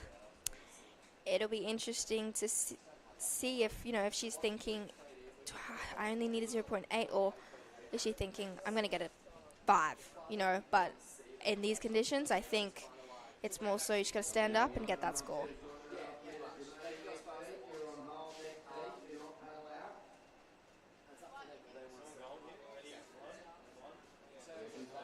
All right. Yes. My vote is in. Thank you so much. I have officially voted for Liliana Bowery to be the best and outstanding new talent on Australian TV at this year's Luggies Awards. Yeah. Jump on, where is it? Or it's the links on your Instagram? The link's in my bio in Instagram, yeah. Yep, unreal. 1 minute 30 to go. And it's more of the same, isn't it? Mm-hmm. Extremely testing stuff.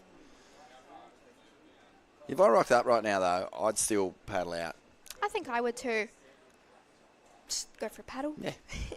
Paddling's half fun. I was actually speaking to Jerry Lopez, who got into stand-up paddleboarding. Mm-hmm. Jerry Lopez, pipeline master, 1970s icon, style master, timeless surfer. Here we are. This is a nice roll in here. Stella Green needs a score. And she's actually found something. Stick with it. Oh, my goodness. Look at this little section. Gets the snap done.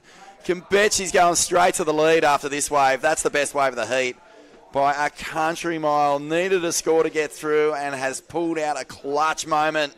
She wouldn't have believed her eyes when that thing doubled up through the inside. Especially with 30 seconds remaining. I mean, Maya's got that 4.01, and if Stella got that one, she would have got... Sorry, let's just pause there and watch this replay. Yeah, this is nice.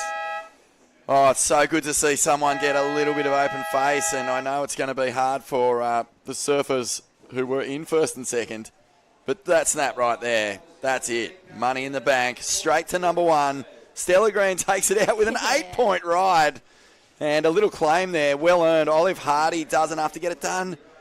Maya Tate, she had a 4. Like, it's a really good score, but no backup. A little score too. And isn't it funny? You can sit there that whole heat going, where is the action in this thing? And in the very last seconds, a flurry of activity. Congratulations to Stella. And what great support big there hug from our there. friends. Yeah, this is cool. Really cool scenes down at Snapper. Well, this is it. Occy's Grom Comp. We're going to have a quick break, Lil, and we'll be back with more in just a moment. Good stuff.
you actually find interest in something, or if you love doing it, give it your all and try to excel in it. You can be super at your best job. Let's get it.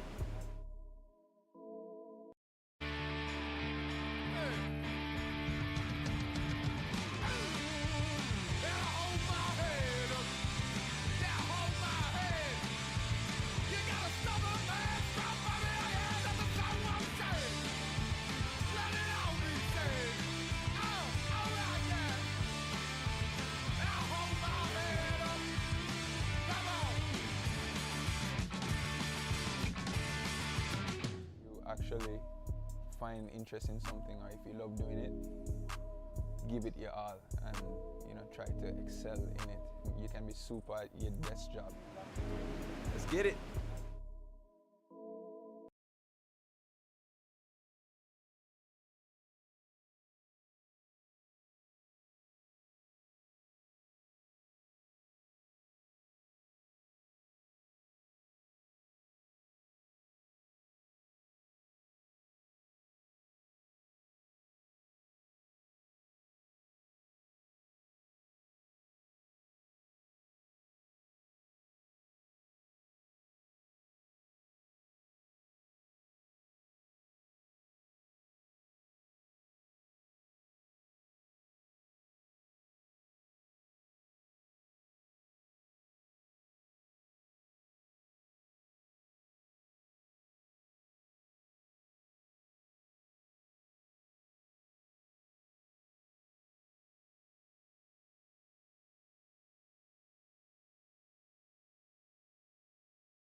Welcome back to the Occy Grom Comp, and a little bit of a breather.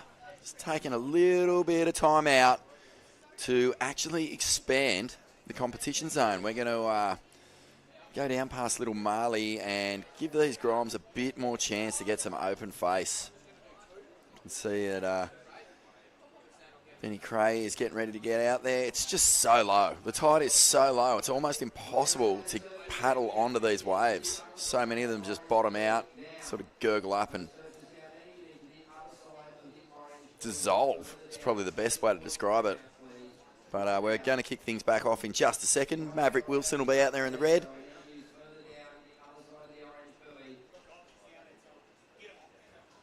Lockie Arios out there in the white. Benny Cray in the yellow. Soren Smith in the blue.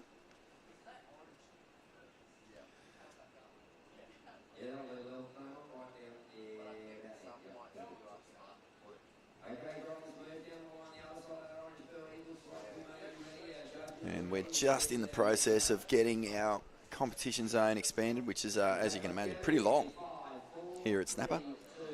And the hooter is sounding. So back into the action. Under 16 boys, round 3, heat 1. So this is clearly going to be fireworks. This is the big dogs. They're back out there. It's the under 16 boys. And welcome to the commentary booth. Stace Galbraith at last, mate. Here we are, together at last. Vaughan, I've been longing for this moment. I know, it's like the Oasis has reformed or something. Wow, that would be sick. That would be sick. Far out, that would be sick. I hate each other's guts, but it would be sick. I don't hate you, though. I love you. Yeah, likewise. So straight away, look, it's paying dividends. The move to open up the competition area. But mate, we haven't seen anyone right away. We saw one wave in, I think, an hour that was an 8. Totally. And the tight wads around the corner still only gave it a 717. No, I kid. No, No, they've been you're very right. stingy this year in all facets of surfing. From the top all the way to the bottom. Yeah, Up and just riding. moths flying out of their wallets at the moment. Soren Smith, this is a sick-looking wave. Well, good job, contest directors. Yeah, this is great. I mean, far out. I've just been stinging to see some open face surfing going down. Yes. I'm sitting here just going, come on. Get to the open face. So what they've done, basically, mate, is add another, 150 yards or so to the contest zone? Yep, exactly.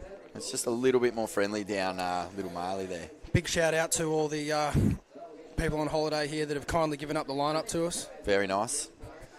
What's your favourite Little Marley moment? There's really only one, isn't there?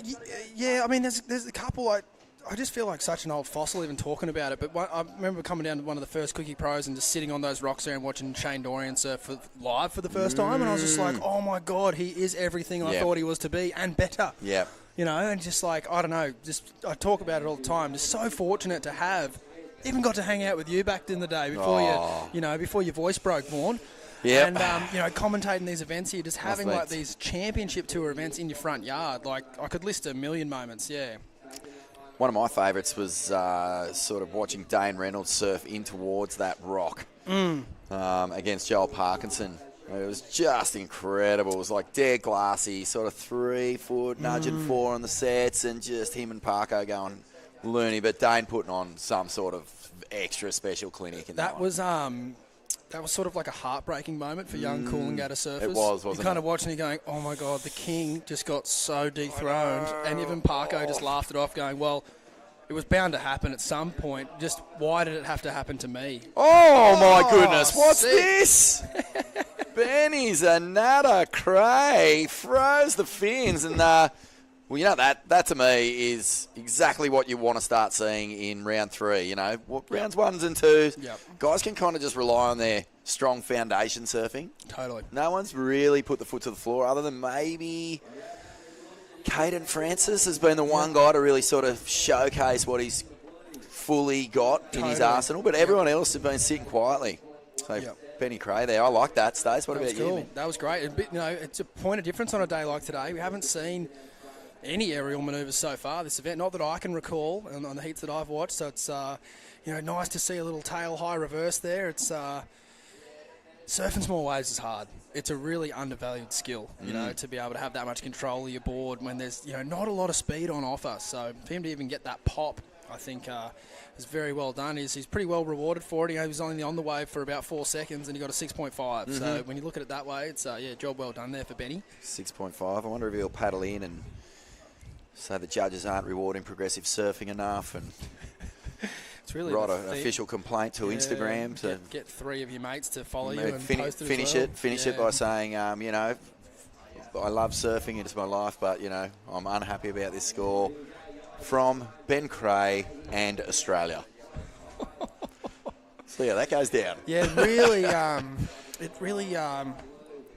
it's fun. It's fun. I love far out. It's really not. It's just not how you just display humility and great sportsmanship. It really essentially saying that our boys, such as Ethan, don't deserve to be there. It's essentially what they're saying. I know. Well, when you flip it around the other way, they're all great guys. Gabby, Philippe, Italo, let's call it for what it is. But there's just a certain way that I think you need to compose yourself at the top, and that's not how I would do it. But hey, I'm not them. Well, mate, there's also the generational thing happening. We were just talking about with Dane, exploding onto the scene, and Parko getting a little whiff of the future, and look at the guys who are sort of dictating what the criteria demands. Yeah. It's all about Ethan, Griffin, Yago now. I would say Yago's in that mix too. You're looking at this slight shift going down, and not everyone likes it. The old dogs traditionally, and I'm talking way back when, mate. Think about when the Momentum generation first got on tour. Your Kongs, your Potters, you had crew not frothing. Not frothing. At all. I reckon they would have penned a few letters to the editor as well. Oh, mate. There was a letter from far out. Let me see if I can get this right. Okay, so this is pre-Momentum generation. There was a letter and a petition. Like a bit of a petition. A petition signed by the surfers to the surf mags and the industry saying you cannot score or reward aerial surfing. Oh, I love it. For real. Yep. Christian Fletcher had the two biggest mags in America covers at the same month.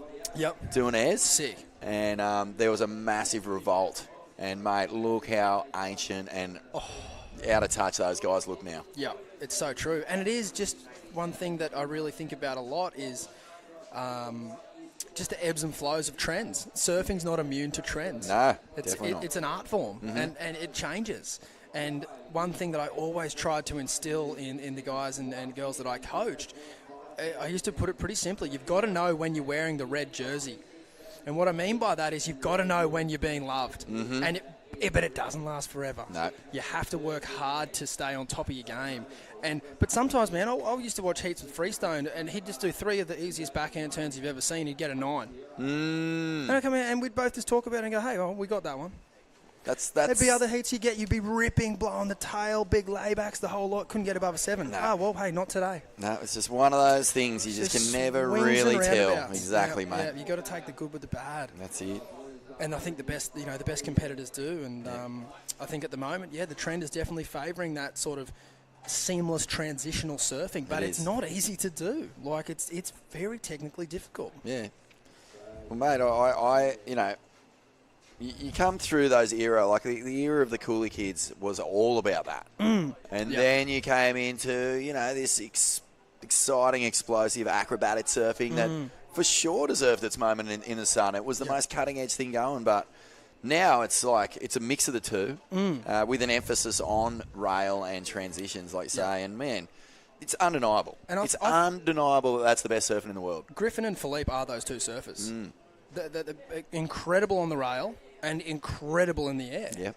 And I think that is like the blueprint. And Griffin, to his credit, is, call a spade, he's batshit crazy charges. he's seriously got something wrong with him. Mad. He's mad. Yep. And so he's pretty much the blueprint for having really no weaknesses in his game. Nah, he's so good. I really think that... Look, it's not what I think. It's just that I hope and I pray for absolute monstro challenging swell for these next 2 CT events. Yep. This world title year desperately needs it, mate. It does, yeah. WA is the best event we've had on the tour all year, and that's great for WA, great part of the world. The town loves it, and surfers love going there. The box was firing, main break was firing. It's sick, but it'd be nice to have a few more events with some highlight moments. Especially Chopes, come on. Yeah. Here we go, Lockie Argyros. He's just trying to find a bit of a runner here. This is a full little wave machine wave. Nice little turn in the lip there. He's done well to keep his speed going down the line and get off a series of turns. And again, job well done to the contest organisers to get a little more breathing room for these competitors. I mean, before it was literally just slapping onto the shore behind the rocket snapper. So this is much more contestable, a lot more fun. And you'd be True story, Stace. I copped a DM last night. Oh, yeah. It was from your typical keyboard warrior, just a guy who said, "Stop talking up the surf like it's pumping." I was going, what comp are you watching, bruh? Yeah. It's like a Grom comp, and it's down the line, empty snapper, far out. Doesn't matter how crappy the surf is, it's still sick. Yeah, absolutely. And that's why I love you, Vaughn. Yeah. I am a frother. Sorry, I'm a total frother. Yeah, like, but I it's not- believe it's what not I'm fudged. telling you. It's not fudged. No, exactly, Stace. It's authentic. You're the same, mate.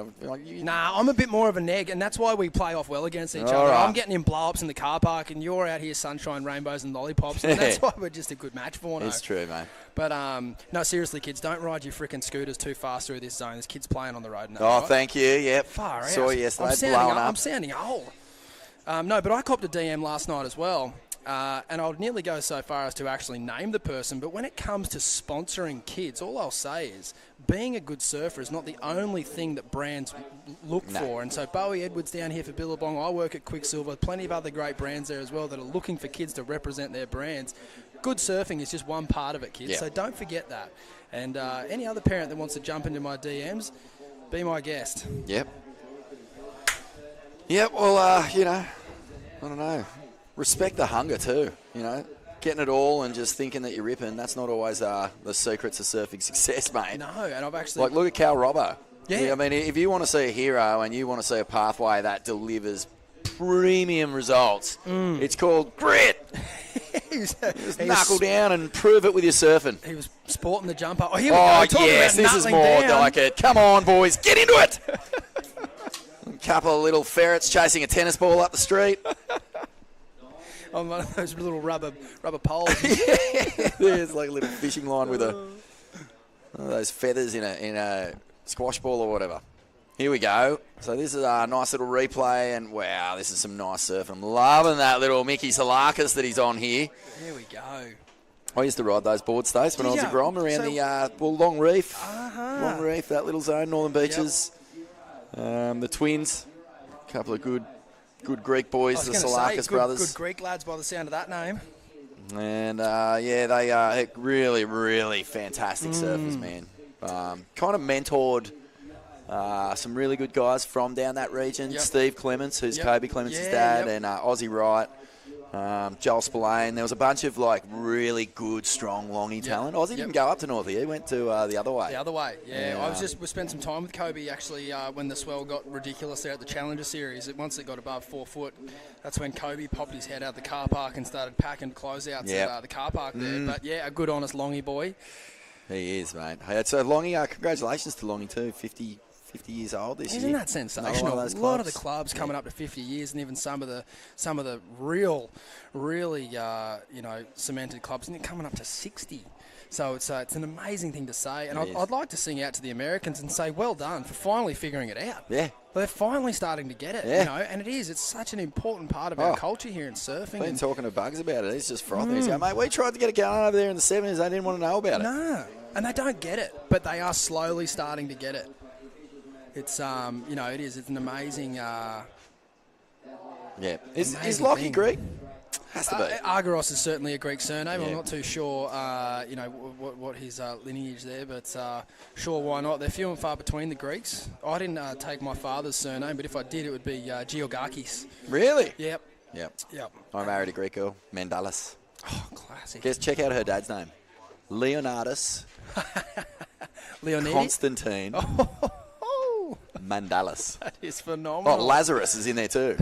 Yeah. Leonardo, Constantine. Is it it'd be Leonidas. Leonidas, sorry. Yeah.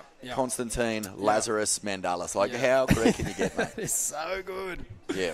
That is so good. But no, it's really cool to be hanging out with like Lil Barry this week, and a bunch of the other kids on the tour. And I was talking about it the other day, like.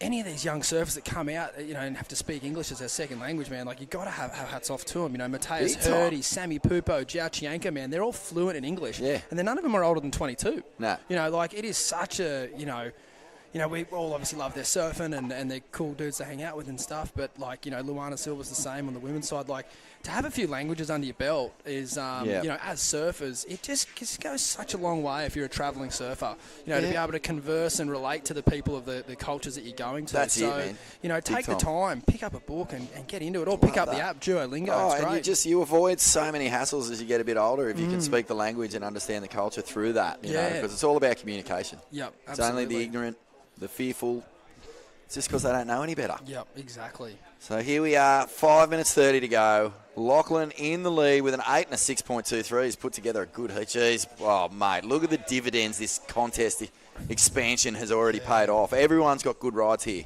Still in touch of a last minute or last gasp. Or at least a little run home, you'd probably say. Not a last minute just yet.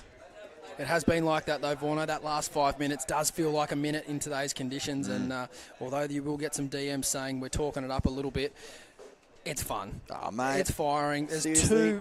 no more than 3 other people out in your heat. 2 foot, fun as little Marley. Mate, I grew up down the road, Stace. I grew up just down the road. I used to get a ride up here with friends whenever the surf was good. But even if it wasn't good, like, mate, this bank is a sight to behold. And I challenge any surfer, no matter where you're watching, to come here and stand on this bank and not marvel and feel stoked. Yep. Like, I'm telling you, it doesn't matter what the waves are doing, it is a sight to behold, man. Yep. Even at 1 foot, those little waves behind the rock earlier, they're just mesmerising.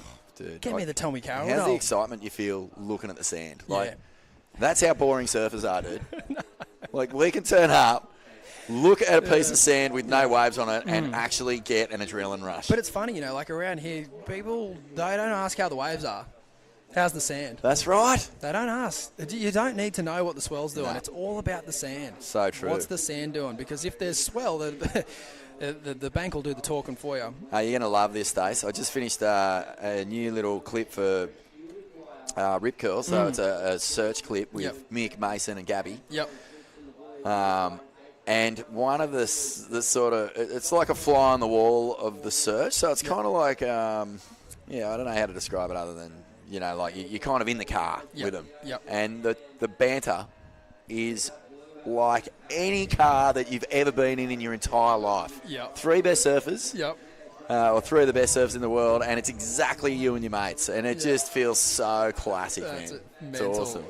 As we see, Same sort of deal. Cray here. He's looking to he's improve on having- a 6.5, which I don't know if he'll do it on that ride. But he's certainly looking to build on his total. It's Maverick Wilson outside and Soren Smith who are chasing scores. They've both got decent numbers to work on. They just need to get that number up in the high good range to turn the heat here. Yeah. Here we go, Maverick Wilson. He Oh, got a wow. 9.27 the other day. He's going to look to try and replicate that performance here. He's got a fantastic bonus. whipping backhand. Ooh. A nice big finish. Oh! Staunch it out! The crowd on the beach are frothing! Olive. I've never seen that claim before. What was that one? That's the belt. Give me the belt. Oh, wow. Back in that. Heavy belt claim. Whoa. Wow. I think he was happy. I mean, that last stab on the inside was really impressive, man. That stood up. He had to deliver, and he cracked it. He did. Good finish this heat coming up. Jeez, Benny will be unlucky. He's got a 7 and a 6.5. If he somehow gets overtaken here. It's a big score that Maverick needs. He actually needs about an excellent number. Give me the belt. 1 point. This 8.33, I think, is what he needs. I could be wrong there, but just sort of had to quickly carry the number and drop the 1. I don't have the exact scores on my screen, but pretty sure that's what he needs. It was a good wave. There's still 2 minutes to go. Mental angle. Excellent work from the crew here in the broadcast team. Oh, yes. Soren, he goes for a bit of a Hail Mary. That's what he's banking on. And Lockie. Yep. This one, has he got a low road? You can see that line. See that wide line as well? Dingo was saying to me, like, if you see that, you generally go the insiders. Like, they'll link up. Yep. But this one might just be a bit too wide. He's still going to town. See, the low road's going to go in, but way, way down the point, mate. Low road. There we go. Last score of Maverick Wilson, an 8.77. Whoa! He asked for the belt and he got it. Holy smokes. Oh, That is claim central. Oh, Benny's just shaking his head going, are you kidding me right now? 1 minute 20, and he's going to need a proper score too. This is heavy. He's splashing the water. He's a little bit... I mean, he's put together such a good heat, man. Yeah, this he is needs a 6.94. I mean, it's a rattle. So doable. Just needs the wave to pop up for him. There's a lump. There's a lump here, Stace. There really is. And it's, again, well done getting the bank moved down a little bit. And then thanks again to the holiday makers for moving down the point and sharing the lineup with us. The lump was not much. Wow. 40 seconds. Down the point. Soren Smith. Oh, he's got a good little style. Is this thing going to link? He's willing it. It just seems to be off the sand a touch there. 30 seconds. A bit of a sad one. Oh, look, seriously, an hour ago, that would have been one of the better scores. Totally. Yep. Better heat totals. Oh, Benny's another cray, brother. That stings, doesn't it? It's a hectic heat. Oh, he's on. He's on here. Here we go. He's got a little runner. There's plenty of energy in this wave. He's going to have to bring something here, Stace, because he needs a score. That's a good snap. Back towards the source. And it looks like this might link. Have a go at the cross wave on it. Another little shimmy. Oh, gosh, he's fighting hard. There you go. And behind, Lockie Argyros looking to build on his total as well. So we've got a couple of scores to come in there. Great heat, Stace. Jeez, it was fun to call it with you, mate. Absolutely, Vorno. And I think we're going to bring in a very special guest after this, but I'm going to leave you to it. But congratulations there to Lockie. And I guess we don't really know what Benny got up to at the back. That's the only question mark on that one. Maverick Wilson's done something out the back. He's actually bettered his score and gone into the lead wow. there. Well, that's it. And we'll catch you up with the end results at the end of that heat. But love your work, Vaughan. We're going to take a short break here at the Billabong Occy Grom Comp. Don't go anywhere. Very special guest entering the booth. Stay tuned.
You actually find interest in something, or if you love doing it, give it your all and try to excel in it.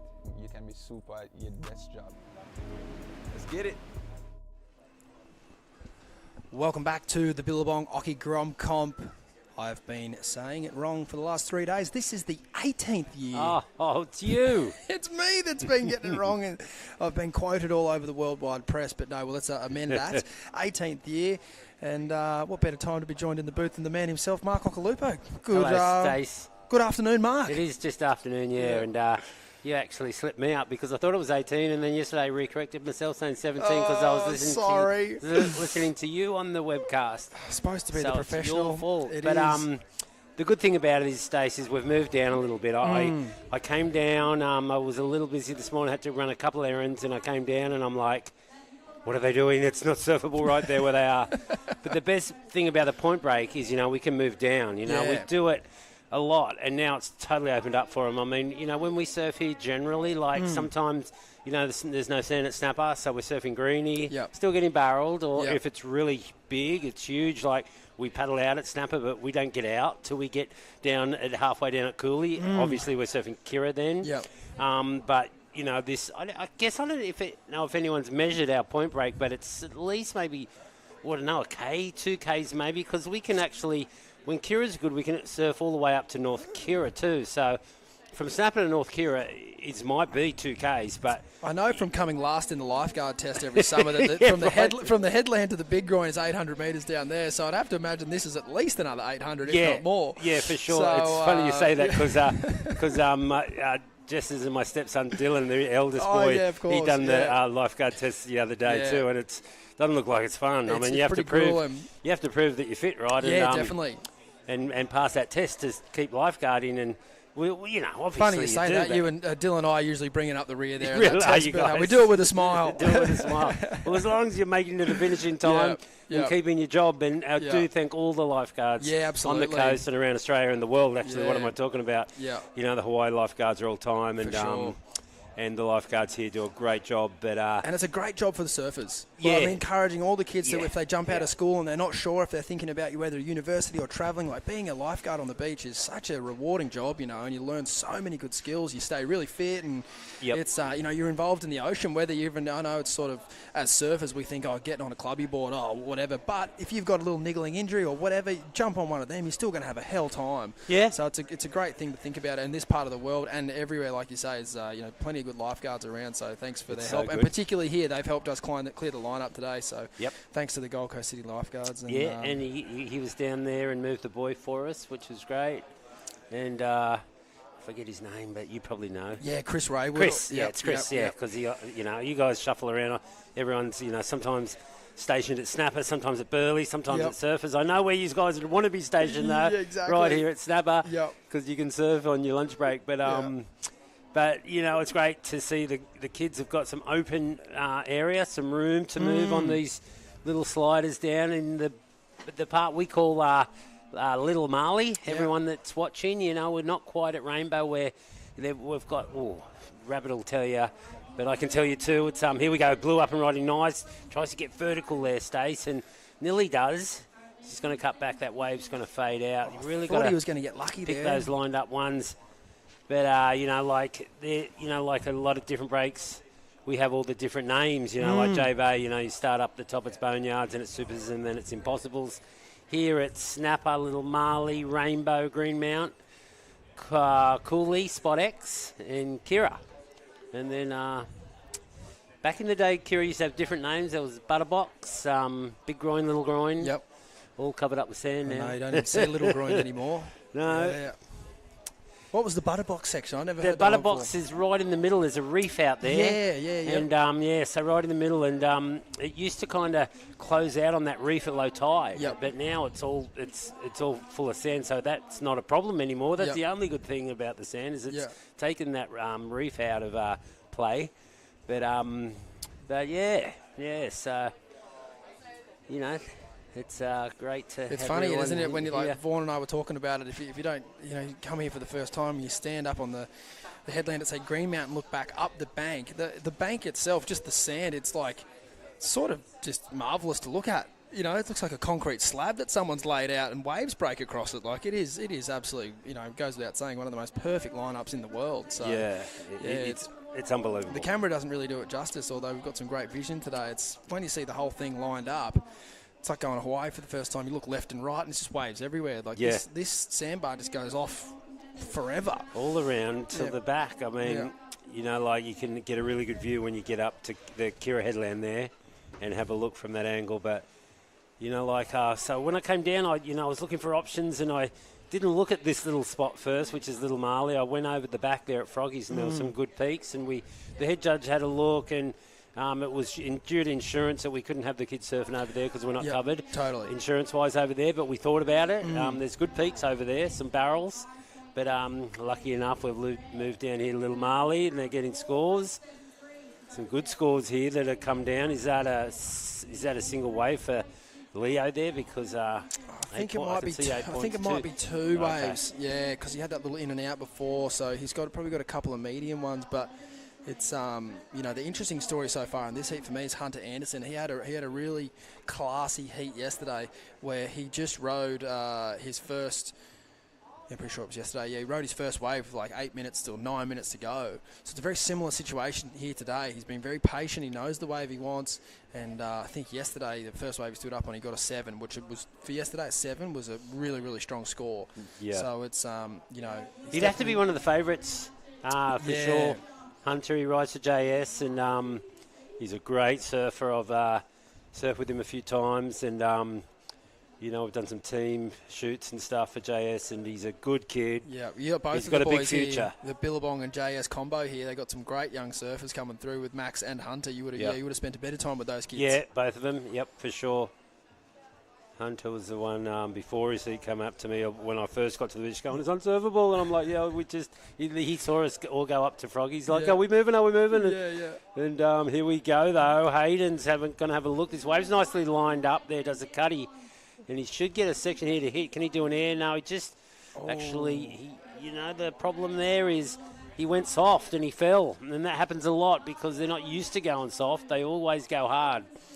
And there we go, Maxie up and riding there. He hasn't got a long wall, but it's a pretty nice shapely wave as he does a series of cutbacks. And he'll... just kind of, so I told the kids too, when we made this move, I got down there on the beach and they all seemed to come up to me and, what we used to do in the olden days, just like the olden days, they said, how far can we surf? And I'm like, if you can't see the judges, they can't see you. Yeah. I mean, when we used to check in before, they used to read scores at us, the beach master used to be your guy. Yeah. Because he'd tell you where it, he'd be saying, well, this is the area, and if you're out of it, if you can't see the judges, they can't see you. And you just go off that. Yep. You wouldn't even know your results till you came in. It's an interesting thing, isn't it? How do you think that affects your performance versus when you started getting scored pretty heavily with the computer? Oh, well, it depends what you like. If you like a big crowd and you like it, you like to hear the commentary and you like everything in your face, you surf better when it's there. But, and then you go into a situation where you can't hear anything and there's no crowd. Excuse me, you're virtually free surfing. And you haven't got that, you've got to find some way to get up, But if that stuff gives you the nerves and the creeps, you're probably better when you're not hearing anything. You're free surfing down the beach, no one can see you, you can't hear anything. So it's one or the other, or if you're that good, it's both. It's both, you really just make it work. But it's funny, the tour, the surfers go to locations like Fiji and Tahiti, and there is that crowd interaction, but it's so different. And they really only get the scores from the tower, and that's it. There's not like this constant hum of noise. Yeah, well, at G-Land we competed there, and they weren't even... The commentary was only scores only. Yeah. No talk, no nothing. They were told. I don't know why, but it was just you're in the jungle and there was no commentary. Yeah. Score. All you would hear was your score and that's it. And coming from Huntington or you came from somewhere where it's just all scores and you're so close, like Pipe or somewhere, and then you go to that and you've got to find another way to get yourself up and amped, because... You might have just got a 10-point ride. You can't hear cheers and everything. It was just like, last score, 10 points. And I think it was Ronaldo doing the, and he was riding the scores out like that. Yeah. Last score, 7-5. And then that's it. You're like, that's it. So you had to find another way to get yourself all up, amped, with it, and just... had to keep on thinking about, the bigger picture, I'm through, I'm going to win this thing. I'll hear about it when I get home. Exactly, right? Read about it in the paper when I get home. Make a call when you get back to Bali. But no, it's such a good point that you make. And I often see surfers, I think, on tour at the moment, particularly the ones that are releasing these incredible video parts. That's sort of I think the same kind of comparison. Like they just do such amazing surfing, sort of when no one's around except for maybe one camera, and they jump into a heat, and it's sort of you can still see them figuring out, okay, how do I bring my best in a rashy situation? And it's something these kids are starting to learn from a very, very young age, which is obviously a skill they will need to get a grip on as they get a bit older, because the crowds, they won't get any smaller. No. Yeah, that crowd they had the other night in Brazil was absolutely massive. I mean, I think they were up to about 50,000 people, and to be honest, they chucked 10,000 people on it every time they got asked. That's what we got. No, but I don't know. I think there was about that many, and that's as many as we get for a footy grand final. That's big. Yeah. Yeah. No, for sure, it does. It's like, particularly. When they used to have that event at, in Barra de Duca, like in the town beach. Oh, that seriously. Yeah, I remember when I used to compete, we were there, and the crowds were big, and they still are. It's just great to see. Yeah, it is, and it's just like the reactions that you get. Like big air gets made, or a huge closeout turn. Like the reaction, the roar. It's so cool. Incredible. Yeah. Yeah, and they're good crowds. They'll cheer for anything good. For sure. Yeah, they are. They're really appreciative of good surfing. Like they know. Yeah, what good surfing is. They almost find themselves hooting, and they're like, "Oops, what are we doing?" He's not a Brazilian. Yeah, totally. There was a bit of friendly fire that event. We obviously saw Jadson Andre take out Felipe Toledo, and then Sammy Pupo take out Gabriel Medina. Yeah. So there would have been a lot of cheering, but then the favourites unfortunately sort of stumbled in those early rounds. Here we go, 5 minutes. Hunter has still not caught a wave, so this is crucial. I mean, I'm figuring he's definitely one of the favourites of the event. He's in a tricky position now, Stace. I really, weirdly, I know it's probably hard for him to hear this, but I really respect his stance so far in this heat. Like he knows the wave he's looking for, and strategically, sure, you're probably thinking, okay, he should have something on the board. I still reckon he's got another 90 seconds up his sleeve before he really needs to hit the panic button. The total's only 6 points at the moment to get through. It doesn't take a long time to, No, he could do that in one wave. Total, eh? Yeah. Oh, one wave for sure, but here he goes. Here we go. Okay, his heat starts. Hunter, little cutties, just waiting for it to wall up. He's not going to have a lot of wall. He's going to have to get busy. Finds a little bit of lip. Gets over the double up. Hang on a sec. I didn't see that. But he did, and he finds another lip. So, yeah, he'll claim that. I love and it. You watch him run. My goodness. This is going to be a sprint. Run like the wind here, son. Don't look at the watch. Just go. Yeah. I was saying to Rab before, I love how the goofy footers, I love this technique of carrying your board and leg rope. But I only see goofy footers doing it. Yeah, I think it's impossible regular. You think? You think it would be possible, but it's a mind bender. It's a not full possible. Mind bender. It is not possible, and I think he could be running a little faster than that, Hunter. Come on. Yeah. You take us through the replay there, Stace. I really like his sort of ability to be able to identify that there was sort of two lines in this wave, and he got it up to start there, and then down the double up for a few extra little points. And I like that he didn't hit the panic button and go any tiny little wave that just come his way. And the claim there isn't so much, I don't think, for the score that ride will be. It was more just the fact that he was able to execute after waiting, 16 minutes under that pressure. It's a well-deserved pat on the back. Yeah, it is. And it's plain as day to see. He needs more than a 6.36 to actually get in the second. But, and I just don't think, and there it is, 4.87 on one ride. I just don't think Hayden or Max, obviously Max won't because he's not in a progressing position, but, the surfer in white, Hayden Danswan, he'd be mad to try and really, I think, sit on Hunter. Just because he only needs a 1 point, 2 point ride, less than that. Go.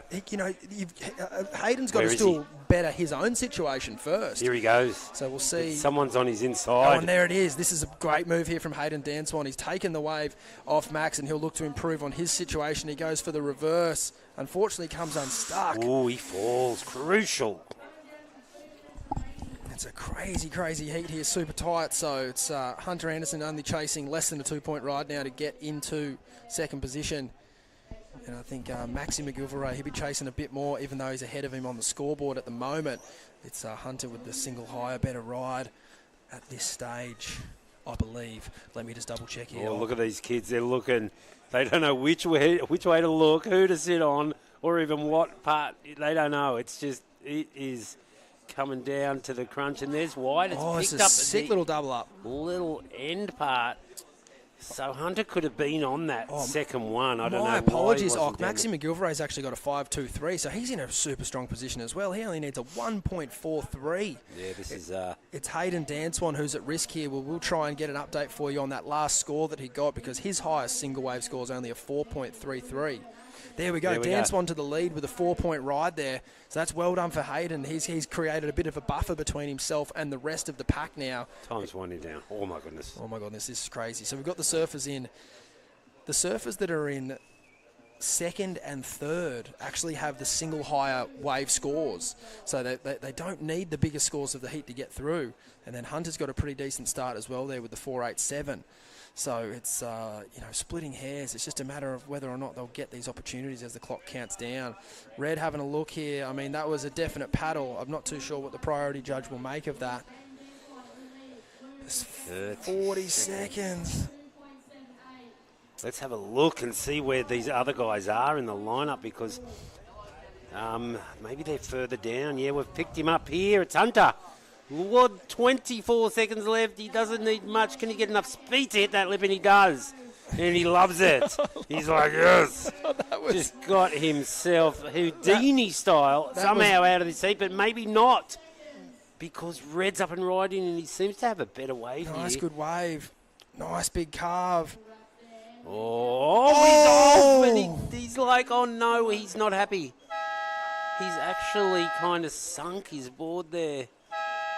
Oh, I don't know how this is going to end up. I really don't, but obviously we'll have to go on hold till this next heat and maybe just stay with us here. And Maxi never really looked locked onto his board there, did he? Because we saw Hunter looking at Max going, oh no, he's got a wave, but then he fell. He'd he'd already done a couple turns, and for today that's good. He kind of bobbled the first hit, and he was... You reckon? Oh, yeah, we might have to get a few replays, but... so this is Hunter's wave, Ock. He was needing, at the time... What? A 3.14. Oh, jeez. Look at that baby bull claim, I think, there. Oh, yeah, and you're right. He did kind of... That little floater, he didn't get it right, did he? But... That one cutback was the only move he got. Oh, and then Oh, and he's stoked. Hunter's high-fiving Dad. He's in. He hasn't won the contest yet, but he thinks he has. No, he's so stoked to get out of jail. He's running up to him. Did they both get through or what? Because he's stoked. And no, he's like, yeah, they both got through. He just realised it. They're like, we both got through. They're good mates, obviously. And they both got through by the sound of it, by the look on their faces. I think they did, ladies and gentlemen. That was the most exciting, I think, part of my event, with two favourites, two Billabong riders. That was crazy. I definitely... you can see Maxi McGillivray's there. He's let's just see those results right now. He's like, please, because they're all high-fiving. They're stoked. From what I can tell, it's a happy result. I mean, it was just a tough one. By the look of it here, it was Maxi McGillivray in first with a total of 8.6, Hunter Anderson 8.57, and then Hayden Danswan 8.33, and Leo Matchett 8.00. Yes, so super tight super heavy for Hayden and Leo there. They thought they were through most of the heat, and these two little kids have somehow just found a way. You can see Maxi there. It's an interesting thing to break down. Like he won the heat and he got through, but you can see, winning the heat and getting scores is one thing. You still want to have that performance that you're happy with. And Maxi's, he's a very analytical young kid. He knows he left a bit of points on that last wave. Yeah, and it's true. Generally, it's true. But when it comes to a heat like that, you're like, don't worry about it. Just write down that I got through, because let's forget about it and move on. Moving on to the next one. And either of these two have got a great chance of winning. I think so. Yeah, great to see. And we can see the Billabong hierarchy there.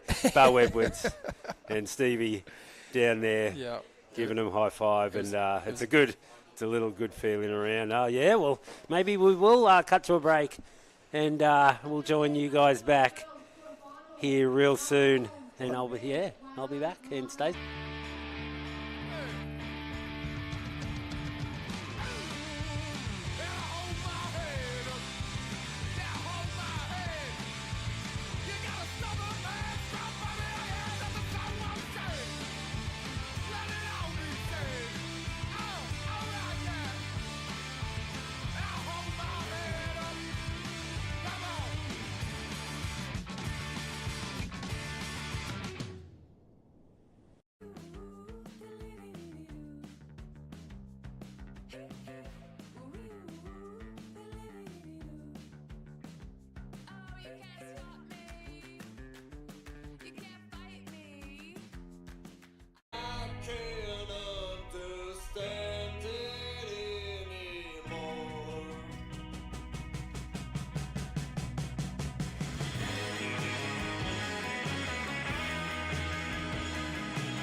you actually find interest in something, or if you love doing it, give it your all and try to excel in it.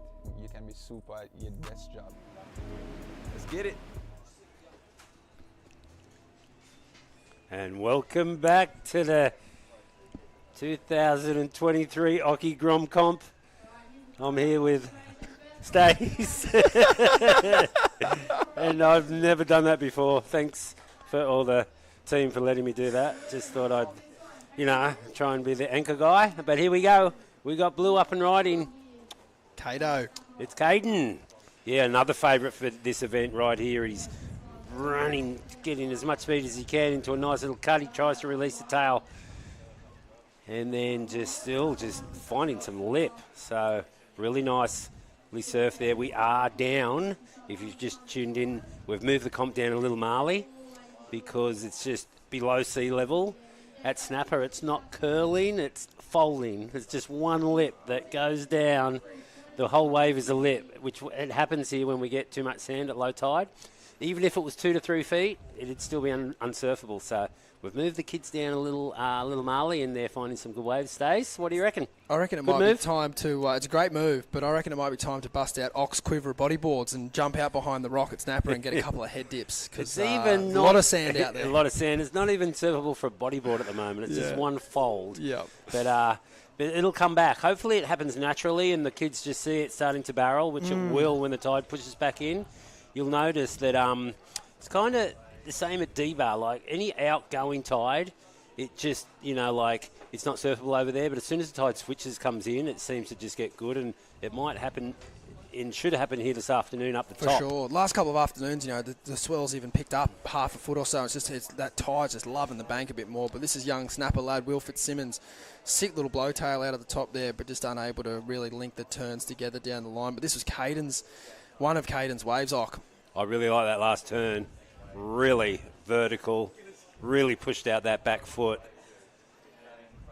And then he gets his other wave here. So he's had 2 waves, and he's, for these kind of conditions, he's really kind of surfed a heat already and might even get through with these scores. But let's see what happens there. And here he's already sitting on a 9.9. And there's the man himself, Mick Fanning. Mick, a really, really nice guy. Obviously, everyone knows him, 3 times world champion, and it's great to have him here at this event. I wonder if that kid's got Mick Fanning in his VR set right there. And I might, after I knock off here, he might be still down there, and maybe, just maybe, I might ask him. I mean, I will ask him, but maybe we might get him in the booth. You never know. He loves a chat. He loves a chat. He might do it. The other local boy in this heat, Tommy Horn. A pretty good heat the other day. He's in boardies. I'm backing that. The water's pretty warm. It's just the air temperature's a bit cold, but he's got full freedom out there. Yeah, he has, but his dad is in boardies. Oh, yeah. All day, every day, right through winter, hey? Yeah, always. So he's taken after his dad. Yeah. And that was a pretty well surfed wave. Yeah, he just sort of come unstuck on the second turn there, but certainly improved a lot over the last 12 months. Young Tommy, he's doing great things. A couple of scores on the board there for each of our competitors. It's Caden Francis with a couple of the better of them at the moment, a 5.4 and a 4.5. Mitchie Peterson, a 3.83 and a 5.5. And then Will Fitzsimmons, a couple of 3s. Tommy Horn, a couple of 2s. So it's the local boys. I guess we will also consider Caden Francis a local boy. Moved over here a couple of years ago from America.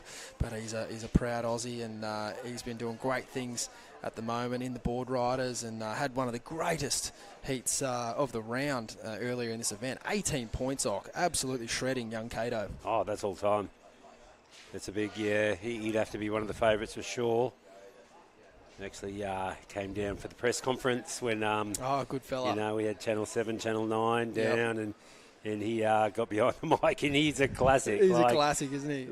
Yeah, he used some big words. He's an encyclopedia of surf too. He knows his stuff. Yeah, it really does.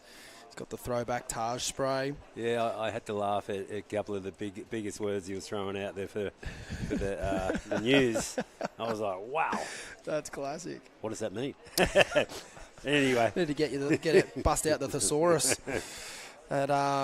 I've been asking, Dingo what it was like to kind of come onto the tour and then have that, sort of your generation and all these guys that I'm sure Dean, Mick and Joel looked up to. But, mate, what was it like for you when Mick, Joel and Dean rolled in, obviously full of talent, full of confidence? Did you have to change up your game plans a little bit when that Rat Pack came on? Yeah, well, it got real when they came on for sure. Joel, I remember drawing Joel as a wild card here at Snapper, and he took me down, and it was, I used a lot of angles to try and psych him out. Joel will probably tell you a few of them, and but then none of them worked, and I had to, you had to use your utmost experience and anything else you could pull out to beat the kids, because they were so good, so fast and so strong that, it really took a perfectly served heat, with priority and everything you knew to beat them. And Mick, the same, Mick, I remember them all when they were, 10, 11, 12, and just young Groms like we got here, and just, catching so many waves and just so many turns and just running, and always seemed to be, jumping off the rock and having your inside, and just frustratingly good, you know what I mean? It was tough. Yep. It's I think it's something that every generation goes through, and it's like Vaughan and I were talking about it at the moment. On the world tour at the moment, Griffin and Ethan and Jiao Chianca and Jack Robertson, they're really sticking to John, Gabriel, Philippe, Italo. They're really keeping them honest, and it's certainly not one-way traffic anymore for those big boys at the top. They've got it's not just a top 3 or 4. Like, there's a legitimate top 8. Going for the title this year, it's great to see, and it does happen in every generation. And there's always two sides to the story. There's the new generation coming on, and then there's the older guard trying to keep them at bay. And they're always great battles. So it's all about trying to slow it down. It's coming. But no, you had a couple of memorable battles with the Cooley 3. Any of them Dingo. stand out? Yeah, the final with Dingo for sure. Yep. It was a pretty good day at Snapper, and we only started from the quarters that day. The comp wasn't even supposed to be on, and I kind of caught us off guard, or at least it caught me off guard. But I ended up making the final, which was surprising enough. And then I had Dingo, and he surfed really well. I had a pretty good final too. I think I had a couple good scores, but Dingo took me down with a 9 and an 8, and he just surfed a perfect final, had a lot more energy than I had left. And he was cheeky with his wave selection too. He was sort of on those little double ups, and just sort of it was a few waves I remember standing on the rock at Snapper paddling. I'm going, what's he thinking? That wave's so small. I would have been 12 or 13 years old, having no idea what I was looking at. And then all of a sudden, 2 turns later, the wave's just 4 foot, and he's just teeing off. And, it was an exciting final. It was a great battle. Yeah, Dingo's always like that in the lineup. He's definitely a behind-the-rock guy, but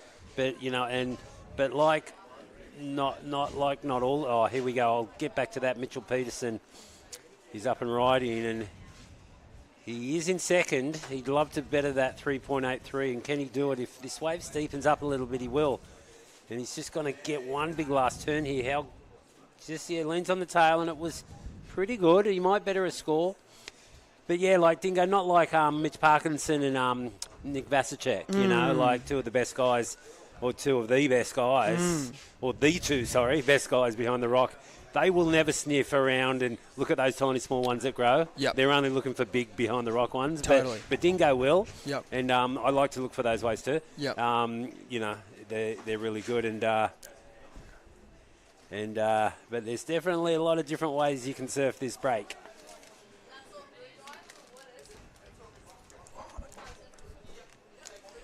Thanks, Vaughan Deadly, for the afternoon sugar hit. The El Natural Snakes keeping us perked up here. But this heat a little more fairly contested than the last one. I mean, the last heat was fairly contested, but it was all bunched into about the last sort of 90 seconds. It felt like. The surfers got off to an early start there, but they never really had like what Mitchie's got here, or Caden, just around about that 10-point heat total that the surfers in the last heat, they got off to an early start, but it was only about ever 8 points. So they were always going to be vulnerable there to a last-minute shift up in the scores, which is exactly what happened, as we saw a bit of a leapfrog there from both the surfers in that weren't in the first and second position. They're right at the buzzer. But this heat is just a little bit further out in front for, say, Will Fitzsimmons and Tommy Horn. There's only 5 minutes on the clock here. And, you know, if they're going to do it in one wave, they're going to need to post up some good, nearly excellent scores if you're in Tommy Horn's position there. And you're going to need about a 7.2 if he wants to get into the lead. So it's you know, still enough time to do it in 2 waves. Hunter Anderson did it in 2 waves from this position, but the totals weren't as high. So I'm interested to see how this last 4.5 minutes plays out, Ock. Yeah, for sure. He'd want to have priority, I'll tell you that much, and it'd want to happen real soon because you're right. Right around this time exactly, 4:20 was the time when Hunter was paddling for his very first wave and got himself out of that heat. Tide should be coming back in now, so it'd be good to get a wide angle and see what's happening at the top. But you'd have to think probably about 45 minutes after the tide. There's generally that big push, and hopefully we will finish the last couple of heats of the day out up the top because there's definitely enough swell in the water for it to be pretty fun up there. Well, it's actually there's some barrels. Like we could see some proper barrels. They are up there. But yeah, we're very lucky to be able to sort of move up and down the point. But as you can see, when we're speaking about it at length, but like very rarely do you see 30 or 40 metres of sand in front of the Marley Rock before you even getting your feet wet. So it's, a bit of a different lineup to what we're used to here. Some similar characteristics, though. Yep, those little rocks that you see, that's the little Marley Rocks. And sometimes we're surfing, right over them. That's the wave, and look, at the moment, they're way out and almost covered with sand. Yeah, I was saying, I think I haven't seen this much sand, but come to think of it, I think I've nearly seen those rocks disappear. Yep. So I have seen more sand. Yep. It's getting up there. It is. It just takes so many different shapes, this beach. Like there's been times where there's been like no sand all the way up to the boardwalk, and the rocks are exposed that you've never seen before. And then and it's all sort of organic from either a cyclone coming in and hammering it, or like what we've had in the last month, which is just no swell, or like microscopic south swells that just nurture that sand around the corner. And then we obviously have the time where obviously the bypass is in play and that fills up a hole behind the rock, within a case of a day or two. But yeah, just because it's been so flat here for so long, we've just seen that sand just get packed in because we haven't had a northerly wind like ripping it out. It's been westerly winds and tiny little swells. So it's like an absolute concrete sandbar. Yeah, look at that. Wow. There's wide shot right there. There's one up the top. Yeah, like you said, it's just folding on itself. You can even see the shape. See the sand that's spinning in a circle, almost looks like a weather map, like a low pressure system. That's what we get, and they're like eddies that we get, and they're ripped. That turns into rips when it's big, and then the very same shape is the way that water moves, and it'll spin you around in a circle and spit you out. Well, what you do is where yellow is you sit in that and let it take you really wide, and you can get a reverse rip going back around. And like every kind of 100 metres will be one of those eddies when there's a lot of swell and when the bank's good. And it's just, it's just the way the water moves and off the point there when it slides off the point, the water. But it's just it's a natural and a man-made phenomenon, this break, and it's just gotten better and better over the years. And if you haven't been here before, if you're from overseas, you got to check it out. There's a lot of good waves around here. This one point holds a lot of them, but there's other spots too. This seems to be the one that's like a bee to a flower. That's where everyone paddles out, regardless of the pack. It's just like lemmings when the waves are good, off the rock, one at a time. As we see, Will Fitzsimmons and Tommy Horn, they're still chasing scores here. It went quiet, didn't it? That last 4 minutes went super quiet. We might have a little set right here. We're going to find out who's got priority. And it looks like White, he's the one that's got the most aggressive paddle on. Plus, he's in third. And let's see what he does, because he needs a score right here. He's not a big one. Will Fitzsimmons up and riding here. He's got a nice-looking wave. Beautiful first carve out of the lip there. He's definitely got a few more turns on it down the line as he has another little slash. He just takes the high road. And unfortunately, just gets lit up on that little closeout bit. Wow, that was heavy. That first little turn was a nice whip. It was a really nice snap. But the thing was, he had to go over that low road because he was thinking he could get down the line onto the next section. Might have tried a couple really light bunny hops, maybe could have got him there without getting to that thing, because it was only one thing was going to happen there. It was going to dredge out and he was going to go down. So I don't know if he got the score there. No, I don't think he did. I think it was a 3.8 there for Will Fitzsimmons. Nevertheless, a valiant effort on the buzzer there, and a very hotly contested heat, that one. We're going to take a break here. Don't go anywhere. When we come back, actually, Ock, take us to a break, mate. Well, we'll be back, ladies and gentlemen, real soon. Grab yourself a cuppa.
Actually find interest in something, or if you love doing it, give it your all and try to excel in it.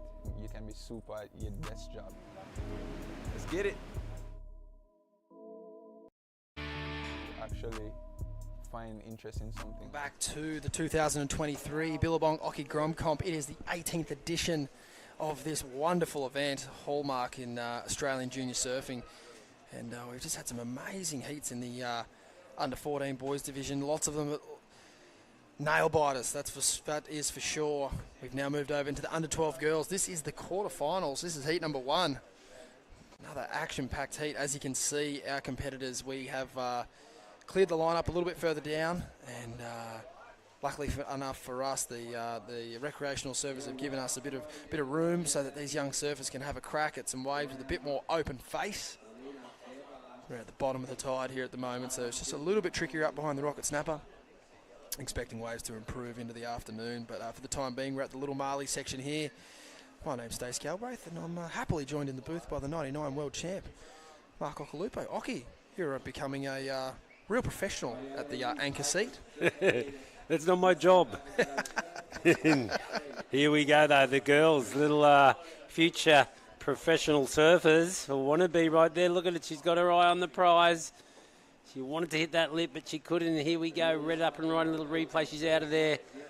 But yeah, little future wannabe pro surfers. It's so cute to see the girls just having a go. You know, you got to give them a go, see how it feels. Absolutely. Get that little adrenaline hit and see how they go under pressure.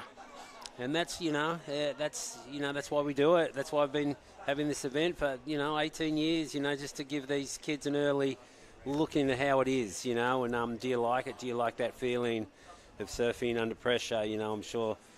We all fall in love with surfing at a really young age, but do you want to compete? And so many of them do. It's good to see. Absolutely, yeah. No, there's so much great support all around the country. Plenty of really great minds, great coaches, great support crew. Whether you want to get fit and healthy, or learn more about your technique or your surfboards, it's such a great hobby and a pastime to be involved in. And then there's obviously the opportunity to get competitive with it as well. As we see Nava Holmes up and riding here, this is a great looking wave.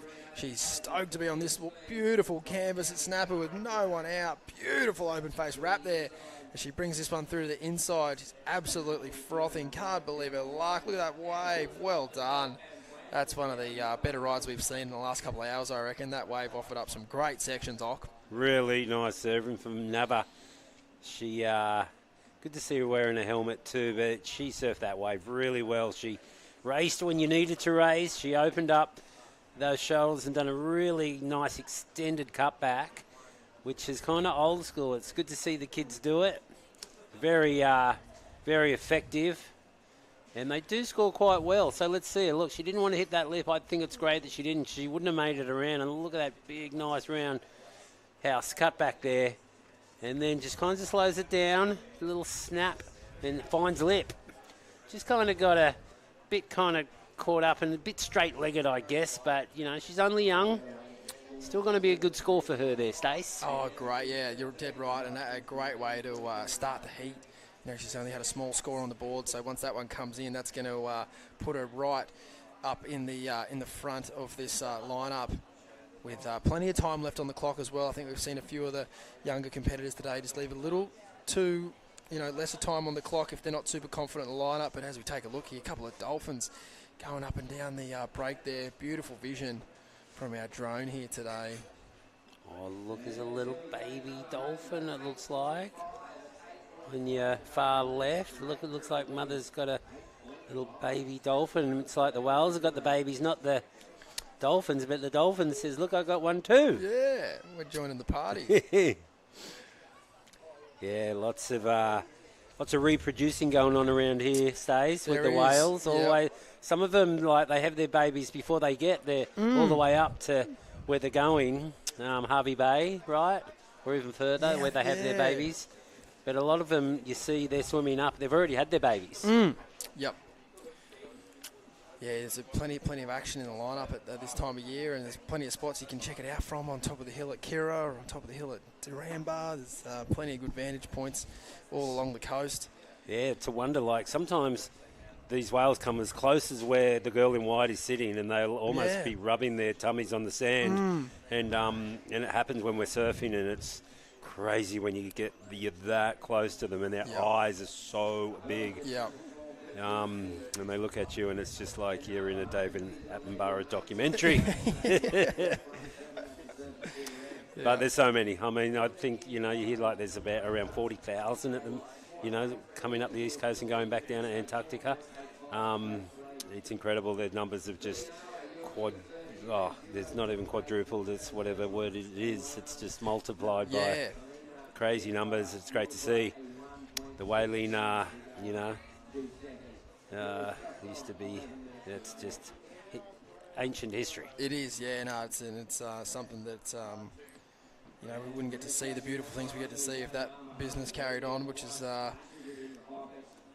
Boom! There we go. Nice little tight turn from Nava. She's already had an 8.5 for that wave that she done that roundhouse on, Stace. Thanks for coming. And that's a good big score, and she's backed it up there with a tight turn off the lip, and I dare say that's going to be over in the 6-point range too. I think she's wrapped it up. She's had with a great heat. in half the time. Thanks for coming. Yeah, we've sort of been calling the heats at about. If anyone's going above 14 points today, it's been like, as hotly contested as these rounds are. There's just not that many quality waves. So if one surfer gets 2 of them, there's every chance that they wrap the heat up pretty early on, and a nice combination of manoeuvres there and nice technique to ride out of that with plenty of control. Yeah, these girls have just got to be careful, because I dare say she wouldn't have had priority there. I saw Yellow probably did, but you only have to be a few feet off this bank and you're missing it, because it's going from super shallow to super deep, and you got to be right under them, otherwise you're not catching them. Yep. As is the case a bit earlier up on the point too. Yeah. Like, there are those nice waves, but you've got to identify them so early and paddle in as hard as you can, because it's just they're moving along the bank pretty quick. See another little wave here. You can't sit too far out off the bank today. Yeah, you've got to really get in tight. It's great when the bank's like that. We know it, because it's just all it means for us is barrels. And when we get a swell, it's going to be full barrels. And I cannot wait for the next swell, because it's going to be cooking. It's going to be primed. This sand is just phenomenal. It's a ruler edge. Look at these little lines. If you times that by 5, be absolutely magic. But for the meantime, perfect conditions for the under 12 girls here this afternoon. It's turned into a bit more of a sunshine afternoon, what we've been expecting the last couple of days. Sun is trying to come out. Predicted rain today, but we didn't really have any, and there's more predicted tomorrow. So I don't know. It's just kind of, the clouds are quite high. It's definitely been overcast all day, but no rain. It's been a really dry month. There's been some dry and cold. Yeah, there's been some backburning around the area that has gone wrong. Yeah, like uncontrolled. Yeah. Well, controlled that have gone out of control, but they never admit it that they've gone out of control. They're like, we had it under control. Yeah. We were just doing heaps of it. It's just so dry right now that, I mean, obviously that backburning is really important for the areas that have housing around it. But yeah, no rain. We've had no rain. No rain at all. After so much, for years we've had so much rain. A couple of those summers were pretty wet. Yeah, we've had some wet. The dams are still pretty full, but haven't had rain for a couple of months. Anyway, back to the action here on the Gold Coast. Here's Nava Holmes has had an 8.5 and a 7.5. Wow. Yeah, I thought it was a high 6, but it's high mid-7, and she has run away with it. She can come in. She can come in, but she won't. She'll be gaining more experience out here at Snapper. Well, not Snapper, Little Marley. We're not up the top, sorry. We've moved the kids down because it's unsurfable up the top. Too shallow, going below sea level, and not surfable. You can see some, probably as this camera angle goes up high enough, you can see people up there, but they probably have not got surfboards. They're probably body surfing or bodyboarding, and they're just kids having fun. Because you cannot surf up there. No, not at all. Not at the moment. Finless only. It's funny, that we can get down and have, it can move off. If it was a reef break, we'd have to, be on hold and wait till the tide comes in. But all we have to do is move down a couple hundred metres. The girls have seen a wave. They're paddling up to it as quick as they can because it's moved off the bank and it is surfable, or it was. But Yellow's going to have a dig. Oh. And she digs. Who knows? Just would have liked to be on that wave a little bit earlier, wouldn't she? No, and White had a paddle. She thought she was up. She thought she had it. And we all know that we've done that free surfing. You paddle into a wave, you think you've got it, and then you just didn't do enough paddles and you've actually missed it. And that happens in a contest. That's quite painful, but in a free surf, you just let it pass by. Just pretend no one saw it and paddle back out. Pretend no one saw it, exactly, and paddle back out. But look, the girls are scrambling wide now, Stace. They've just got to be careful not to go too wide. It sort of draws you out off the bank. They've done well to identify this wave. It's Nava Holmes, just a little bit caught behind on that section. But like you said, she's got 2 incredibly good scoring rides. And at the moment, she's well and truly sewing this one up. There's 6 minutes on the clock, and it's the girls chasing that are all in a combination situation, so they'd all need 2 rides in under 6 minutes to get it done, which is possible, but we're just not too sure we've seen that amount of quality rides in that short a period of time. it's certainly a battle for second at this stage. There's just under 6 minutes on the clock there. And Illy, Lily and Wyan both have, or all have I should say, they all have decent sort of scores they can build on. It's just whoever can get the best second wave now. As you see Wyan, Milana Fairbrother getting a couple of nice turns off on this wave. Makes her way down the line. Should be stoked to complete that one and add it to her tally. Yeah, she was stoked. The wave opened up a bit. I mean, it was not an easy wave to surf, but she kind of got a couple turns in there, and it may get her up there into second. You never know. I mean, just so excited for these kids to get through into the semi-final at, that young of an age where, I'd have to be so proud that this is just, the most prestigious event going around, and you can see what it means to these kids, and I love it. I really do. I always have, and... You got a favourite memory over the 18 years? Oh, wow. I've got so many, we had some pumping waves to some of these finals over at D-Bar, seriously, serious, 4 to 6 foot, slabby waves, and these kids just aiming up, pulling in, too many good fond memories to actually pick out one there, Stace, but, it's going to be, whoever can win the first one at Snapper. Yeah, you won't forget that. I didn't even think about that. Yeah, you win the year that it was at Snapper. That's so special. Yeah, I don't know if I've got one either. They all kind of blur into one, but you're right. I definitely remember some absolutely iconic days at Off the Wall. Yeah. Just as good as waves get in the middle of winter. Off the Wall, we had some crazy ones at Off the Wall. Yeah. The one I remember mostly is my son when he won. Yeah, J-Boy won, I think, in the under 12s, I think it was. Yep. Yeah, and his mate, Sonny, and Lucas Stevenson, which is JS's son, and Sonny Cohen, they carried him on the beach. Those three have been inseparable since they were 2 years old. Yeah. And to watch them carry him up the beach, I'll never forget it. Yeah, so that's my most memorable one. And, to win this first one at Snapper, I mean, here we go. It's a nice-looking set. Who's got priority? It looks like it will not be white. It looks like it's red. She's going to have an interference because she's only worked out that I hope Nava had priority because she is leading. And she obviously blocked it like she did, but Nava's already had a lot of waves. So. Yeah, but I think did White finish the wave and do the runaround? Oh, yeah, Wyan just ran around, yeah. So I'm thinking that she might not have had the higher priority, which is... it's just a bummer, really. It is a bit, it's just going to be an interference. So even if she was going a second, she won't be now, I guess. Look, she's taken off. She was going to bottom turn, and she's like, oops, I'm going to get out of here. We've only seen it too many times. And she did go to second, too. She got a 5.73.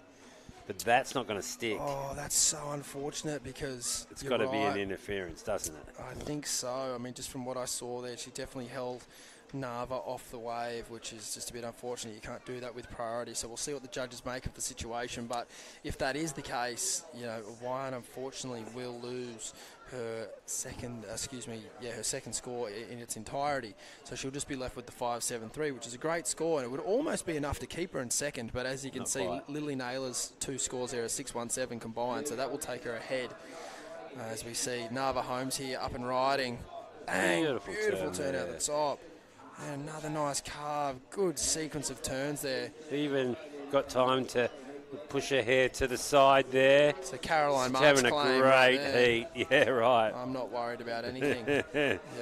Little hair flick. But, yeah, before I leave for the day, it's been 3 heats. I've done 3 heats. I just want to say thanks, to my major sponsors for backing this event, Billabong, JS, and Surf Lakes come on for the first year. Surf Lakes, everyone knows of it. It's the plunging system that it creates a beautiful, not one wave, 4 waves. Totally. It creates 4 waves, and here all the girls taking off right now. Now it's just bedlam. It's like it's the end of the heat, but it's not. I don't know what's going on there because yellow. Wow. I'd like to think yellow had priority, but it's all got mixed up. I don't know what's going on. Yeah. Just stoked with the move for Snapper, though. For sure. We've moved it here to Snapper. Whoever wins this inaugural Snapper event, I don't think it's going back to D-Bar. I think we're going to, we're so stoked to have it here, Stace, and it's such good practice for these guys, having a Challenger Series event here, which is the event to get on the major tour. Yep. And here we go. We've got a race right there. Hold your leash, sweetheart. Even though, like we didn't get pumping waves, but, it's all about getting the location. One of these years we will get pumping waves. Yep. And it's just so great that, the council let us come here. Totally. Snapper Board Riders made it happen. Yep. Rainbow Bay Surf Club. I want to thank you, everyone that's involved. And, and I'll come back tomorrow and do 3 heats. It'll be finals day. Exciting. Can't wait. At least we know if it gets too low, we can move down here. For sure, this is a great option. We can move down to Little Marley, and we can see just some interferences go down. The judges have got their work cut out for them. We'll let you know who actually did get through this heat. We know it's this girl right here, Nava. She's going to win. Wow, we just don't know who's going to get second. But thanks for having me. Thanks for tuning in, everyone. And Stace, I'll leave it with you. Well done, Ock. Thanks for having us, and thanks for everything you've done over the years, mate. It's awesome to have this event into its 18th year. And as we take a quick break here, that was the end of quarterfinal Heat 1. We are going to move into quarterfinal Heat 2, so don't go anywhere. More heats coming right up here at the 18th edition of the Billabong Occy Grom Comp.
Actually find interest in something, or if you love doing it, give it your all and try to excel in it. You can be super at your best job. And we're back. Welcome to the Gold Coast. Wonderful, wonderful, spiritual home of surfing, not just on southern Queensland, Bugs. It's a spiritual home for all surfers from this country and from many other countries as well. It's a popular place to come and visit. Fawn Blakey in the commentary booth with Wayne Rabbit Bartholomew. Rabs, this is your home stretch. This is your home turf. I saw some drone shots of that sandbank before, and I was thinking of you the whole time, mate, going, to spend a life on this bank. What a wonderful life to live. Yeah, it's a pretty special place, and certainly no secret these days. But as you were saying before, it's a fun place to come, and even though it's overcrowded, Coolangatta's a friendly town, man. It is, mate. It's a surf town. Yeah, it's a border town. So, you've got your classic sort of border town vibes going on with, especially around Origin time. There's a big divide. That border's real, mate. It might not feel like it a lot of the time because you can just cruise back and forth over it as much as you like. But you know better than anyone that, those battles between New South Wales and Queensland, they're real. Oh, it's so real. Look at this. This is real. Yeah, this is Lahani. She's actually from just over the border, down around Broken Head, Bunjalung Nation. It actually stretches from, southern Queensland right down to sort of around about Evans, maybe even a little bit further. And this is Yugambeh language. The people here, absolutely incredible, rich coastal culture, Bugs. And it's just so wonderful to be able to share this. And Lahani was actually part of... it's NAIDOC week here at the moment, and she was a part of Billy Bain's program last night on ABC, Changing Tides. Well worth checking out if you get the chance. Oh, well, yeah, I read a story about it yesterday. It was such a great story.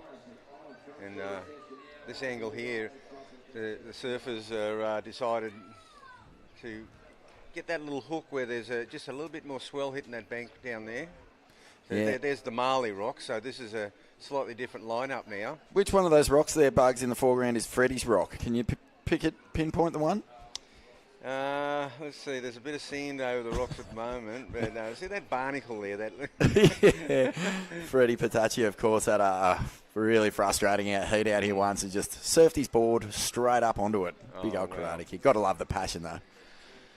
Mate, we actually had a little break right at the bottom of the tide and extended the contest zone, which was a very Bugs-like manoeuvre, I reckon. You're one of those guys who loves to adapt to whatever the ocean's doing. We've seen you move events from Snapper and Kirra from Cabarita up to North Stratty, and being a part of those moves. What was why was that such a good call today?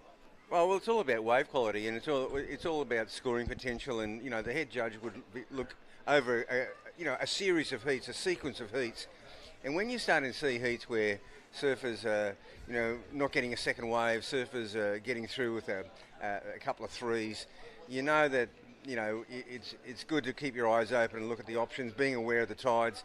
It just that bank is just so below sea level up by the traditional takeoff zone, and just this little Marley bank has been a second choice for quite a while. What's the craziest contest relocation you've been a part of in all your years? I know there was maybe was it a Coke Classic or something like that? They moved from Sydney down to Bells one year, and everyone had to jump on the planes. Yeah, that was probably the craziest one. That one would be huge, but. It's one thing to pack up this zone and head over to the D-Bar or move down the bank, but an entirely different state and city, that's madness. Lahani, here she goes. That was a fantastic event, the Coca-Cola Surf About. Just an incredible event, from go to woe. Many of the ideas of the Dream Tour really, you pick the eyes out of the good out of everything. The Billabong challenges, the Surf About, because it was in Sydney at the perfect time of year. As we see this great replay here. The wave quality is really improving down there as they're going down into Rainbow. Just didn't quite connect with that late last turn there for Olive Morris, Lahani, Zorich, Isabel O'Boyle and Scarlett Rennie are our competitors in this one. Under 12 girls, Bugs. Well, it's in the quarters now. Saw Isabel a bit earlier in the tournament. She had a good go, so she's in the red singlet.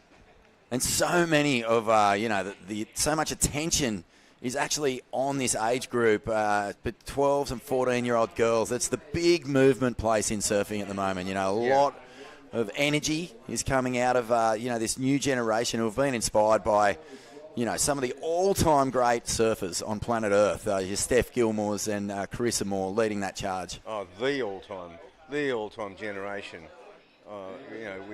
True rivalries that has really, blown people out. And nice. Lahani. The mini sharkers, mate. And Lahani is used to these little sand bottom points as well. Northern New South Wales has plenty of them. I see her surfing a lot early mornings at Broken Head. Broken Head in the past can get like this. Yeah, the pass actually is a lot like this right now. It's got one of those dome banks. Well, that's because the same deal. We're without a 10, 12-foot swell this season. Like all those point breaks are just like full of sand. Everyone's looking at those weather maps, waiting for that big ECL, mate. I'm telling you. Yeah. It's going to be on for young and old, all up and down the East Coast. And It's every fun. few years we get them. Oh, we get them. Like it's funny like that. Like with cyclone swells and East Coast lows, it's like everyone goes yes, but on the other side of them, you get complete, like diabolical wrecking of banks. Yes. That's what you pay for a week of unbelievable surf. You pay for months. What's the payoff? Yeah, you can, because these sorts of waves, you don't need a whole lot of swell for them to just be pumping. And Lehani's going to work on this end section. Hasn't really even troubled the other surfers who are way out the back bugs, sitting down on the inside here. Yeah, well, Isabel and Scarlett have just been right up fairly deep, and Lehani's gone even further down into Rainbow. So, look, it's good that they can just tweak it a little bit here. And here comes Lehani now. She'll go to the lead after that ride. Having a wonderful time. Big smiles on the run around. Now No doubt. wonder how far up she'll go now, because she'll have it to herself. Yeah, well, the push comes in with the tide. Yeah. You really got to have your paddle on, so they're the two options. I'll tell you what, mate, the run around at the pass when it's on. Wow. You can really burn a lot of energy doing that run. Yeah, that's a big run. Sometimes it's almost better off paddling just because your legs are already cooked anyway. Oh, they're so cooked. It's the same as the alley can be like that. The alley, you get down there and down in the Lacey's, and you're looking back going, it's so daunting. Oh, mate. Well, it's Grom season right now in Australia. It's school holidays, Queensland and New South Wales. We've got the overlapping week at the moment. Traditionally, Queensland gets a week earlier, or That's right. starts a week earlier. Yeah, it does. But, we've got this comp, the Occy comp, then Skull Candy next week where we bring the Pro Junior into play. Yeah, they're big. They're Fun big time of events. year. Fun time of year. It's classic, mate. For a lot of these Groms, it's all about travelling with your family and having fun, but a lot of them jump in with friends and get to sort of experience life on the road and that first feeling of the surf trip. Who were your first surf trips with? Oh, the unmentionables. Yeah, how many parents would let their kids go in those first cars that you got into? No, but I'll tell you, a classic, one of my first away trips was with Peter Glasson, who was my shaping boards for me, Joe Larkin, and Terry Fitzgerald. Whoa. They picked me up outside my mum's place at Kirra. We drove down for the Matara in Newcastle in the little VW. Me, Terry Fitz and Peter Glasson. I was the Grom. It was my first real trip away, right? And this is before I even went to Bells with MP and PT and Joe Larkin. We got down there, and I'm telling you, it was solid 8 foot. You know, Newcastle gets solid 8 foot, right? Yep, those Queensland points, the dreaminess is gone. And so I've gone in my heat. I didn't get out. I got absolutely blew out. You've never seen someone happier. You've never seen someone happier to come dead last. Oh, my goodness. Dead last in the tournament. Yeah, right? I don't need another one of those. And I've come in, and I'm sitting in the grandstand. I'm going, well, what am I going to do now? And I swear I've looked down, and there was a $20 note in 1970. Oh, that's like, what, $200 now or something? I found every pinball machine in Hunter Street, and it was thick shakes and chips for the whole weekend. Oh, that's all time, Best away trip I've ever had, and then I brought home enough to live on the summer for the whole summer. That's all time, mate. That is all time. And that's what I was going to say. You get that sort of sense of freedom for the first time, and if you just go, hang on a minute, there's no one telling me I can't order chips and lollies for lunch here. You just go absolutely mad. So that's such a cool yarn. $20, like seriously, with inflation, it's $200 or something. Oh no, it was unbelievable. I had the best summer of my life. Good on you, mate. Yeah, and they're the sorts of things that kick off that sort of feeling of wanting to go further. Yeah. You go in Newcastle. Well, how about Bells next time? How about Indo? But what a classic crew to go with. Get in the car. Terry Fitzgerald had come up here and was living at Kirra, and he was just such a great surfer. Yeah. He was such a great surfer. Yeah. And he had the white afro, right? Yeah. The blonde afro. It was unbelievable. And it was at that time when they had the little pivot fins and they were doing the 360 side slippers. Yeah. Yep. Oh, you should have. It was so good. I mean, And he was such a fast surfer, you know. Oh, the Sultan of Speed. Yeah, he really was. He was such a great surfer. Leihani has done that entire run around Bugs, Yep. and she's already way down the point again. She must have got something. She's got some good scores here. Look at this, 6.33 and a 7.33.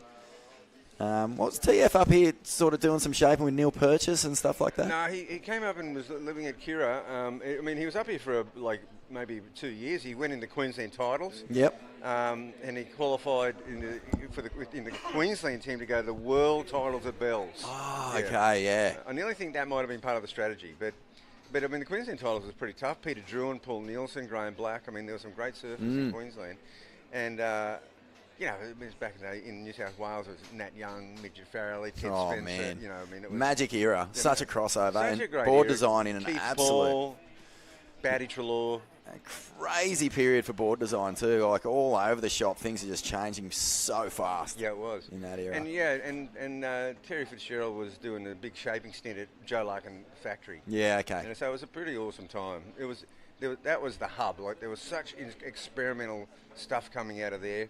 And when Gordon Merchant did that first tucked under edge on the rail, suddenly we found a way where we could get in the barrel at Kirra And deep, proper, yeah.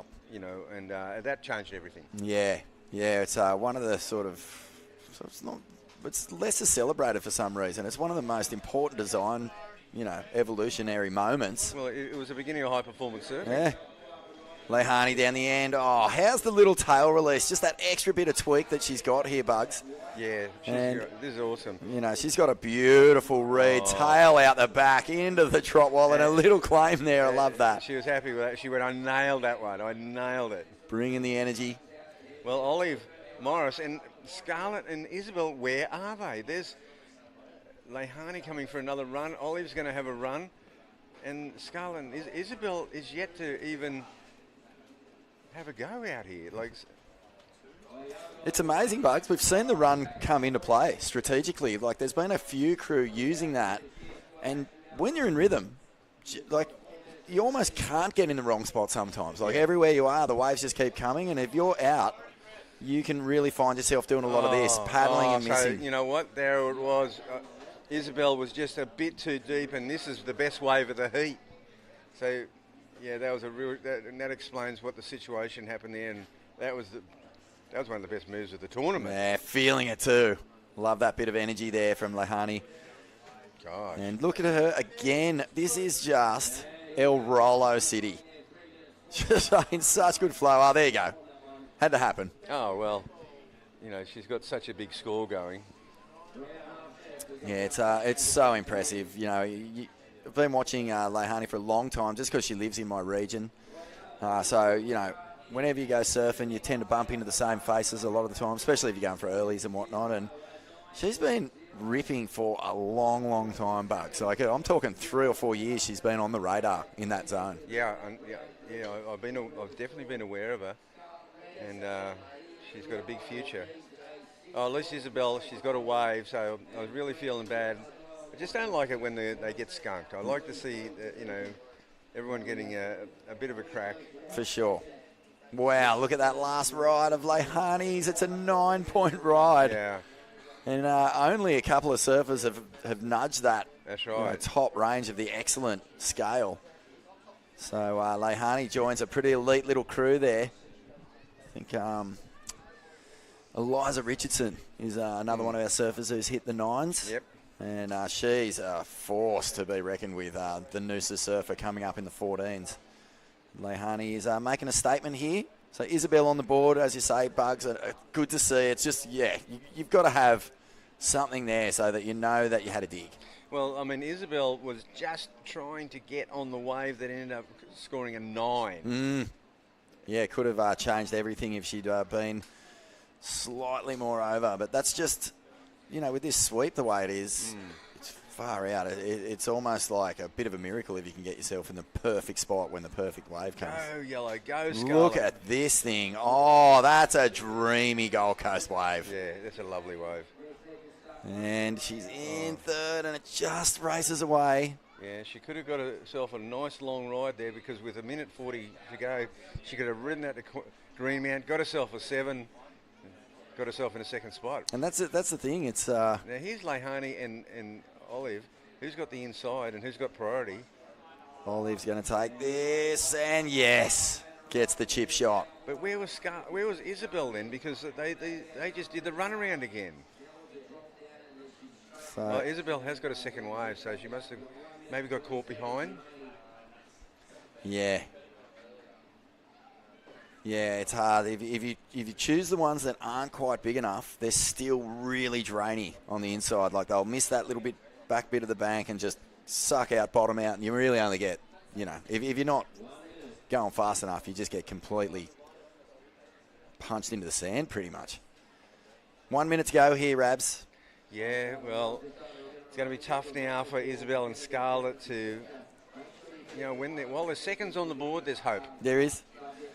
My all-time favourite comeback heat is, I think it was a final in Japan.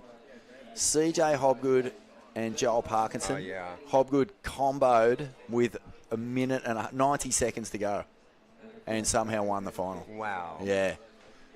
Yeah. Pretty famous one. And it was a Jake Patterson special. He was the guy always saying if there was seconds on the clock, didn't matter if it was 3 or 70, Yep. he'd been, you never give up. You never, ever give up.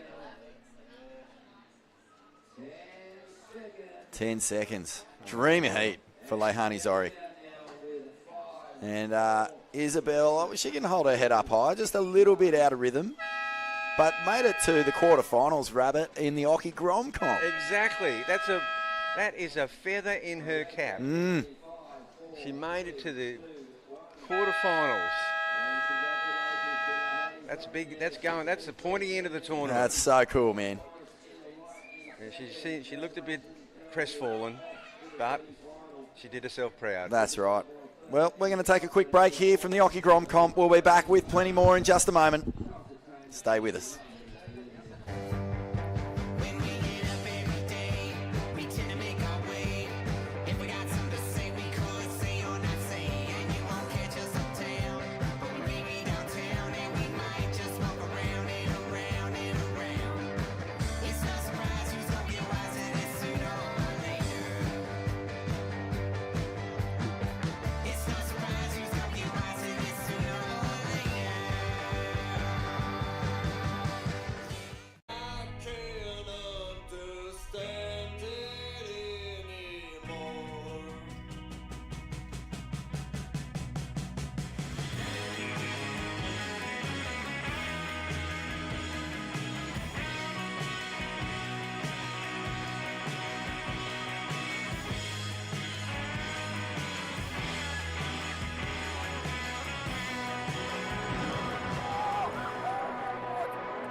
Actually find interest in something, or if you love doing it, give it your all and try to excel in it.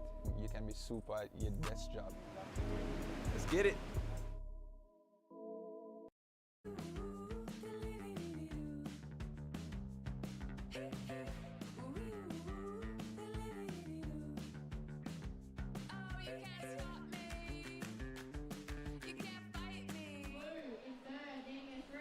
Yep, there it is. Mate, iconic backdrop, the Gold Coast. Looking up towards surfers there, but wow, what's that headland there, Bugs? There's Burleigh. That's Burleigh. Majestic headland. That's how close it is. I guess a lot of the times you don't really look up towards Burleigh there from this angle. They always focus on the buildings, but that's it. Yeah. That's the other one. There's Currumbin right there. There's Currumbin. You've got 3 world-class point breaks on your screen right now. Yeah. And then not so many cranes along that area. No, they did well to keep that one a little bit bushy. But yeah, mate, this is a good heat. I thought that gull was massive then. Yeah, there's some. Pluck these kids off the wave and swallow him like a chip. God, this kid's just making the most of this. Here's the replay, and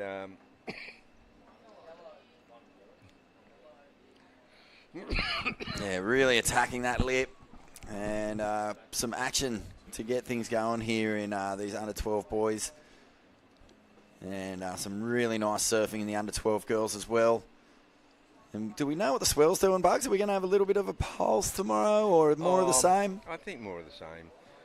You know, we got a bit of a glancing blow of that south swell, but moving to this part of the bank, though, has been a game changer. Oh, my goodness. Well, you talk about grommets who know how to light it up on their backhand. Brandon Davidson already got a 7.17.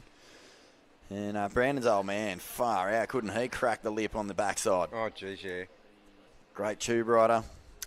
Dave Davidson, he was bit of a warrior on the old ACC, the Australian Championship circuit. Oh man, he was such a fast surfer, wasn't he? Yeah, he was such a fast surfer.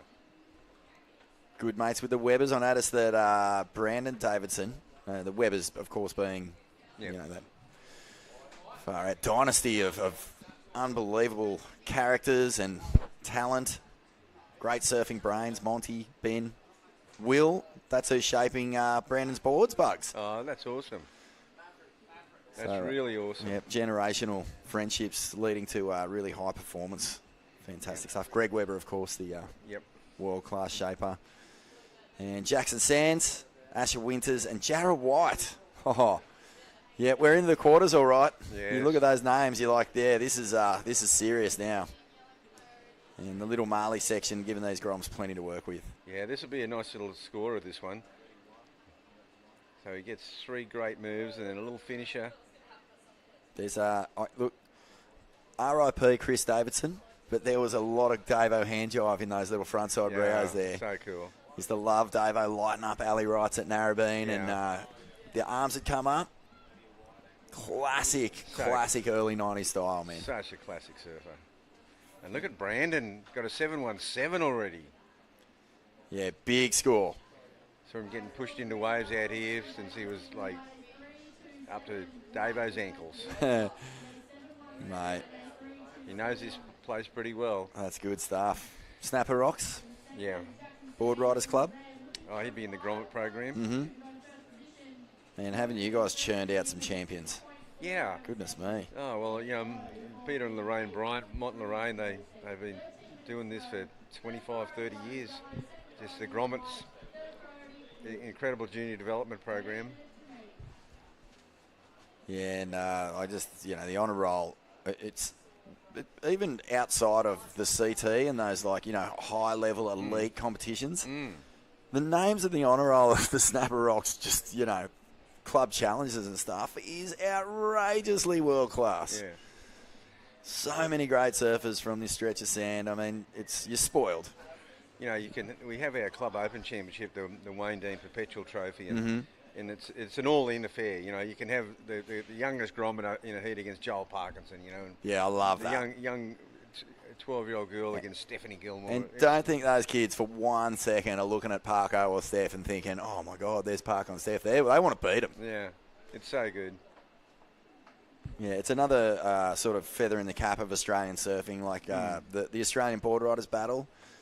The best thing about it is that you've got your best junior surfer representing the club and is on the exact same level of importance as the world champion who's representing the club. Everyone's got to contribute. Every component. And you see them out there, mate, going it against, your Bede Derbages, your Ace Buckins, your Matty Wilcos, and they're the youngest Groms fully attacking them. Yeah. And it's just an absolute, it's a feast.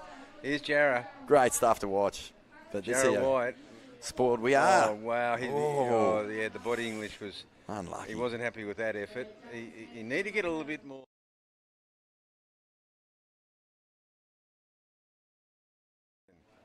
Just he didn't quite get the power going.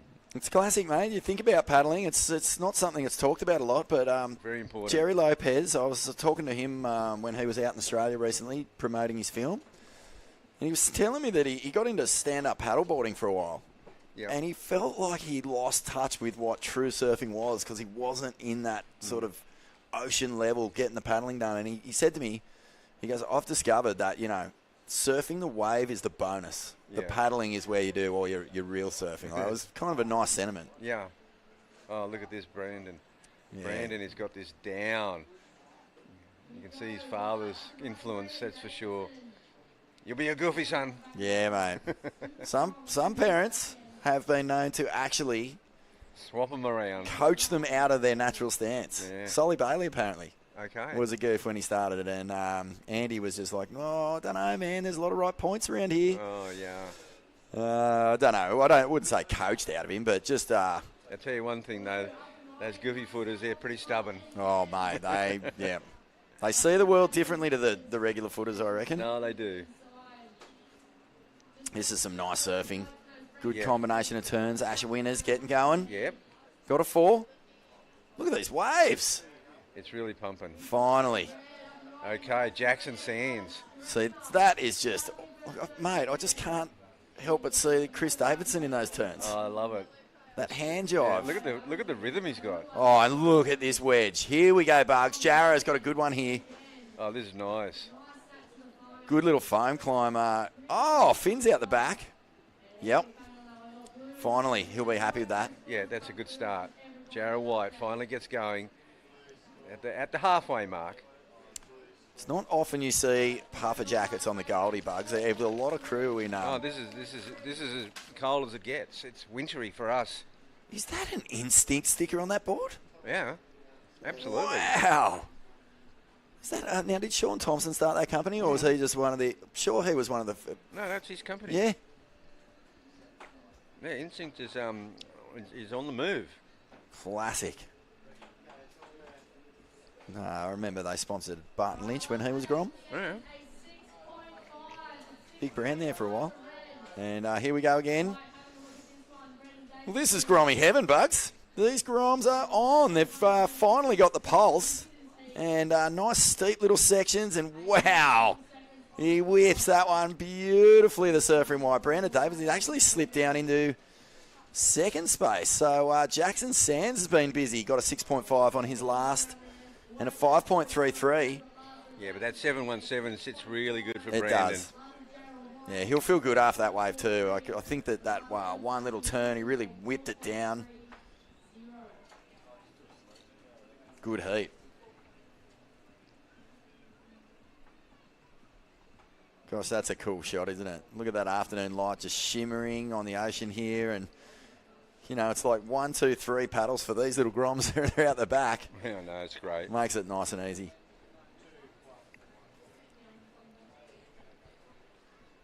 Well, Jarrah White, he got a 4.43.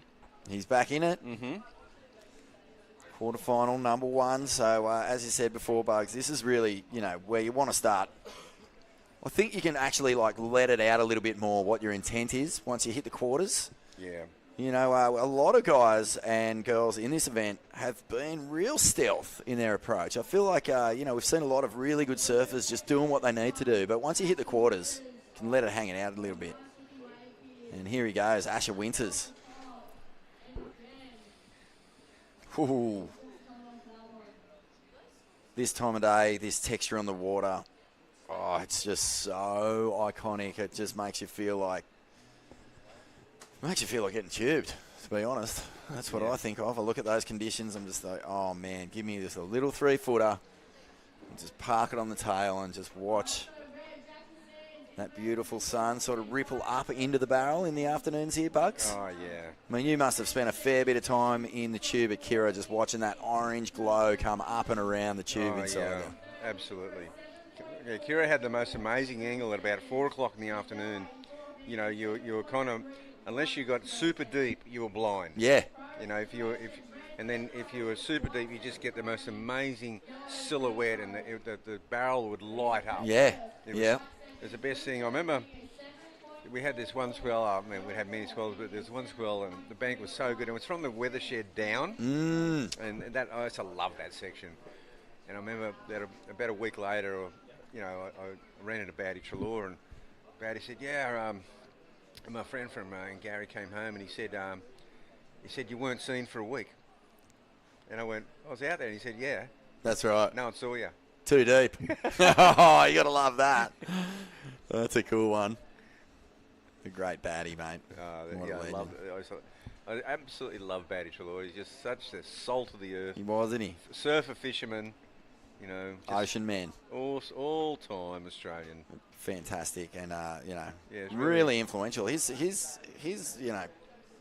influence is still really prevalent around Angari and Yamba. You know, the junior surfers that he helped develop in a really just literal way is so cool. Your Laurie Towners, your Dan Rosses, the Walters, they all got on all manner of craft just because of his influence. Absolutely.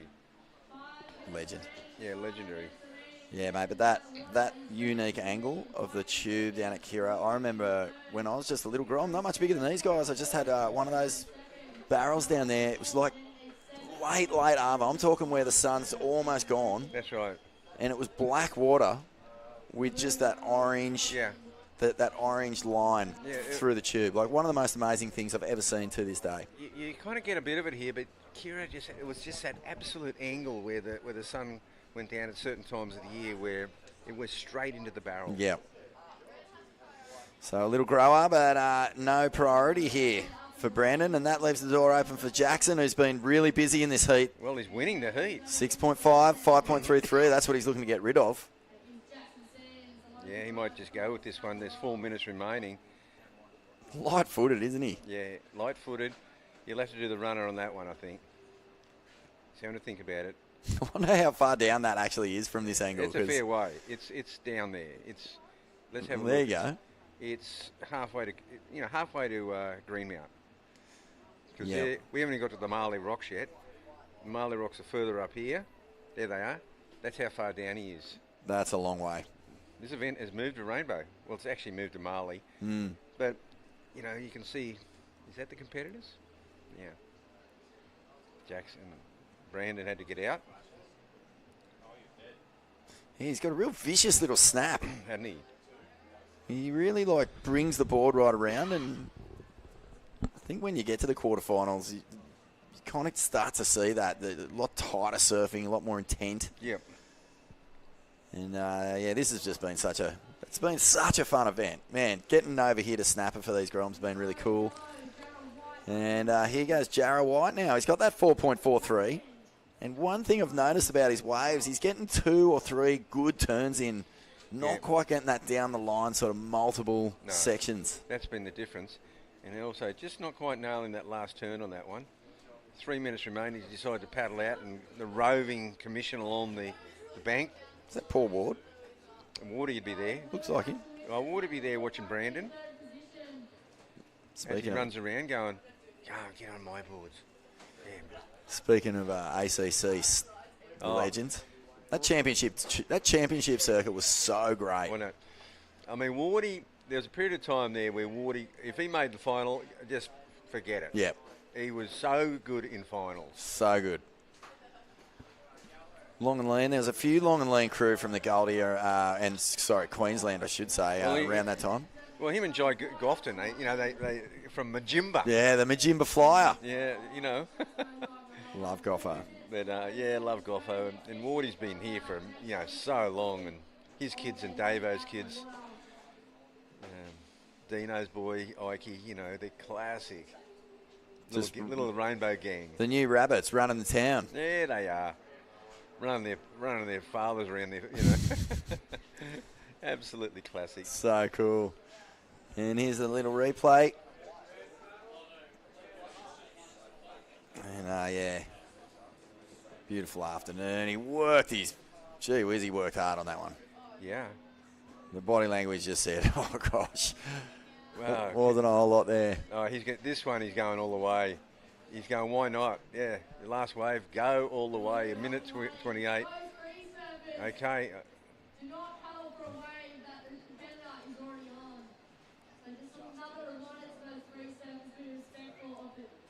There's not a whole lot of meat on the bone with these Groms. They've there's not a lot of muscle mass. So I'd imagine that once the lactic acid gets in there, which is hard, grommets can run all day long like ever-ready batteries, but Yep. even some of these Groms have really been tested by, if a wave is gutless, geez, you've got to give it some. No, but it's the combo of things. It's like the burning of the legs doing 6-8 manoeuvres, then the running. So you're getting all different, and then the paddling. And so it's a different fitness. Oh, and then this. If you don't come from the point breaks, this is new. You don't do this down in Sydney. No, you sure don't. You do not. Look at this and overtaking. It's like a day at Royal Randwick. Except hang it's on. Shetland ponies instead of horses. Oh, that was a great little run. And here's Brandon. Yeah, he's got 20 seconds, and this is beautiful backside surfing. Holy moly. Oh, I've got a feeling we're going to be seeing a fair bit of this Brando Davidson in the future. He really bides his time off the bottom, doesn't he? He's just a very relaxed surfer. Very relaxed surfer. Yeah, he's got a good rhythm to his surfing. And even he's blown, Yeah. He's blown. He'll be eating his oats later. Oh, mate, how classic is that? Yeah, you don't see grommets too puffed out. I saw, Lehani running past there. She's just surfed her heat, won it, did about 95 turns in it, and she's still out there surfing. So that's the grommet energy that sure is. you're dealing with. But anyway, congrats there to Brandon Davidson. Does jump back into the lead. Oh, yeah. Jackson Sands in second. He took that one out. And congrats to Asher and Jarrah. Quarterfinals here at the Occy Grom Comp. As Rab said, it's a feather in your cap. We're going to have a quick break and be back with more action from the Occy Grom Comp in just a sec.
actually find interest in something, or if you love doing it, give it your all and try to excel in it. You can be super at your desk job. Let's get it.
Welcome back to the Occy Grom Comp. It's moving into the latter part of the day for sure, but the tide's moved in. The contest bank has been extended, and Bugs, it is fireworks out here right now. The Groms must have been ripping into the red cordial, the mixed lollies or something between heats, because these guys are ripping in.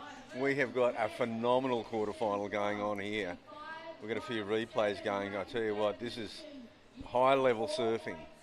Jasper Glossop, a 9-point ride, and didn't he know about it as well? He just looked into the beach, got the big cheer. Let's revisit this one. Yeah, he does this great turn here, but this one here, this will be on the highlight reel, over the back of the wave, and look at the surprise. He's just shocked, and he gets a 9 for that. So there's the message from the judges.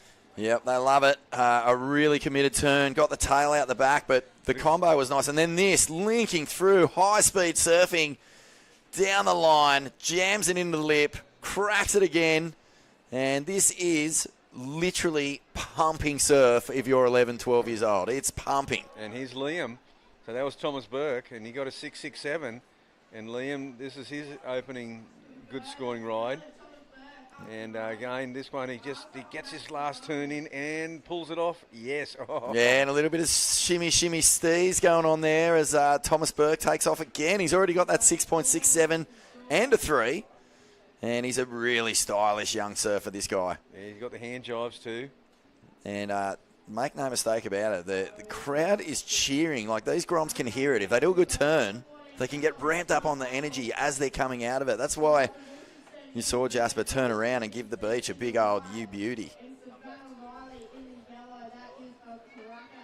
No, it doesn't get better, Bugs. I think we were talking about it just before the break, mate. You don't want 4 to 6 foot for these guys. You want it to be like small and hugging the bank and, just a beautiful open canvas for these guys to really cut loose. There's no fear here. No, that's what I reckon. I think that's spot on. It's a perfect situation for the Groms right now. Yeah, that's Wardo for sure. And, so many famous names on the beach here for the Occy Grom Comp. Just saw Mick Fanning down the beach. Yep, Mick's here. 3-time world champ. He's down there sort of doing a little bit of stuff at the Creatures of Leisure booth. Okay, awesome. And Creatures have just released that new proto tail pad, which is insane, moulded for a start, so nowhere near the waist. I reckon it's 90% less wasteful than all other pads, but specifically and scientifically designed by Fanning to have that extra grip. Oh, that's awesome. Really cool, mate. But, Fanning's down the beach, and it's like having you and Occy here as well. If you're a Grom, you're like, I want to do turns in front of Mick. Yeah, that was amazing. When during the Usher Cup, when we had all the teams coming over from the US, one of the guys was he was ringing up home and he's going, wow, I just went down the beach and I ran into Joel Parkinson and there was Occy, and then Rab came around the corner. He said, every time I turn around, there's another world champion. Yep. Yep. This place has a few. You got Tyler up here, Steph up here, Mick. Who else is up here? Occy, yeah. of course. Yeah, they're all kind of cruising around the Cooley area. And, the world champs, they're just one little... They're basically the cherry on top of a surfing Sunday like you cannot believe. This one ever. But these Groms, this is Kian Johnston. He's come over from Indonesia, mate. Met his dad Stewie this morning, and he's over here getting his first taste of international competition. No, that's awesome. That's really awesome. Yeah, very cool kid. And wow, I mean, Indonesia, what a powerhouse surfing nation that place has become as well. And here's Jasper. Just, he had a really tight heat this morning. And kind of just squeaked through it, and look at him now. Yeah, he's feeling very confident, and any score is going to improve. Well, he's going to go into first place right here. Yeah. That was a pretty good little ride. So he's just having an absolute ball. And that first wave will be so on the highlight reel. It'll be a great one to watch at his 21st. Yeah. Get it up there, just the froth. So stoked. Look at this wave. Was a nice little wave. Yes, it is. It's a really well surf wave. His timing's great. So just 3 quick fire moves. He'll go into first place, big time. Okay. Here goes Kian. Yeah, Kian. Sticking with it. Looks like it might have a little growy section. Yeah, it's got a little hook in it. Oh, right out. No. Bummer. He really hammered that. He went for it, though. That was cool. That was super cool. This angle, looking across the wave and seeing that next wedge. We can see the little horseshoe. When you're a surfer, that is so exciting. Isn't it? This wave horseshoes so nicely. It comes to this section here, and you look at it right now. Oh, look at the converging sections. There it is. Bang. Gosh, if he'd made that, he might have had a bit more. What I was going to say was, when it's a little bit bigger and you see one of those coming towards you, you can almost not contain your excitement, because it usually means pit. That's so true. Yeah. Look, there's a surfer in blue going, quickly, give me that second score. I need to be in first place. Yeah, he's asking for the score. And there it is, Jasper. It's a 4-5, and guess what? You're in the lead. Nice work there from Jasper. Thomas Burke in second now. Liam Sham Koa in third, and Kian Johnston in fourth. See, it's a lot to process. Like, there's Jasper, and he's just got a 4.5, and they've told him he's in the lead. We're halfway through the heat. He's having a very good heat. He's trying to process it all, and then work out what to do next. And here we see young Kian running around after that heroic last horseshoe slam. Didn't quite pull it off, but bravo. Tell you what's been stoking me out, Bugs, just as a mad surf fan, someone who's been frothing on it for years. I'll get back to that in a sec, because we've got a little paddle here, and from deep and a priority usage, they're pulling it all out in this one. Oh, this is a good one for Liam. Yeah, well, he's got a good score, Bugs. Bang. Crack. Oh, nice. Wow, that's a cool head, isn't it? Isn't it? He's a good little surfer. He pulls the trigger strategically, blocks. Who was that on that wave? I think it might have been Thomas Burke. Thomas. And he's vying for that Thomas's spot on the ladder. I think there's points in that one. So do I. Here's Thomas now, though. Thomas is very good at linking the sections together. Oh, wow. Get in the pit. Yes. That's it. That's the moment. Oh, I thought he'd lost speed too much, Vaughan. And look at how well he hangs with these waves and just milks a bit more out of it. That was a good comeback. Wow. Well, for a second then, I thought Liam had just done everything to the letter, bang on perfect. But he actually kept Thomas off that wave, which allowed him to get the one after. Get a couple of nice smooth carves and snaps in and into the pit, Bugs. Finally, we have seen a bit of ish. Might be a head dip, but he's small enough to get the proper little experience on this. Well, it's pretty interesting. See, here's Liam. So Thomas is off. This is a promising looking wave for young Liam. I like this last turn. It's critical. Bang! Yeah, that's awesome. That's a big turn. Big points there. And then this, though. Yeah. So links right it. now. Love that. And Love the variety. Nearly blew it. And, yeah. Positioning was perfect. Mate, I reckon there's only about 4 kids in this entire draw who could have got into that barrel. It was tiny. You know, I reckon we've got one of the heats of the tournament on our hands right here. This is fantastic to watch. Yeah, this is a great heat. You know, Jasper out there in front of me. Wow, this is super, super stacked. So I'm so curious. Okay, Liam got a 5.93, just short of taking the lead. It must be, look at that, 11.5 to 11.1. But Thomas has yet to come in with his. Here we go. His response. I love that Thomas's carve into that little tube. I know it wasn't highly critical, but it was just so nice to watch. Wow, Liam has actually. Oh, see him open up then, Bugs. Look right back at the foam ball. And he's in the barrel. Don't tell me. Oh, he's found the tube as well. So all of a sudden. Can you believe this? Have we got an angle? Have we got a camera down that angle? I think we do. We've got to see this front on. Oh, mate. Because, you know, that actually was travelling time. That was in the tube. That was travel time. Yeah, the last one was a cover-up. This one looked like it actually had a little bit of a run on it. And I like the way he's attacked this wave. Watch this, the head here. Bang. You ready? Yeah. His face comes all the way around. Look, see? Off the foam bound. Wow, that was Mick-esque, wasn't it? Oh, that's a barrel from where I sit. Yep. And he finds a little doggy door exit as well. So this is just on. Congratulations to Liam. Oh, he's got the fighting spirit. Okay, so Thomas Burke got a 5.5 on that last effort. You know, you thought it might have been a bit higher?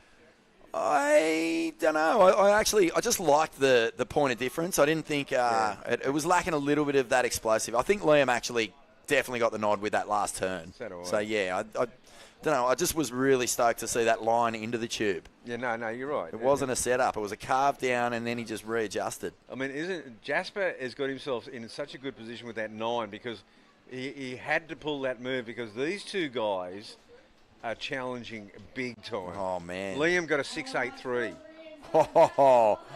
Oh, this is a full-blown... It's like a game of slaps. Whoa.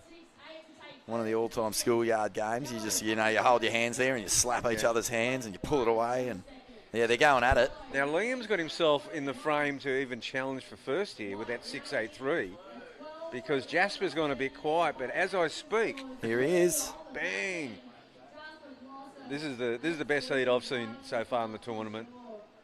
Okay, so this way, don't know if that's going to go into his top 2. Yeah, you want to be a little bit careful, just a little bit. The other guys are building. That's the thing. All their points are coming, When Thomas Burke is surfing so brilliantly, and he's actually in 3rd place. Yeah. And he is putting together a heat. 4 minutes 20, so still plenty of time. You won't be hitting any panic stations. In fact, you'd just be ramping up, wouldn't you? Be going, okay, I've got to do more. I'll just do more. That's how it is. No, we'd like to see Kean Martin get. Oh, hang on. He's going to be a down the line one. This will test him. Yeah, it wasn't. Could have been interesting. I tell you, Liam's got it dialed on the waves though. Yeah. Where's Kean? He should have been on that one maybe. Maybe he went. No, it's too walled. Here's Jasper doing the rounds. They'll know, a couple of... Here we go. Oh, hang on. And this is a down-the-line one, and Kean this time pulls the trigger on priority. Oh, go, Kean. And he just mistimes that off the lip. Oh, dear. But he's just getting some experience. And is this the... No. There's a lot of good action going on. Yeah. See how they keep checking the beach and seeing if there's any special messages or signals? Yeah. And, oh, man. Or are they just looking to go, to make sure Dad's watching everything that happens? Yeah, it's exactly like when kids are on the edge of the swimming pool. Dad, watch this, watch this, watch this, watch this. Go, Liam.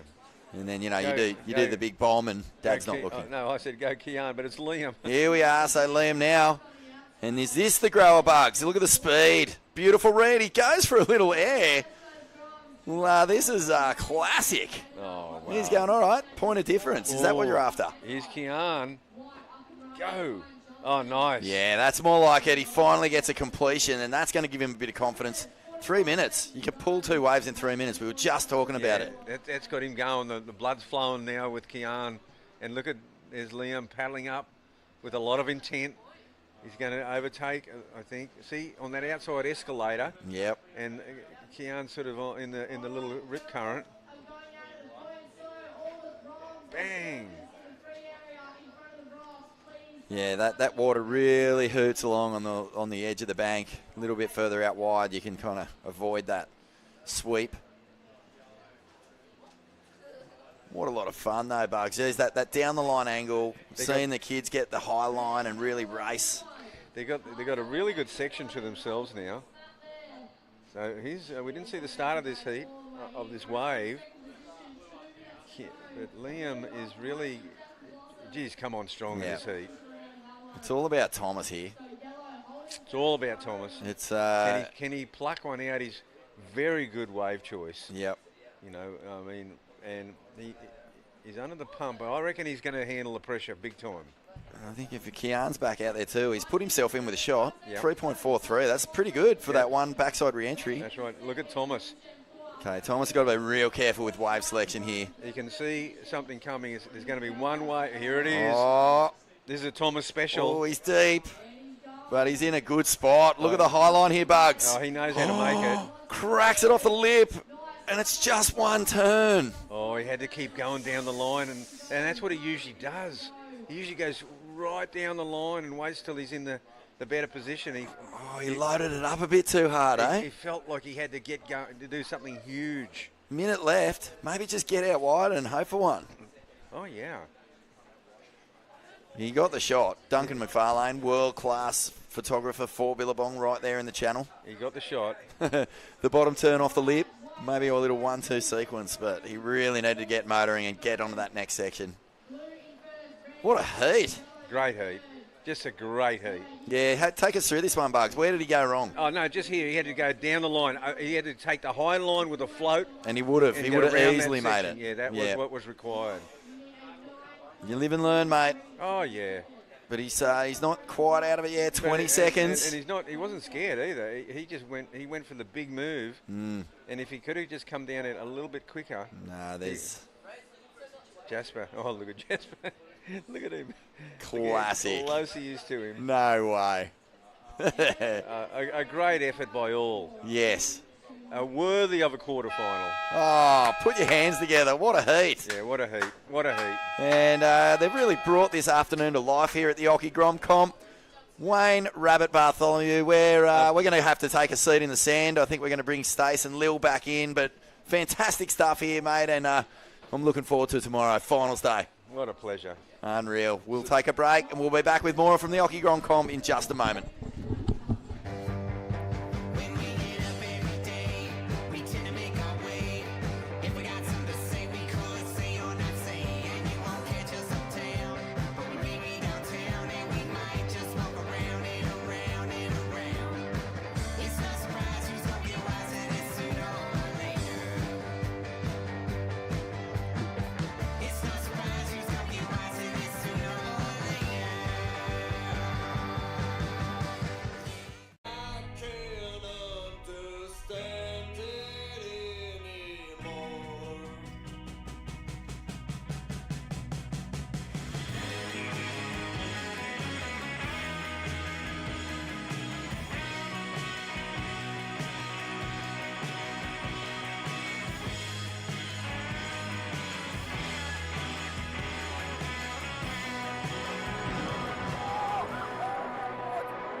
actually find interest in something, or if you love doing it, give it your all and try to excel in it. You can be super at your best job. Let's get it.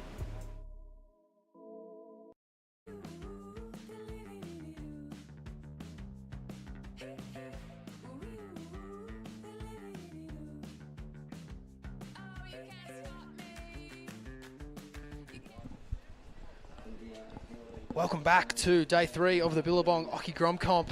We are into a beautiful afternoon here at Snapper Rocks. We've moved down a few hundred metres off the top of the points.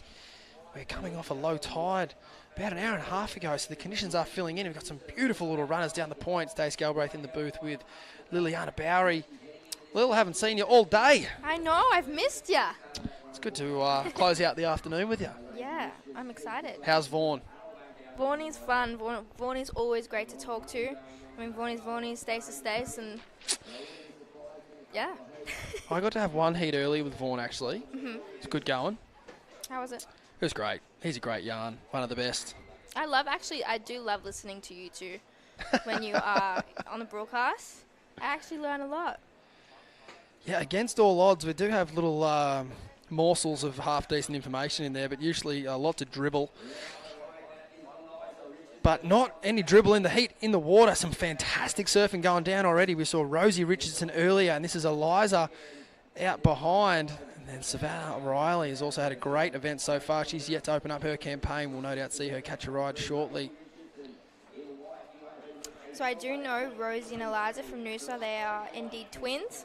Classic. Very competitive twins, very competitive people. How good's that? One natural footer, one goofy footer. Yeah.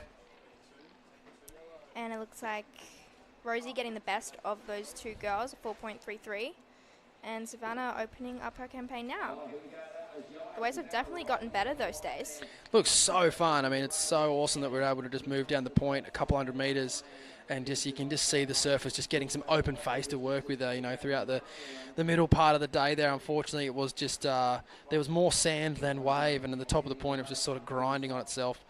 But we can see some great little waves through the little Marley section here, and like a dream come true to be able to have this part of the lineup all to yourself. I mean, obviously the conditions are not exactly the size we were hoping for, but still, even at 2 foot, this wave is just so fun to surf, Lil. You bust out the log yet? I'm about to bust her out this afternoon. You're going to be dancing. Yeah, I hopefully. How much bad vocabulary have you picked up from me and Vaughan? So much. Yeah, it's like a job site in here. Things like I don't even understand yet. I'm just listening. I'm just trying to put it together. Yeah, it's especially Vaughan. His vocabulary is infectious. But yeah, you're right. He's a great chat to be around. And if you're not familiar with his podcast, you've probably been living under a rock. But yeah, Ain't That Swell, one of the greatest pieces of surf memorabilia getting around, I'd say. If I can call it memorabilia, but yeah, it should be in the Hall of Fame, that podcast. And you do a little bit of podcasting yourself, don't you, Stace? I do a bit of dribble on the old microphone as well over at Stab Magazine. As we see a couple of rays jumping around out there, plenty of wildlife at the moment. But yeah, I mean, plenty of great surf information in the marketplace wherever you look these days. Mm. Lots of different media outlets covering this. I know Stab Magazine, a supporter of this event, and a supporter of most good things in surfing.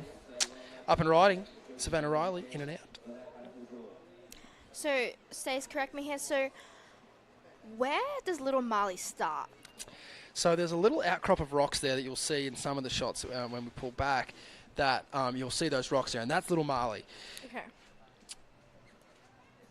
And why is it called Little Marley? Oh, I knew you were going to ask me that. I don't actually know why it's called Little Marley. I should know.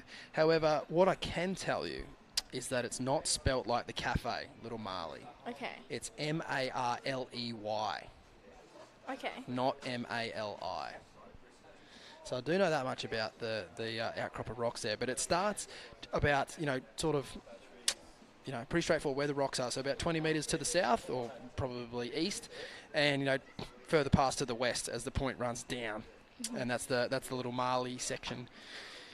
Fun fact of trivia for you: there was the very, very famous Stradbroke Assault, the teams event over at North Stradbroke Island. It's been held every year for the past, probably coming up to 40 years, I'd say.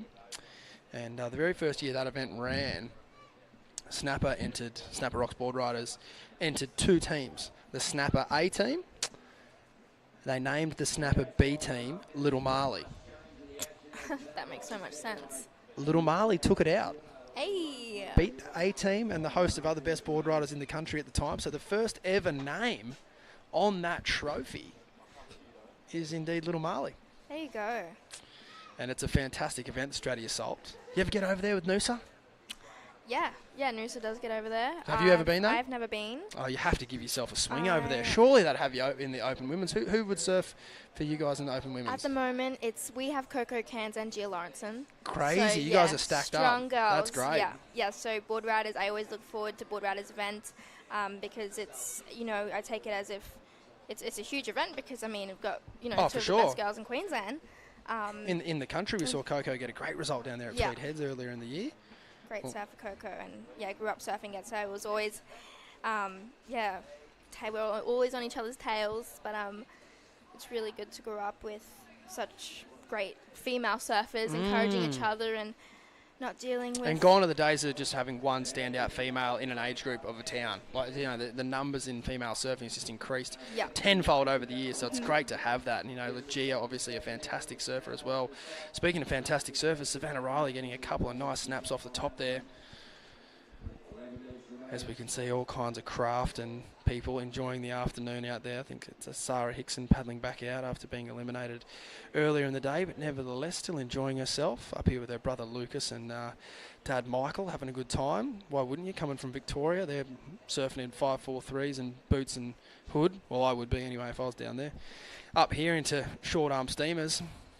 It's a nice climate. Yeah, I'm pretty sure Sarah then was wearing a spring suit. Yeah. I don't think, I could not. I don't think I'd be able to function in Victoria. But, see, all the Queensland girls are in steamers. Yeah, that's me. I'd be in a steamer. Although, I did have a recent little trip down to Victoria, and I did come back feeling a bit rougher around the edges. I was like, maybe I do only need a short arm up here. Yeah. That was cold, proper cold. But you can see some fun little swell lines pushing in here this afternoon. Still some fun little waves on offer to be able to show your repertoire. We did. Now, I've been calling it wrong all week. No one pulled me up until just before. But this is the 18th year, not the 17th. So we did 17 years at D-Bar. Had some great days over there over the last 17 years. And we've made the jump over to Snapper Rocks. And, we'll run this event start to finish here. And we've had to, negotiate a little bit of tide this afternoon and move down the point a little bit, but I think it's a great call by the contest directors, and certainly good for the surfers as we see Rosie Richardson here up and riding. Lil, take it away. So Rosie's on a nice looking wave. I like how she gained speed. She didn't do a turn straight away. One hit, and that's a second just to get cut back through to the power source. Unfortunately, I don't think this one will do too much. From this angle, it's kind of hard to read. I wonder how the judges are seeing that too, but she's still going. You can see out, like when you look out into the bay, you can see the the swell line out there, and as long as you can kind of keep your momentum and your board going down the line, you can have great scoring opportunity. Well down past where you think the wave's going to end. All of a sudden, there's a double up, and then another double up, and then the legs start burning. Then you've got to do a runaround. Yeah. So this is a replay of Rosie's wave. Savannah was also looking at that. She comes around that section, hits it, and comes around that again. I love how consistent these girls are, though. They are such great surfers.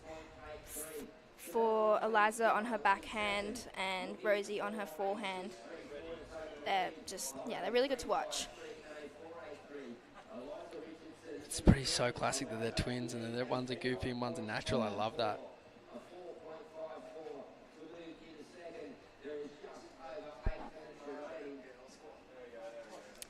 Got the full squad on the run around there, the cheer squad cheering on up the point.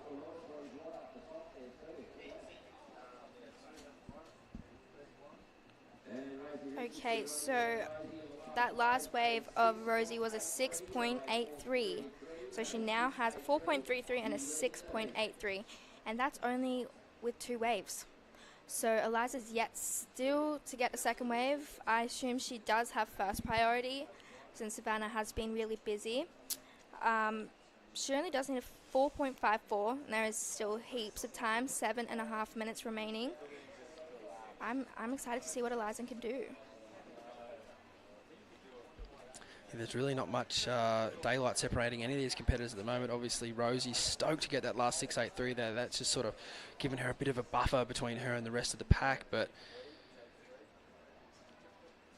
it's still plenty of time left in this heat for these surfers to get some more substantial scores on the board. We mentioned that this event is sort of modelled for these competitors to get used to competing at this level, and this addition here to having a 3-person heat is exactly what you'll face on the Challenger Series when you eventually get there, and just getting used to, you know, once the competitor numbers in your heat start to drop, then you can start focusing a little more on wave selection and then also to that high level of performance, which these surfers will have to get used to doing as they start competing at bigger events around the world. A replay here of Eliza's last wave. So she did use her priority on that one. What are you thinking? She did need a 4.5. It's going to be really close. The first turn was just a little setup turn. The second turn was pretty nice. Critical in the lip. Always hard to get your board right up and over a section like that. So she's done pretty well there. I think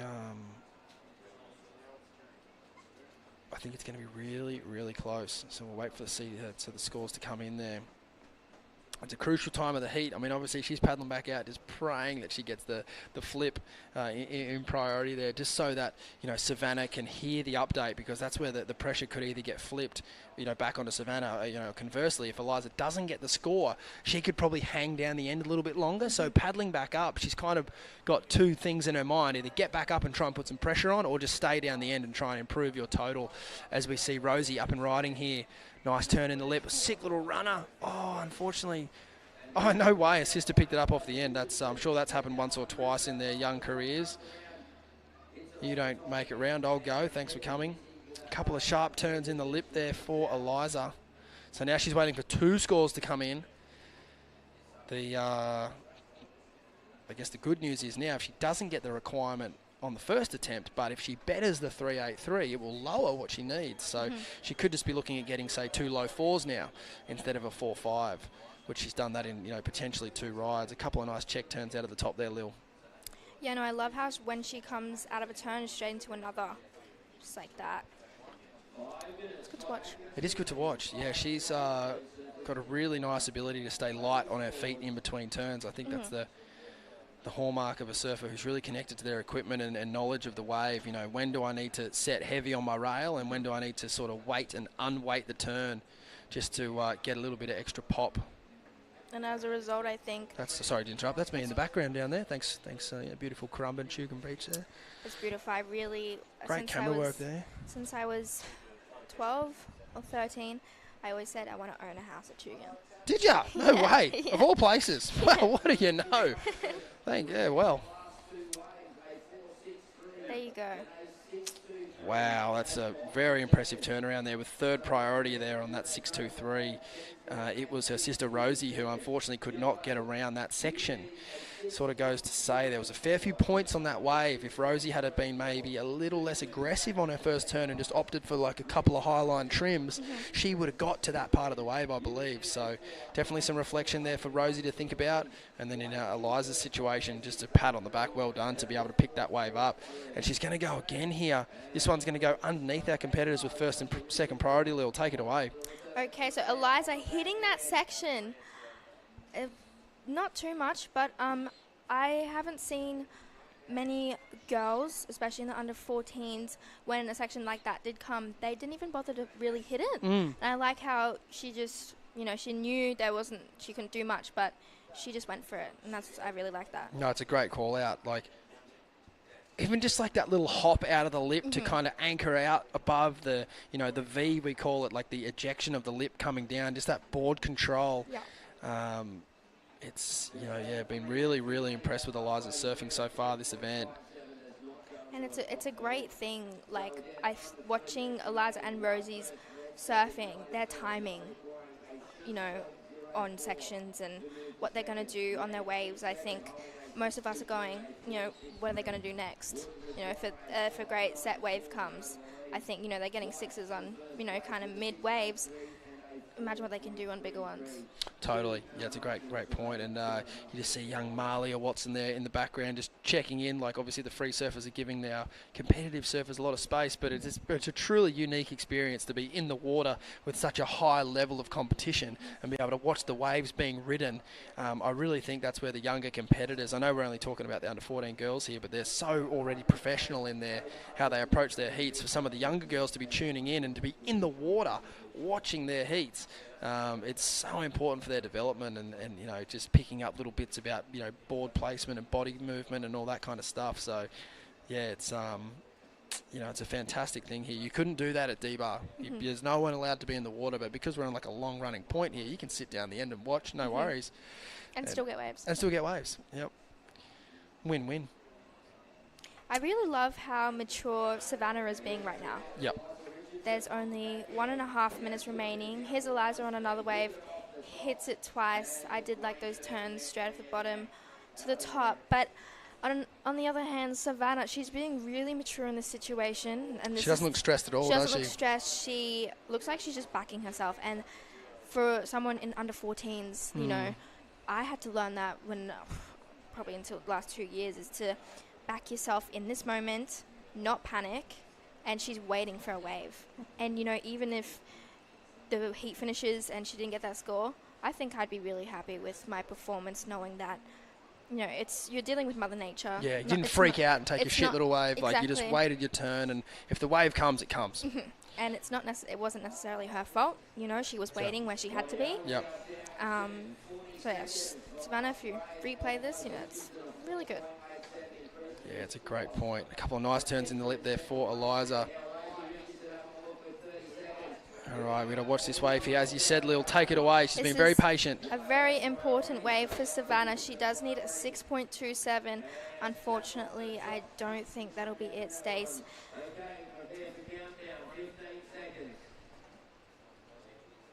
See the twins there. I reckon the twins are pretty... It's obviously very competitive. They're not even worried about Savannah down the line there. They're looking at each other. Yes. Wonder if we'll see a high five from the girls here. Cheeky smile.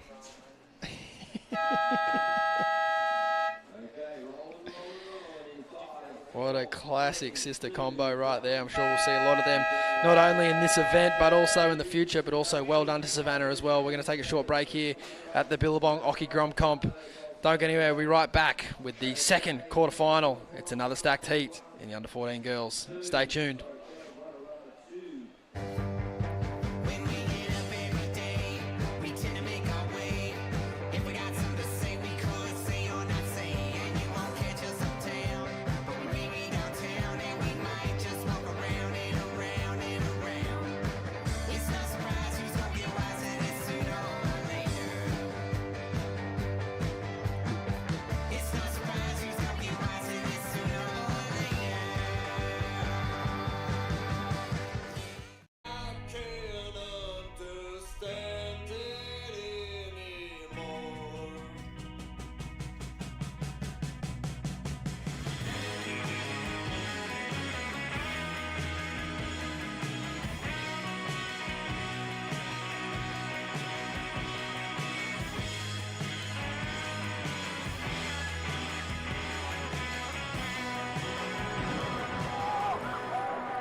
You actually find interest in something, or if you love doing it, give it your all and try to excel in it. You can be super at your best job. Let's get it.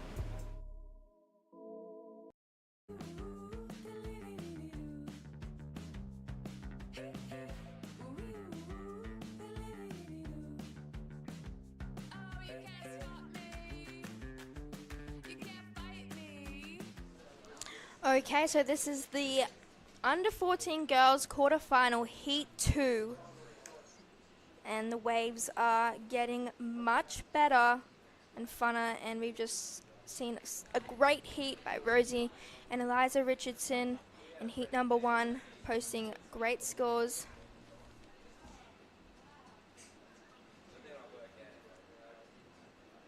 So there are 2 quarterfinal heats, and so that means it will be a 2-man final, a 2-man semi, 3-man semis. Yes, my bad. So it will be 3-man semis. No, sorry, 2-man semis and a 2-man final. So it is so the top 2 head into the semi-final from the quarterfinals. In this heat, we have Lucy Dara in yellow, Talia Tebb in red, and Charlotte Riley in white.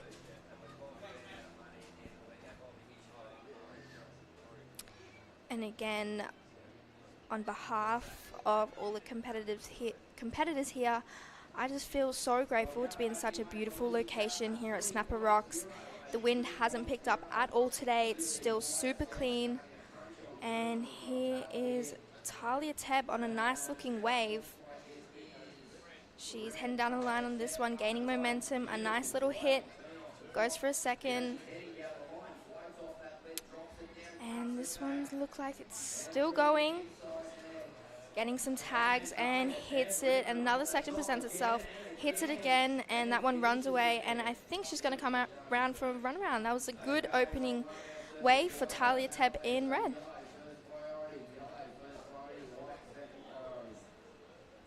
So just like Stace was saying last heat, after the girls do get a wave, it would be interesting to see whether they paddle out or do a run round.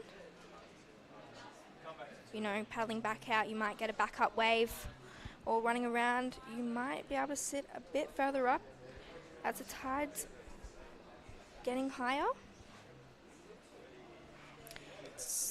And last wave of Talia Tebb was a 7.67. What a great opening wave for Talia there. Charlotte Riley still yet to open up her campaign. She has first priority, and I'm sure she's waiting for a cracker wave just like Talia Tebb just got. 7.67, Stace. Fantastic. How'd you go talking to yourself for 6 minutes? Asked myself a couple questions. Nice. Answered them well? Answered them. Thanks for holding down the fort.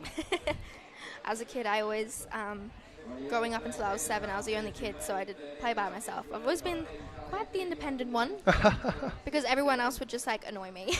We'll just do it your way or the highway. Understandable.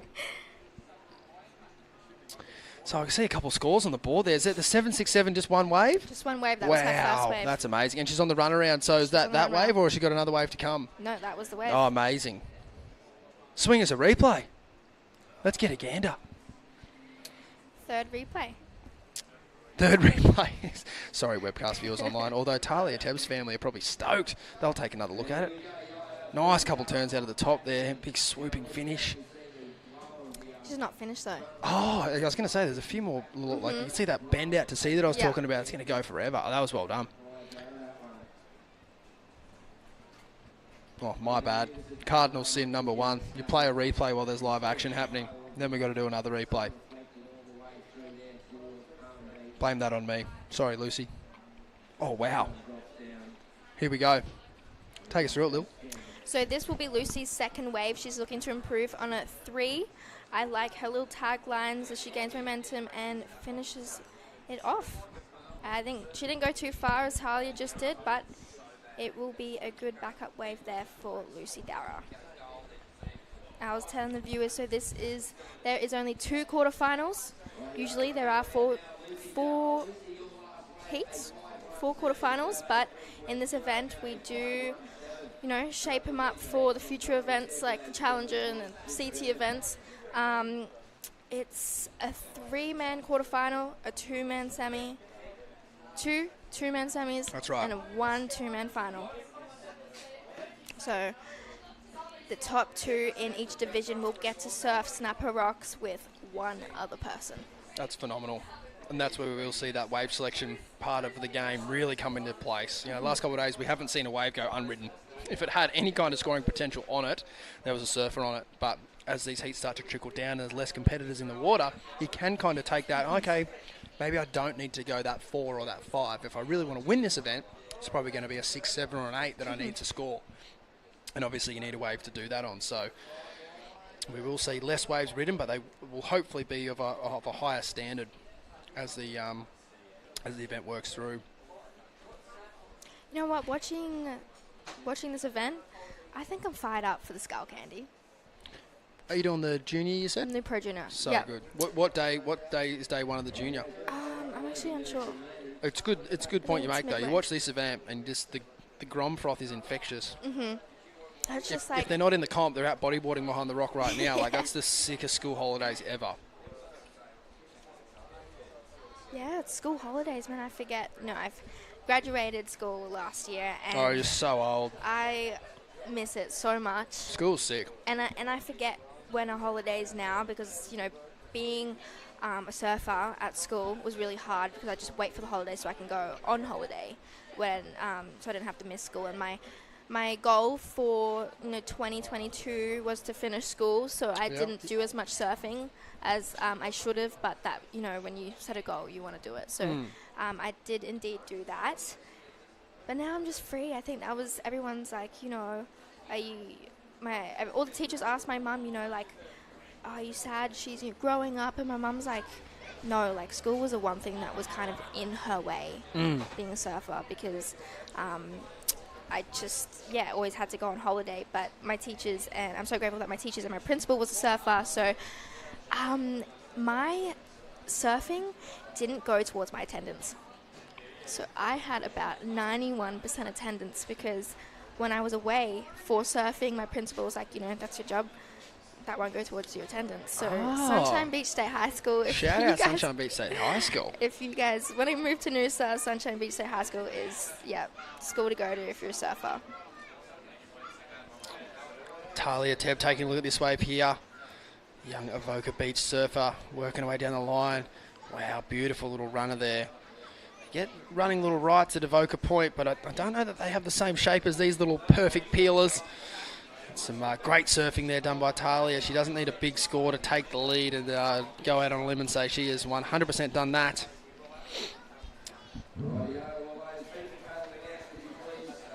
How was the surfing program at Sunshine Beach State High? Surfing was a subject, so we'd surf every Monday morning, start at 7 a.m. until 9:30, and then you'd have half an hour to get changed for morning tea. And so because we... So you came straight from surfing into morning tea? Yeah. Living the dream? Yeah, so because we started an hour... Oh, this is Charlotte Riley's first wave. Nice. So she did use her priority on this wave. 2 nice hits, goes for a third. I think it was a smaller waves than compared to Talia's and Lucy's 5, Talia's 7, but she did do what she had to do on that one. We'll see what the judges think of that. But so because we started an hour early on Monday, we'd finish at 1 o'clock every Wednesday because we had to make up the time. Yeah, that's right. And go back and study. So go and surf. Oh, even better. Because it was Wednesday afternoon was surfing. Oh, so you missed school for surfing? Yeah, because of surfing. But then you got to do more surfing on a Wednesday afternoon? Yes, because it's surfing subject, so they let us leave early. Amazing. Yeah. And during surfing class, we have three classes a week. Monday morning, Wednesday afternoon, which we finish early, and then Friday we literally just watch surfing and analyse it. Sick. Yeah. So good. No, I don't usually do things for free, but they deserve the recognition. Learning quick here, Liliana Bowery. From Stacey G. Don't throw me under the bus like that. No, it is an important part of any professional surfer's journey, and I think that, you know, getting that advice from whether it be a shaper or a manager or your team manager and things like that, you know, your time is precious. Particularly you at the moment, Lil, you're very busy. Would you say you started the Netflix role when you were still in grade 12, or did that come directly grade after? 11. Grade 11, even better. So before. So you're like Daniel Johns, just a superstar at school. Or Steph Gilmore. Way too old. Daniel Johns is the lead singer of Silverchair. Anywho, up and riding. Wow. Talia Tebb blasting the lip. And again, this is an amazing ride. She's absolutely smashing it down the line. Oh, unfortunately, gets a little tangled up there. With the bodyboarder. Yeah, look, I can't go on to say much more than at the end of the day, this is a very popular holiday destination, and I can't forgive that young fella. I can forgive them for being out there. It's a dreamy afternoon. There's sick little runners, and look, if I'm honest, the damage was done. Talia absolutely smashed this wave here, and unfortunately they're just a young recreational enthusiast just getting in the way. I hope that both surfers are okay, and like I said, this is a postcard destination. People want to come here at the end of the day. We're grateful for the space we've been given. However, these are some things you just have to deal with as a competitive surfer and a lineup like this. It is one of the most popular waves in the world, and at the end of the day, without tourists coming here, we would not have a business. So Exactly. kind of got to take the good with the bad. Well done, Talia. Fantastic surfing. I can't wait to see the score. Fantastic surfing, and there we go. Stace, what's the score? 8.83. The bodyboarder down the end there's just cheering. I did get in her way there a little bit, but she still got a great score. 8.83. Thanks for coming. And, even when you're free surfing out here, you do have to make very quick, educated decisions about which way you're going to go on the wave. And, it is the responsibility of the paddler as well to make sure they're putting themselves in the right position. But also, too, that responsibility does fall on the surfer as well to make sure that they're, navigating the lineup and as best and as safely as they can as well. So glad to see that neither of them were tangled up there in any real bad way. No one got hurt, and still a great score was had. And hopefully the young recreational enthusiast might just drift down the line another 20 metres, but if not, that's also fine. Mm-hmm. We've had a pretty good run of it here. We haven't had any real obstruction in the way, so it's been a good couple of days. And just with that, when you're surfing very crowded areas, I know I have had a lot of people, be in my way. Obviously, being a surfer, we can dodge them, but when you're on a wave and someone's paddling towards the shoulder and they're on the section, guys, just paddle towards the light water. Totally, yep. It's something that I constantly have to remind, the people that are still learning to paddle towards the white water, and just, it's easier, honestly, because you got a set behind you. You're just going to have to keep paddling wide, come in, do a run round if you have to,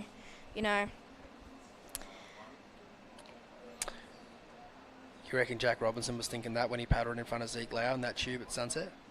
Yes. Who knows what he was thinking. No, look, there are, you're spot on. There are certain little non-negotiables with etiquette, particularly on right hand or any point break, or any wave around the world for that matter. It's always, the responsibility of the paddler to go to the inside. It's not fun. You do get worked, but it's safer for everyone involved. As we see, Yellow up and riding there. Nice turn in the lip. Lucy Darragh. She's looking to improve on a 3-point ride to sort of put a bit more of a buffer between her and Charlotte Riley. I dare say she might have done that. Just one strong turn there. What do you think, Lil? Is this better than a 3? Excuse me. I think... Too much fizzy drink at lunch, Lil.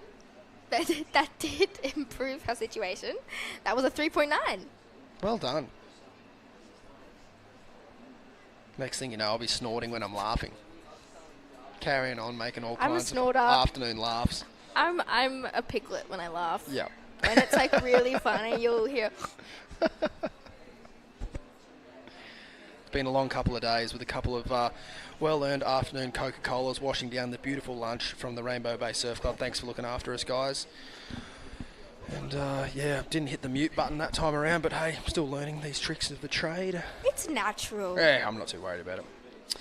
Once you start having kids, you know, the things you start to care about become a whole lot less important than such things as making sure everyone's clean and hygienic is all I'll say about that.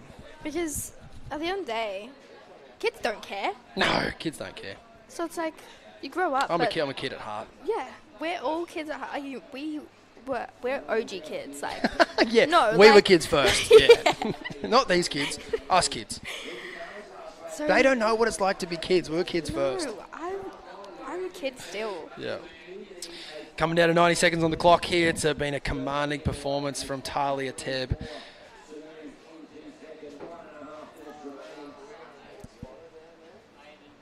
She comes from a very, very wave-rich and talent-rich part of the world. She's certainly flying the flag proud for that part of Australia, the Central Coast there. She's doing great things. She's locked herself a spot in the semi-finals. 1 minute mark is Talia. She just wants to ride a perso here, one just for fun. Look at this little groove on this wave. It's just a bit too small to run down the bank. So Charlotte Riley is in third. She is only looking for a 5.34 with 50 seconds remaining. Here she is paddling. I think that was a use of priority from Charlotte there. Unfortunately, she's kind of far enough down there where I reckon it's not really going to matter. Lucy sort of is probably a bit too far at the point to really kind of manage that. So if a wave did kind of bend off down the line with 25 seconds to go, I think Charlotte could probably still go. We might see that happen here.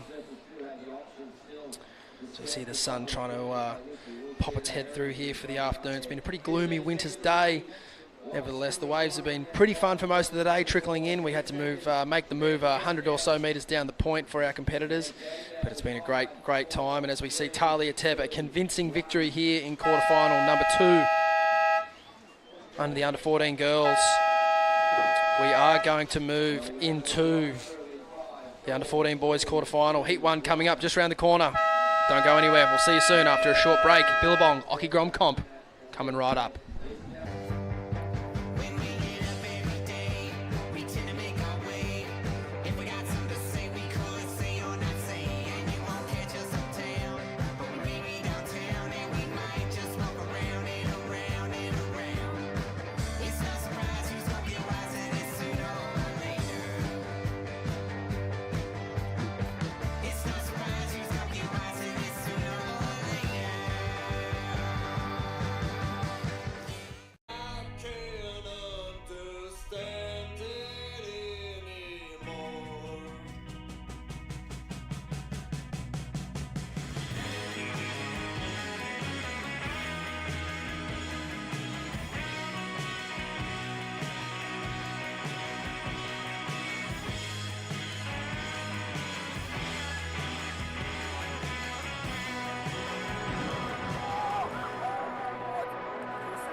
you actually find interest in something, or if you love doing it, give it your all and try to excel in it.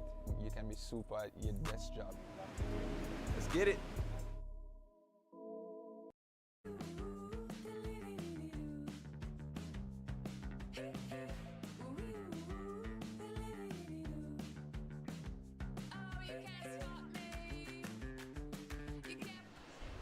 Okay, so we are back with the under 14 boys quarterfinal 1. I tell you, all these boys have been ripping all day, small waves, but man, I know, Lillian, you've been watching, commentating all day. What do you reckon? It's pretty... I've seen a couple good ones out there today. Mm-hmm. It's kind of weird. We both got the same names. So it's like Lil. Lillian or Liliana? Lillian. Okay, so I'm you've Liliana, just got the A. extra A. Yeah. Girl power. Yeah, girls on the mic. But I've seen a couple of really nice ones coming through Lil Marley today. Like some incredible talent throughout the whole event. Like girls and boys. We just saw both the sisters take on each other. I'm actually not sure what the outcome was, but they actually both got through. Both got through. Yep. Awesome. Yep. Yeah, it was really good to watch. I know those two, especially being siblings and twins, they would be very competitive, but it was only the quarterfinal, so they've got the semi. But hey, Lillian, it's a 2-man final. How cool is that? Surfing, snapper with one other person out there. I know. It's literally a mini Challenger Series. Yeah. Challenger Series for 16 and under, so it really gives the...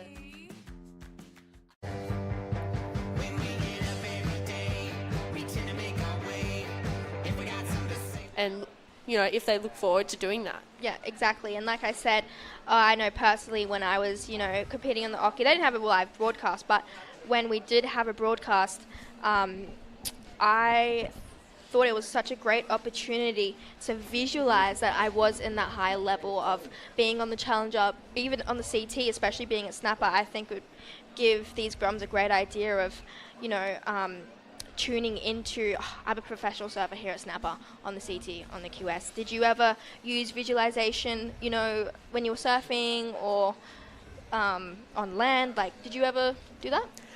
Well, to some extent I did that. So, I had a favorite pair of swimmers that, Lakey Peterson had, and I would always wear that and just be like, okay, these are going to make me surf like Lakey. Or I had a really good surf in these swimmers or this wetsuit and, just kind of play on the mind thing, not really watching the waves and stuff, but and it works. It really does. Because I know that I started watching, Betty Lou, Sakura, and Luana wear boardies, and I have always loved their surfing. So I started wearing boardies, and in my ponytail, and I just visualized that I was them.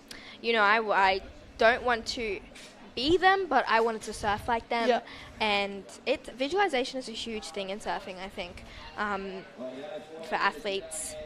And that's what, the AIS teaches us, and professional athletes would say. Absolutely. See, I think this bank is just getting better and better. I'm almost thinking of going for a free surf afterwards. I think I'll meet you out there. Do you want to go for a free surf? I will go for a free surf. Shuffle the Groms out of the area. Let us get a couple. Big dogs are out. Yeah. But, as you said before, how good is it? They're so lucky to be surfing at Snapper with 3 other people out. We don't even have a pro junior or QS event like that. Seriously. I think we need to give them a tap on the shoulder and, get a QS event going like that. When the swell's good, of course. I don't think we could. Ouch. That's got to hurt, that one. Yeah. Look, I'm sure some locals right now would be a bit antsy, but we've been so grateful so far that we've been able to have this bank, Snapper Rocks, it's to a world-class ourselves. wave. It is, and it is also holidays, so we are super lucky to be here.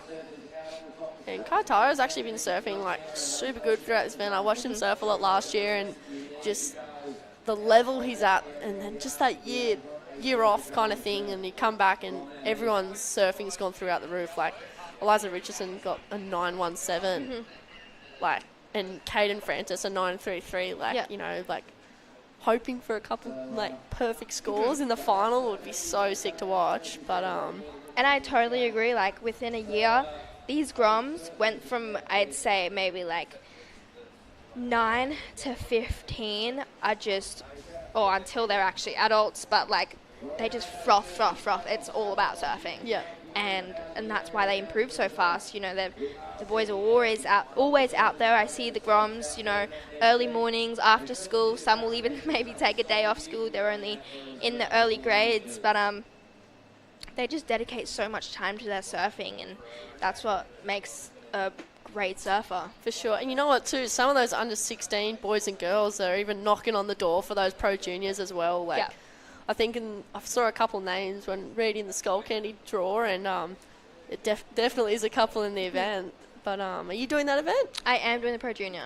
Awesome. And I was telling Stace earlier, it is, watching this is just hyping me up, the Pro Junior, you know, watching the live broadcast, and I'm going to actually use this to visualize that in the Pro Junior, that I'm on a live broadcast. You know, it's not going to be as great as this one with at Snapper Rocks, but it's still such a beautiful area, and surfing a beachy or a point maybe with 3 other people is insane. So I'm really excited. Are you excited? Awesome. Yeah, I'm commentating, so I'm not competing this one, but I do remember you winning it one year though, and the waves were cooking that year, for that finals day. No, I didn't win it. I made the final. I got some high scores in that event though. High scores, okay. Yeah, it was like really big. Yeah. I just saw some incredible. Maybe it was a really, really good shot of you though. Yeah, the backhand turn. Yeah. That's it. But there's Yellow having a little quick one there. But what's good about this event though is that the Skull Candy is like, you have a day between this Occy event and the Skull Candy, so the kids are gonna, you know, take on the feedback, and like, I know when I was a Grom, I'd go back and write in a notebook who was in my heat, what I did wrong, what I did good, and like what I can work on for the next event. So yeah, that's great. That's actually something we have in common. I actually also do keep a diary like that, and I think it is really good writing physically with your hand in a notebook, because I think maybe statistically, I'm not too sure, but it's really good for your brain. And when I wrote it down, I was actually engaged in what I was writing and what I needed to do. So do you think that helped a lot? It's such a difference on your phone and in a notebook, hey? Absolutely, because I'm a really visual learner. So me writing that down, I feel like I'm able to remember it better and be like, okay, so that is what I got to do, and keep it ticking in my mind, so I throughout my heats, and you know what waves to go, what waves not to go. But yeah, great. Good tactics there, and like even you've seen a couple throughout the event, like even a lot of priority utilising, and it's so good to see. Like even like under 12s and under 14s, they really use that priority board super well.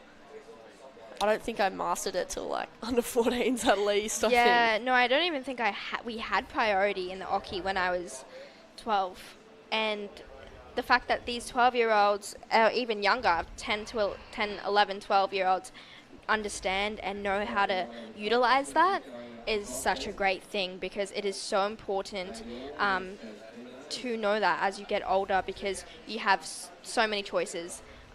You know, when you're last priority, where to sit, when your first priority, whether to go this wave or to wait, you know. So once you start those decisions early in your career, I think it will definitely pay off in the future. For sure. 100%. But yeah, there's 8.5 minutes remaining and not many big scores. There's Cruz in the lead with a 3.17 and 3.83. Kayataro in second, 3.23, just one wave. Carter is in third, 0.83 and a 1.23. And Raiden is still yet to open up his campaign. You know, Raiden, I assume, maybe would have first priority, whether he's paddled for a wave or not. But he could get a 6 or a 7, go straight to the lead. You know, beautiful surfing from Raiden as well. Like the other heat, I think he actually did a buzzer beat. Oh, really? I'm pretty sure. But, yeah, the under 14 boys have actually surfed twice today.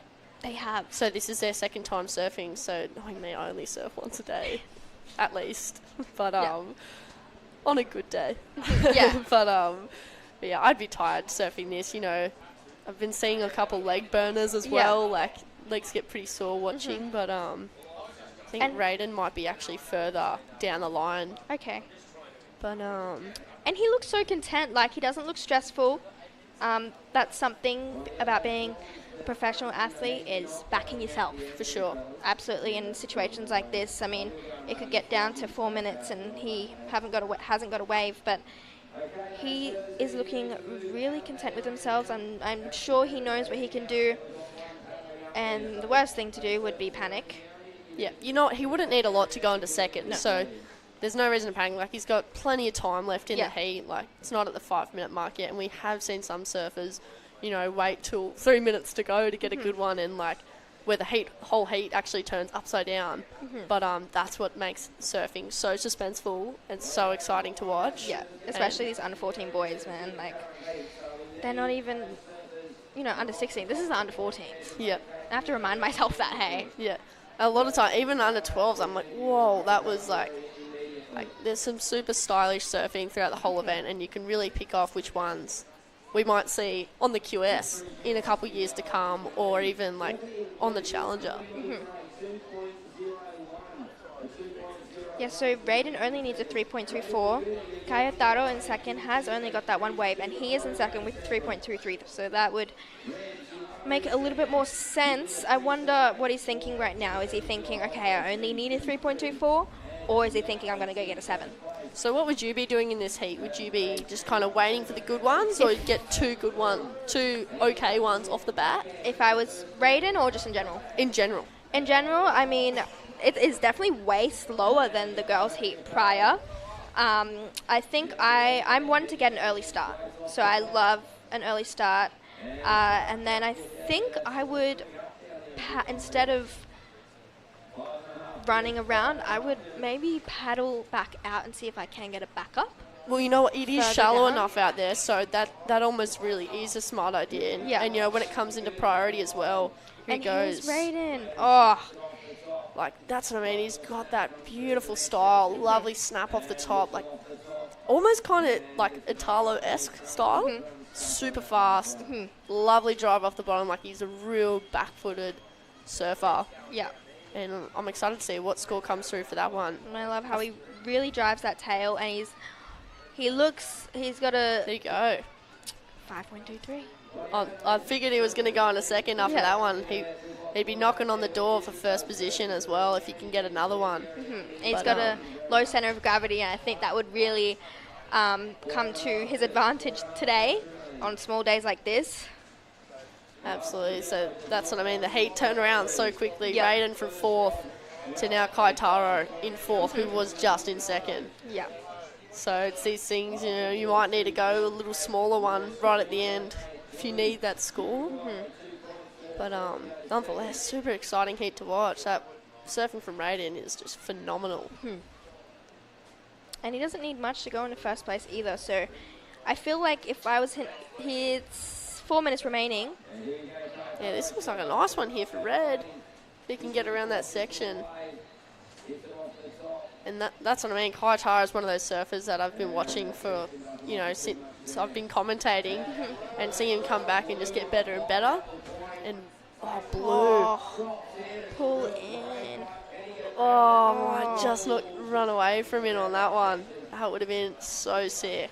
I love watching goofy footers out at the point. It is so fun. Like, it's not easy either. Hey, no. I'm goofy, and I'm working on my pig dog. Yep. But it's not easy. Well, you just got back from Cruy, isn't it? I got from Cruy, but Cruy's left. Cruy's left, so I knew that. But did you get any barrels in your heat or in your free surfs at all? I did pull into a couple. Didn't know no makers, but always learning. Yeah, for sure. I feel like there's even some CT surfers that are still learning, with heats and stuff, mistakes. And here's yellow up and running, Cruz Uros. Cruz is looking release. to improve on a 3.17. What do you reckon, getting out of the way. Wow. There's so many free serves out there, but I think he definitely replaced that 3.17, I'm thinking, for sure. But there you go. Kaitara's jumped back into second as well. Raiden not needing too much. Just needs a backup. So 5.63 to 5.23. Cruzeros last wave 3.83. So yeah, extending his lead, but yeah, 2 minutes remaining, not 2 seconds. That'd be pretty brutal. But yeah, he doesn't need much. Nor does Blue. Like, it's a pretty tight heat and pretty easy to do. You know, one good turn strapped together, that could be a 4. And yeah, so Raiden only needs a 0.4 and Carter needs a 2.84. So they're not big scores. They're definitely doable, but we have seen people in previous heats only need a sick one. 0 point something and still haven't gotten the waves, but it looks like Blue. Carter. Wow, 3-turn, a little look back.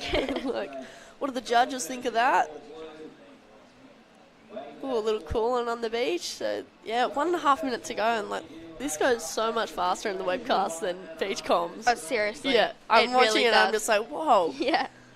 So crazy, but because you're constantly having to think of things to say to yeah, you know, to fill up the entertain you lineup, guys. you know. Yeah, for sure. But yeah, give lots of situations as well. There's been a couple of those ones today. Yellow, as we see Yellow up and riding again. Super top to bottom surfing there. Like, there's just no wait time. Mm-hmm. But we'll wait for that last score to come through. 3.33. Angel number. Yeah, that is true. We've had a couple 6.66s this morning. I'm not sure if that's so much good luck. But yeah, that pushed Blue into second. So I'm not sure if 30 seconds to go. Raiden and Kaitara might get super lucky, but I think Blue's going to try and get another score on this one and try and hold second position. But wow, super powerful backhand. I think that was almost a little claim there.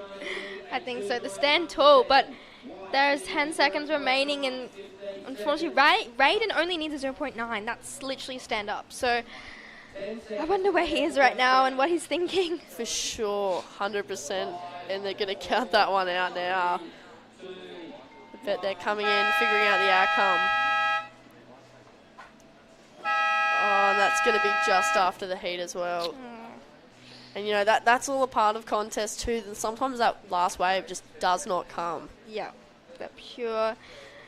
But you got to keep your head up and hold it on to for the next contest. See Blue coming in. Yeah. Look, and that's the benefits of having a broadcast, is you can replay on the broadcast. But thanks, Lil, for joining us. Yeah, thanks you. We're gonna go. I might go get my surfboard, and yeah, stay tuned, guys. We're having a little break. We are on to under 14 boys last hit of the day, quarterfinal heat 2. We'll be right back.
You actually find interest in something, or if you love doing it, give it your all and try to excel in it.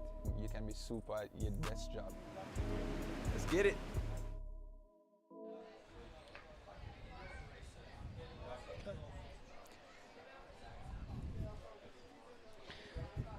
Go on, Micah. Welcome us back. We're down here at the Occy Grom Comp 2023. How many years has it been running? I'm not too sure. Long enough. 18th year at the Billabong Occy Grom Comp. Welcome to the booth, Micah, Michael, James, Margison. How are you, mate? Good, Stathis. How are you, buddy? Really good, brother. Good to see you. Yeah, you too, You've been doing great things all around the world. How was Indonesia? Yeah, it was beautiful. Had a really good time. Good to be home. Couple of Rapa Nuis. Some good surf. Yep. Good surf. Always good times over there. So, yeah. But good to be home. Lovely. God's country. Yeah. Yep.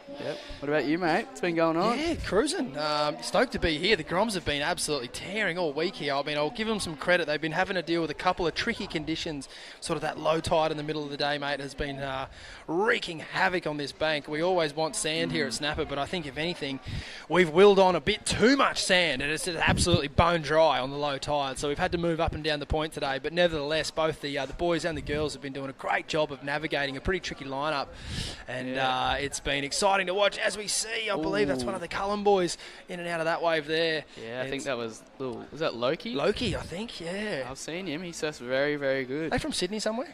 I think so. You're going to have to keep you up to speed here, mate. You've got the Grom News. You've got the Grom News radar on. Yeah. But it's been cool, mate. I've been learning a ton. Heaps of kids that I've never seen surf before that have been absolutely ripping. Yeah. And some classic styles. Oh, how's that kick out? And you see a beautiful replay here, Micah. Take us through it. Yeah, here's I'll get the name up in a second, but geez, it's a shallow one. But he did well to fit in a couple turns there and a little head flick and on to the next one. Here's red. Little snap. Oh, a nice little pocket turn and finishes real clean. Yeah, it's good. And blue again. Nice first snap. Jeez, whippy. He knows how to fit it in a small little pocket and finishes clean as well. So, yeah. Couple of nice little waves ridden by the boys early in the heat. Young Hemi O'Brien getting it done there. I knew I recognised the style, but like I said, learning a ton this week, learning heaps of new names and heaps of new young faces from around the country, all making the pilgrimage up here to the Gold Coast. It's been great going so far. But look, mate, Michael, let's just get straight into it, mate. We've only got 14 minutes left in this heat to pick your brain. All right. You go away and compete. You go back to your bunker straight away and bring up YouTube rewinds for something to post on Instagram. What's the one thing that you hate commentators saying when you're surfing a heat? The web commentary. Take it away. What just makes you just go, oh, I wish they didn't say that? Oh, mate, I don't know. Just probably sometimes I have heats. I'll get two ones in it, or I'll get two all right ones. But you can't blame the commentators for that, mate. Come on. I don't know. I mean, there's a couple things, but I think I just focus more on what I'm doing in the heat than what other people are saying. So you kind of, don't get that. Yeah. No, it's a fantastic answer. As we see a couple of young gentlemen here, the Kelly brothers from the East End. Yeah. They're fired up for the afternoon. But no, look, Mike, in all seriousness, it's the reason I ask is this is the first time we've commentated this event, mate. So for these kids, they're all going to get to go home. They're going to listen to Vaughan Blakey, Rabbit Bartholomew, Mark Occhilupo. Lil Bowery's been doing a great job. Lil Young as well. So it's one of those things. You go home and then it's a whole nother landscape that you have to get used to. Oh, for sure. Sort of dealing with. And I think your answer's spot on. We can sit in here and talk all day. For sure. And I think that what's most important is that these youngsters go home and break down their performance. Yeah, and 100%. Take or leave what any commentator says anywhere around the world, because at the end of the day, it takes a lot of courage to chuck on a rashie, a lot of investment in your craft, and even just to be out there is a big win for these guys. So I think it's one thing you've just got to navigate as you start from a young age, having to deal with that outside criticism, or outside not even criticism but comments. Yeah, and it is something that you've got to navigate. And I think your answer there is spot on, mate. You just got to stick to what you're looking for, and you ultimately watch these replays to get a look at your performance. Oh, for sure. Not what the people, as we say, the peanut gallery are talking about. That's it, the peanut gallery. But every single one of these competitors, pretty much if you chuck a rashie on, good on them for the confidence for going out there. And it doesn't matter how you end up, as long as you put your name in the hat. You've always got a chance to win. And And we're into the quarters here. Yeah, up to so the quarters. Yeah. So powering through. This is day 3, so it's going to be semi-finals and finals action tomorrow. Nice snap there by Marvin Freeman. I've been loving Marvin surfing this whole event. Respect for the gaff as well. I'm loving the gaff. Safety first. Yep. Absolutely. I mean, that was sick. Little Cullen right here. Loki, one more. There we go. He's sitting in second. And talk about every other sport, AFL, NRL, like it's heavy contact. You see lots of kids wearing headgear. Yeah. Sydney Swans just mopping the floor with crew recently, Micah. 200 points. Hopefully they're the biggest scores ever. Yeah, I was almost going to send you a message about that and go, did you watch that game? I was too crying over the Port Adelaide Essendon game. Oh, yeah. I didn't see that one, but it was to kick after the siren to win it. Really? For Port. Oh. Essendon hanging on to the 8th position. Oh, mate. At least they're in contention. Oh, yeah, well, you know, as they say, you've got to be in it to win it. At the moment, they're in the 8th, so they'll be there in September at the rate they're going. But at the moment, the surfing is what we're more interested in at the moment. This is Hemi on another ride here. Yep. And doing a real good job. And then a replay here from Loki, Micah. Yeah, Loki ripped that first turn, and he managed to get a second and third one in, which looks like could be maybe one of the best. It could be the best wave of the heat by that first turn. I think just the first turn, pushing the tail through the lip there, and then obviously the judges are looking for, the quality of manoeuvres, and I will say quantity, and you got to be careful though what you say about that. Sure. The only reason I'm saying quantity today is we have seen a lot of one-turn waves. So if you do see a surfer that gets the opportunity to rattle off 2 or 3 nice turns, of course it's going to score higher than one turn. Yeah. But still, quality is the main thing they're looking for. Here's Loki sniffing on the inside, and the first turn on that wave for the prior rider, Yellow, it had a lot of quality in that turn, and he managed to combo it up. So yeah, and there it is. It comes in as a 6-point ride, which is the best wave of the heat so far. And I guess majority of those points probably came in that first time, like you're saying, just for the difference and the power and the style as well, Yeah, Bit exactly. Of flair, I liked it. Yeah, style's not in the criteria, is it, Micah? But it's certainly a social currency. You know what? Doesn't matter if the style's in the criteria or not. If something looks good, it's good. If it doesn't, that's it. I love it. Yeah, no, it's not in the criteria, but I think it's in all of us. I do agree. For sure. Especially growing up where we grew up, mate, like long right-hand, sand bottom right-hand points. If you didn't have a good style, like you weren't getting high fives on the run around. Yeah, that's definitely right. Nah. I didn't get too many high fives, but you do, mate. No. Yeah, you do. You get plenty of high fives. I learned from you, mate. No, don't be silly. Up and riding. Cooper Riley here. Beautiful turn out of the lip. And I love that bottom turn there, but it might be just a bit too much energy. Yep. And he maybe needed to just sort of ride the lip there instead of looking to blow the back out of it. Yeah. But he ripped I that love first the idea. Yeah, he ripped that first one too. Like, if he finished that, he would have been in contention to easily hop into second or even first place. Here's a little replay. Take us through it, Steve. Oh, thanks, Micah. Cheers. Nice turn out of the top there. And I just think he just burned a bit too much speed off the bottom, and it sort of slingshot him over the back. Just with the tide, it is only just starting to come in, so there's not a lot of water on the bank. So the transition between turns is really tight. Yeah. Bugs and I were speaking about it, a bit about it earlier today. Like, just that technique, that small wave technique is really important. You can't have any extra body movement, any sort of delayed bottom turns. You need to kind of be like, go. Oh, here's little a cheeky chip down one. the line. These are the waves that I like. I was going to say, that's a little Micah Marguson special right there. Just a bit down from the pack. I can sneak away, but yeah, I like the intention right there. Yeah, there's no priority, right, in this one? Mate, Micah, I've got news for you, son. There is? Full prio. Oh, from round 1. Wow. Not only are these kids having to listen to us waffle on the webcast, they've got to deal with priority as well. Wow. Leggy on the front foot. What can he do with it? It's what I do, basically. Every time I stand up, I end up with my leg rope on my front foot. But Hemi O'Brien in and out of that one there. Yeah. Nice first crack, a little cutty. Isn't that the worst thing in the world when you get up and your leggies around your front foot? You know what? Like, I haven't had that happen to me in a few years. I don't know what it is. I have it happen to me like 3-4 times a surf. What leg is he using? Micah? Creatures. Creatures. I know you're a strong part of the team. Creatures a big supporter of this event. Yes, I've seen that. So it's not the leg rope; it's the user. I think the trick is I need to have the tail of the leash like hanging out the back a bit more. I think I might have it like pointing around the front, or I've just got this massive big toe that it just hooks under every time I go to pop up. You got some pretty big feet there. I got some hoofs there, so it's like I don't know. The big arcs come from the feet, the power. Yeah. But anyway, mate, you've been a great addition to the Billabong team over the last couple of years. Yeah. They've been keeping you pretty busy. Yeah, been pretty busy. Bowie gave us a little call up into get into this heat and commentate with you, and I was like, mate, You said absolutely not, but then, we had to get you down here and drag you down here, but it's all good. Nah, it's good. I was frothing, especially to do it with you, mate. It's been good. Here's outside, Loki. Take us through it, Micah. Looks like a nice little double up, nice first carve. Oh, a little stylish float there. That's nice. Be interesting to see what that is comparison to his 4.5. He's got a pretty strong lead at the moment. He goes Cooper down the end. Nice little chip shot. Hey, got to ask you. Yeah. The Argyros family, they're from Kingscliff, right? They are. And so they're in the board riders. Yep. Great. I thought they were from Kingy. They still going? Too sure.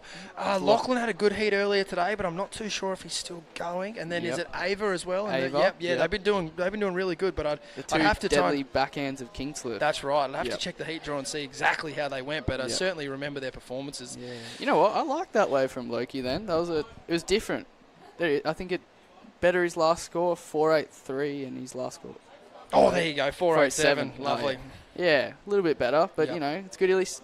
I mean, there's 3 other blokes out.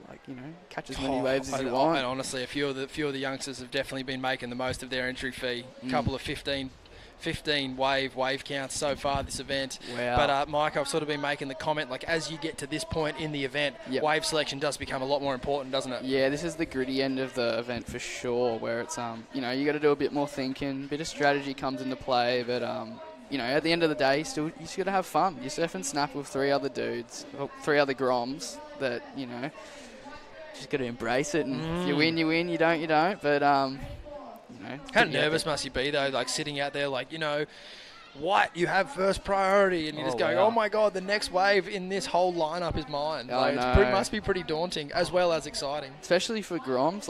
We didn't have priority back in the day, and it's such a good addition. That, back in the day, listen to you, old boy. Wow. Rusty old bloke. 22, and I'm already bringing it back. But, it's sick to see that the Groms are getting, the use of priority, and it'll help them through the, later years that are going to lead for them. And, it's good. Totally. 5 minutes to go. You know that buzzer. You've heard that buzzer before. It's a good thing sometimes, and it's not good. Here goes blue. Pull in. Hemi O'Brien, little tube. Oh, sick. Oh, and a big woof too. Finish it off. Nice. Nice couple of turns there. Well done, Hemi. Oh, and behind. Loki. Oh. Little tube. Oh, that thing went full wave pull on him. Surf Lakes. Grinding. Surf Lake's a great supporter of this event. Yep. No doubt taking notes on the sand conditions at the moment, looking to replicate that in future testing models. Yeah, here's Marvin with a little double I love up. this kid's style, man. Yeah, I like it too. 2 little whacks. Hopefully you can get a little finish in here. Nice. He's still going. Good on him. He finishes strong. Micah, it's something that Rabbit and I spoke about earlier in the event. It's up and riding now. Cooper Riley. Nice first carve. Nice little snap. Is that a little plugger? Little Jamie Byrne surfboard? Jamie Byrne? It is too. It is too. Well done. Good surfing. Wow. And a little Riviera. Is it Riviera up the top? Yeah. Well supported. How good. Couple of great brands to be associated with. But getting back to young Marvin, we were talking about themes of surfing, and I think, particularly, you're a good advocate for it as well. Your generation just seemed to be pump down the line air reverse. Yeah. And so you rarely I probably saw wasn't the best at that, and still not, but... an advocate for a narrower stance with a bit more twist in the style, and I don't think there's a right or a wrong way about it. Whatever you want to do, that's the great thing about surfing. You can go and do it, but it is refreshing to see someone, like yourself when you were coming up, or where Marvin Freeman, just with that sort of bit more knock knee, sort of narrower style. Yeah. It is very pleasing on the eye, isn't it? Yeah, it's sick. And here goes Loki. Nice little first slash. Oh, he did good to fit that one in then. And come on, one more. Go, son. Pull in. Yeah. But back to Marvin, he's got a really good style, and his timing for, how young he is, for the under 14 boys. I'm not too sure of his age, but to have that timing and being so young. Oh, here's a little replay as well. This is a sick wave. Oh. Little head dip. Nice slash. And he finishes strong. He might even be able to get into first place here after that was a good wave. Yeah. That was just a little frustrating one, because if it had been able to power through that little first foam ball, he might have been able to get a proper little pit there. I tell you the funniest thing, Stace. These Tell me, waves, these guys are little Groms, and it's almost looking overhead for them. Yep. And it's piping. And it's piping. They're like little ants. And if we went out there, it would be like, what, ankle high for you maybe. Maybe toe high. I'd be getting barreled to the shin. Yeah. And my surfboard would be flipping over and I'd be landing on my fins. Oh, on your glass in Albion. Oh, yeah, that'd be 6 channel. Yeah, that'd be a sad day. Well, Hemi's last score came in 5.67, so that's gonna great judging, Micah. Yeah. Improve his Contrary to popular belief, you do know how to throw a score. Getting there. So that's a second. Can we best get on wave this of the heat for another 20 minutes? This has been too much fun, mate. There's only 90 seconds left on the clock, and it's been a super competitive heat. It has. Even Marvin and Cooper there, who are still chasing scores, they're still well within reach. Yeah. So only Cooper chasing would mid-fives. Have priority, wouldn't he? Or Marvin would be one or the other. I think both of them are probably in first and second priority because Hemi and Locana both seem to ride waves in that last set. Yeah. So, or looks like they can see something here. Looks like a little double up. Loki's going to go. This one. Ooh. Nice turn out the top. Oh, great second bottom turn. Wow. Good surfing. Not much wave there, but he definitely fitted all the turns he could that wave offered. He goes blue. Oh, it's probably third priority there, so not too much of an issue, but still looking to stay busy, but certainly... just got the lads out the back here looking for another opportunity. It's Marvin Here's Freeman. A double up. This looks probably chasing a 5.47. So this is first priority. Cooper Riley here. Yep, needs a score. Needs about a 5 maybe. Bit Go higher on, than 5.5. do your maths. Yeah, it wasn't the best in 5.73 by my calculator. 5.74. We'll go with that. That's not going to do it. Because he's pretty much got the same second score as Hemi. Just needs a little bit more on the top one. So it's still well within he's reach, got a Micah. Chip shot. A Micah Marcusson chip shot. Plenty of speed here. Oh, lovely finner out of the top. And another one to finish. Nice, mate. That's a great way to finish your heat. Yeah, that'd be interesting to see how that score comes in. He did really well to just, wrangle that one at the end of the pack. And, as this heat's coming to a close, we'll have to... Oh, there it comes. Just a bit short. So how that one plays out. We will, if you're interested in following along online, all of these scores will be published on liveheats.com. Just search us up, Billabong Occy Grom Comp. These are catching up some replays on the last couple of rides here. And this was a pretty important ride, Micah. Yeah, this is the last wave.